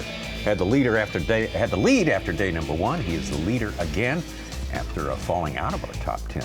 Briefly during the morning times, Dakota Ebert starting in 3rd place, moved down and then back up again. A lot of movement up and down that leaderboard. One angler who needs movement, really needs it pretty soon. Movement up that leaderboard is Matt Adams, doing his best. Had a great season so far, just trying to hang in there, stay in the top 9. Tackle Warehouse EQ points for the season. Ooh, what a time to come to me live. I thought I had some stuff figured out, and I'm catching some fish, but I'm not catching anything of any size. I caught the one good one early, running some lay downs. Now I'm trying to run some kind of off the beaten path docks. A little over 5.5 pounds right now. Unless something crazy happens in the next hour and 20 minutes, my season is over. And that's hard to swallow.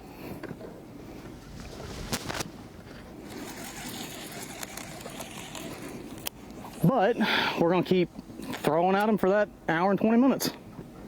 See what happens.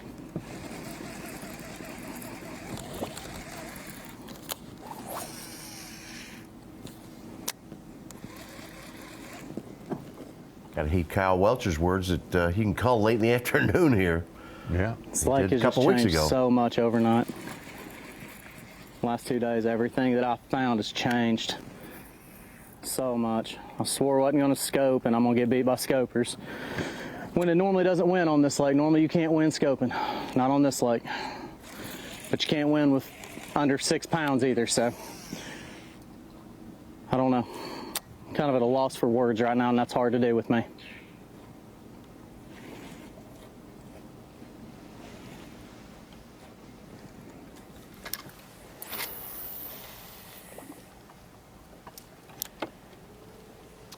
Put it in perspective, 7.5 pounds yesterday. You double that, that's 15 pounds. 7.5 pounds was 77th place. So if we think of the 14, 15 Matt Adams has, obviously it says 31st, not everybody's on Bass Track. Right. If the weights doubled, and let's just say they doubled and the cut went down a pound, you know, everything went down a little bit. I don't think it goes down a pound. This season, trend-wise, it's gone double it, and it's been 2 to 6 ounces below. Yeah. And so if it did that, I mean, yeah, like Matt said, you can't win here on 6 pounds. It doesn't matter if you're flipping, if you're scoping, like you haven't caught enough weight today to do your job, and that's what he talked about on the phone last night preaching. I don't want to lose this. I don't mind if I get beat by them. I have to do my job. I have to get close to 20 pounds for 2 days, and he still has plenty of meat on that bone to do that. Hasn't done it yet. Same premise with Easton Fothergill. He's now 19th in this event on Bass Track. Cody Meyer, who he needs to finish 28 spots ahead of Fothergill, is in 4th. That's 15 spots, right? Well, there are about 9 guys who had 10 pounds on day 1 who don't have Bass Track. Then there's a few more with 9.14, 9.5, 15. If those guys, we're just postulating the possibilities here, Mr. Bill Lowe, and that Easton Fothergill may come down to tomorrow. Cody Meyer may end up being in the middle of our top 10 and have to either upgrade, or if he falls, Easton Fothergill wins. We'll see. Well, here you go. It's the weigh-in. 7.5 pounds yesterday was 77th. 8.5 pounds, which is what the pace that Easton's on, was 55th. So it's 22 spots for 1 pound in the territory of the doubling weights that we're doing.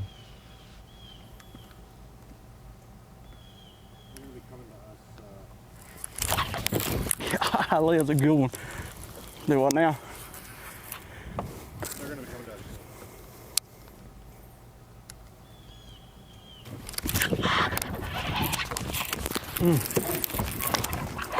Cool. Like an animal. Yes, sir.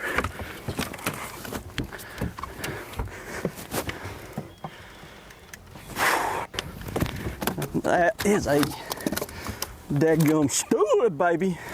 Woo. Yes, sir. Choked it. Give me some of that, baby. It's a big spot. That is a I'm big talking spot. about choked it. So brown when it came swinging in. I was like, did you catch a Small small one. one on That's Leaderboard? what they're supposed to look like. 1.7 is like a his dadgum. small. Fish has got to be 3 pounds, doesn't it? Yeah, I ain't they'll know pick up a what pound and a bucks quarter at least. Got 8.13. But if she 21.13 jumped, I total. thought, oh my gosh.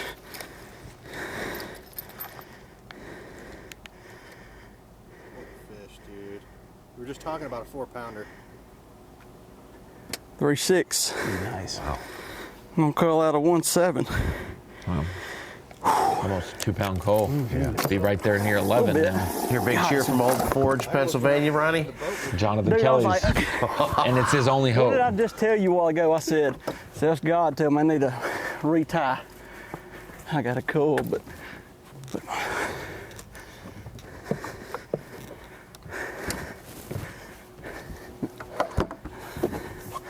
all right, which one did I say that song was?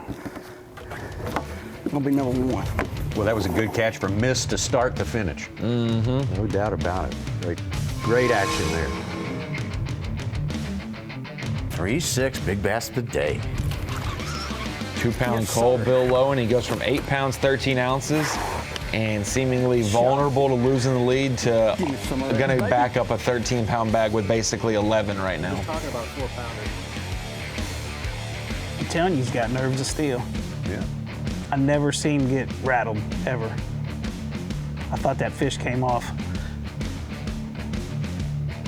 To use all 21 feet of his boat to get that boat, the fish in the boat, but you will do that. If you can't catch a 4.9 largemouth, Tommy, you'll take a 3.5-pound spot. I think so. I think most people would. That's Almost 2 like you pounds. say. You back up a 13 with an 11, you're in danger of winning the tournament. Yeah. And what just happened is exactly what we just talked about with Kyle Welcher. Sun getting up, shade spot on the dock. Will makes the perfect cast 2 times in a row. Yes, exactly. I was Because he about to missed say it that. the first time. 100%. Got the fish on the follow-up cast, and Pretty good lead, over 2 pounds. Absolutely. 2.5 pound lead extends that from just ounces ahead of Kyle Palmer. Will Davis Jr. in a good position right now. Still not done though with our fishing for this day. Take you all the way down to 10th place, Adam Rasmussen. There's going to be some movement and some additions to that top 10 before the weigh-in is over. The 2024 St. Croix Bassmaster Open at Lake Martin, sponsored by 7, is sponsored by Ranger Boats, by Rapala, and by Yamaha. Get about down to the last hour of fishing, actually into the last hour of fishing. A little less than an hour's time remained for Flight 1. Anglers out of the 120, the full field out there fishing today on the 44,000 acres of Lake Martin here on the Tallapoosa River. And Adams needing something big time to happen for him. Oh gosh, stay down, stay down, stay down. Get in here. It's a 2-pounder.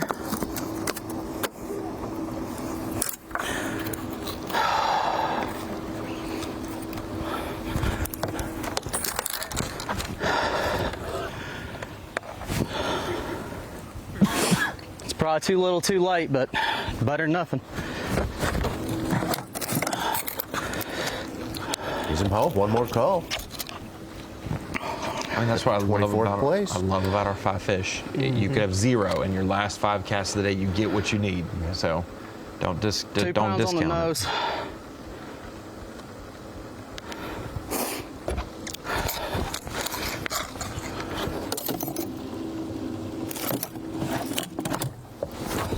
And that goes straight to his bottom line because that was number 5, correct? No, I think he just had a limit. Okay. He had that little one. That's a call. He had a small, he had 11 ouncer. He'll at least get a pound upgrade right there. Up to 16 and a quarter. There's got to be a total for 2-pounder two in days. there. There's so many.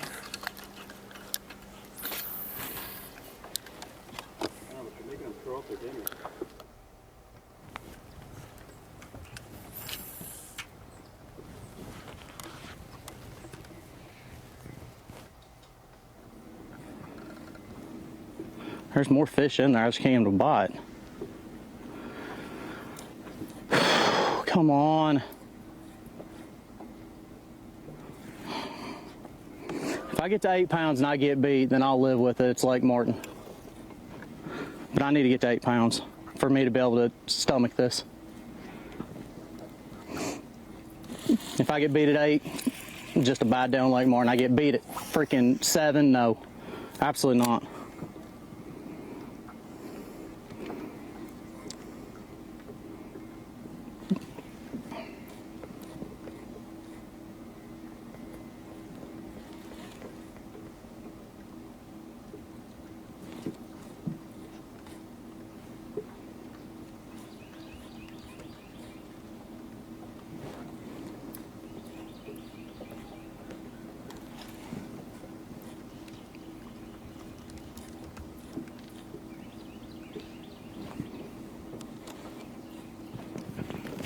Oh my God. Come on now. Come on, don't do that.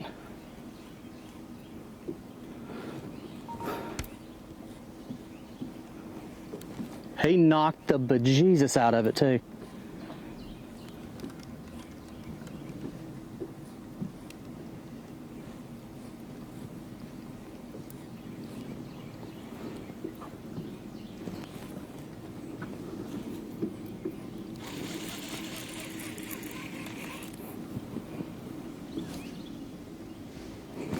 If there's ever a time for 2.5 or 3 pounder, it would be now.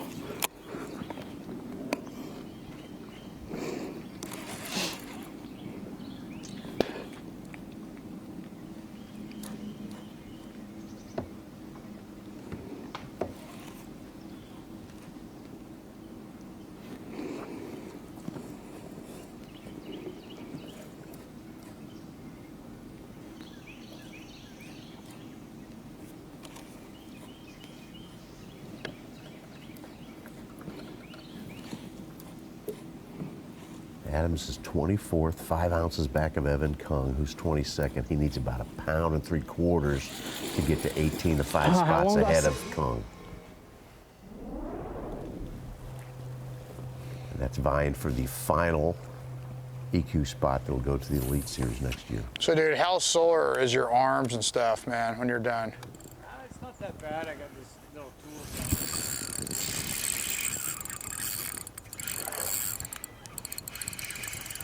Look at that one with it. Of course, it's bigger. Dang it.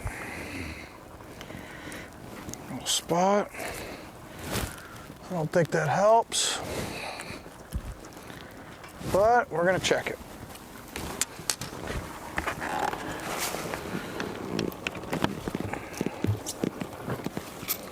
We got a 140 something, 146.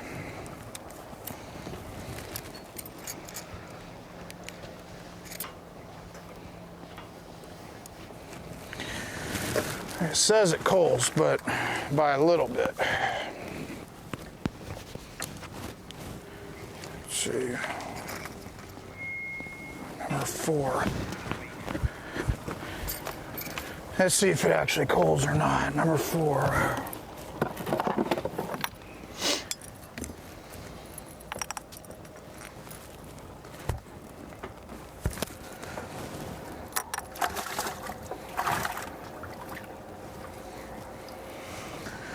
We got some little ones, boys.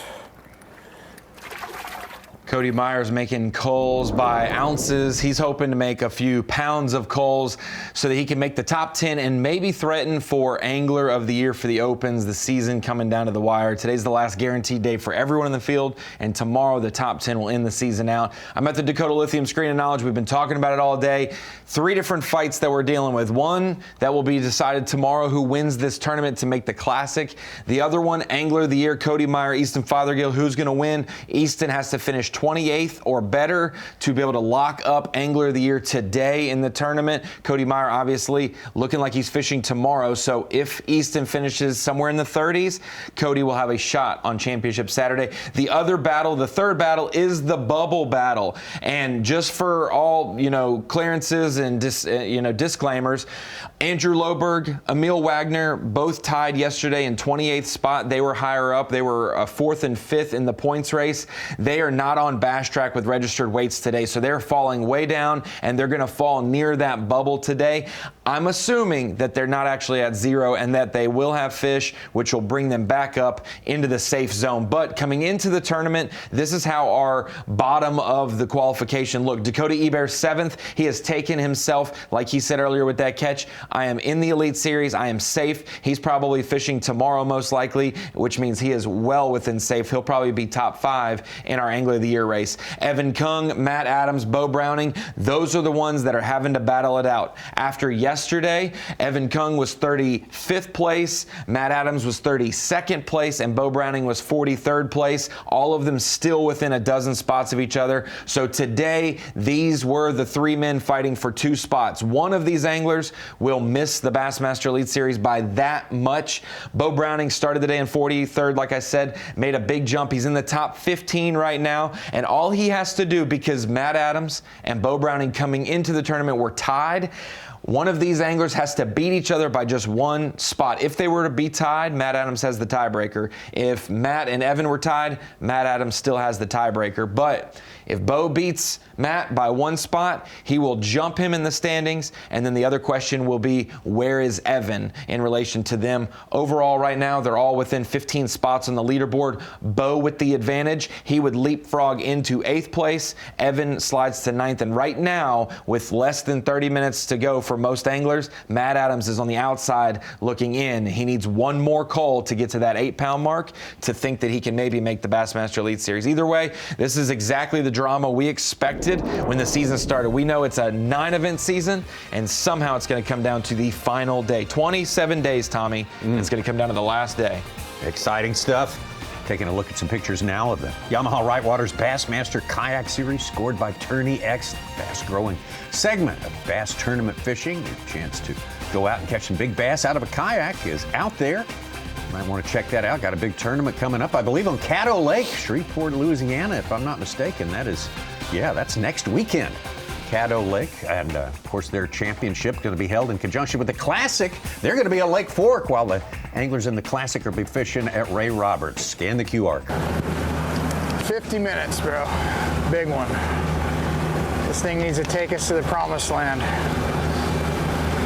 One big one needs to eat this Yamamoto Ika. Large one.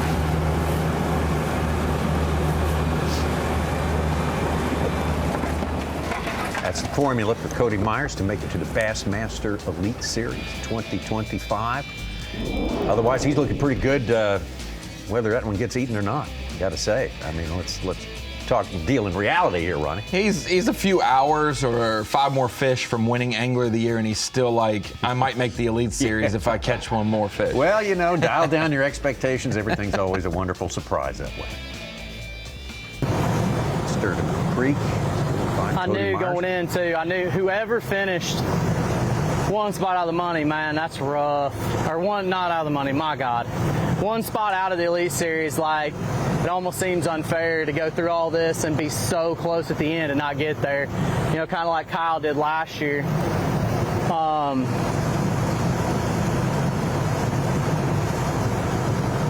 I don't know if I can do it again. I don't know that, I don't know, I've got it in me to go through it again. So, hopefully we catch a 3-pounder here and I don't have to make that decision, but probably need a 4-pounder or a couple of 2.5, something. But this is it, it's been fun. Adams caught that 2-pounder right after that. Evan Kung caught a 2-pounder, made it a little bit harder. Kung is on his 33rd fish. He's caught 33 fish today. Back to our tournament leader now, Will Davis.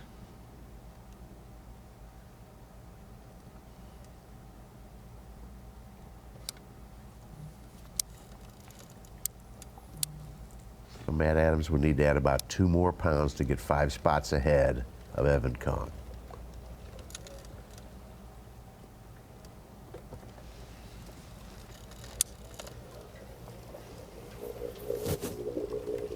Cody Myers' last fish we saw got him to 3rd place, and Mr. Fothergill is in 21st.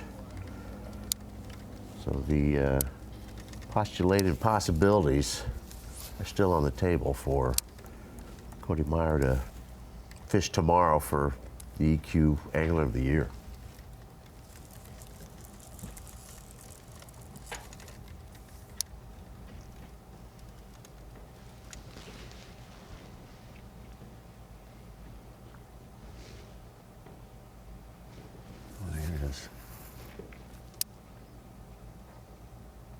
Slicked off out there. We had a little bit of wind midday, kind of keep the top broken up just a tiny bit, keep the surface. Oh, wasn't no size.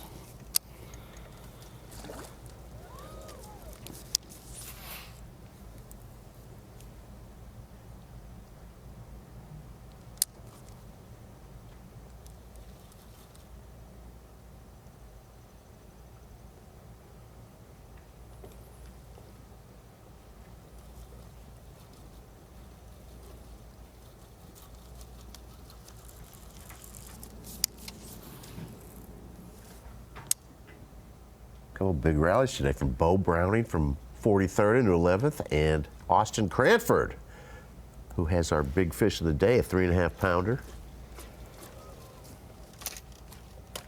He's in our top 10 at 9th right now.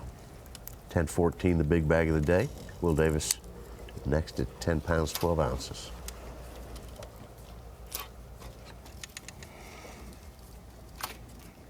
.38 still our big fish of the day. Yeah. Wow. I misspoke, said Will Davis's 3.6 was it, but forgot about Austin Cranford's 3.5-pounder.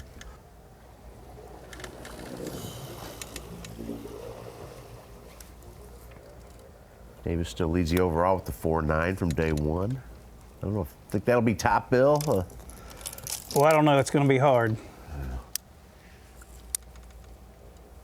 It's bass fishing. You never know what's gonna happen. Always seems like there's that, I caught this 5-pounder on my last cast. Oh, I mean, every tournament I hear that. Well, it's rare. I always note that, like, your fish, how late was that in the day, your winning fish at Pickwick? That's about midday. Yeah, it wasn't like in the last hour that there's fish that we left. Will Davis caught his winning lake fish after we had ended live. I think Drew Benton caught his after we ended live. 6-pounder, I believe. That's rare. Somebody to catch the winning fish. We saw at Takuidu's.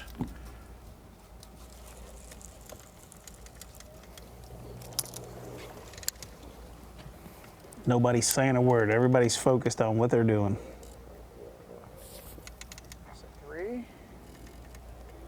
Oh, we've done that before. Wasn't that sweet? Ronnie, I never thought we'd see the day where How much you call about £1.5? you just pull up to a dock, scan around underneath of it. If there's not one there, you just go to the next one. I'm used to making 50 pitches to the dock and saying, yeah, there's not one under there. Took me a while to get used to watching people fish a dock without even looking at the dock. Yeah. You know?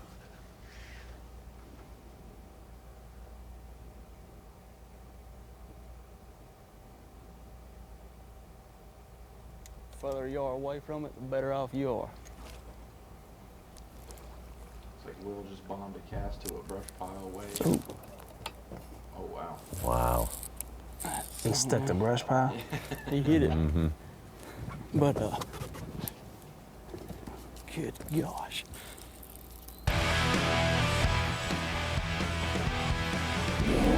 You got to go to the weigh-in to figure this one out. Oh, man. Fly up in the air. Talk Give me about some, baby. Bam. much anticipated weigh-in. There's a lot to be learned. Today is far from over. Until the weigh-in is over, we will not know all.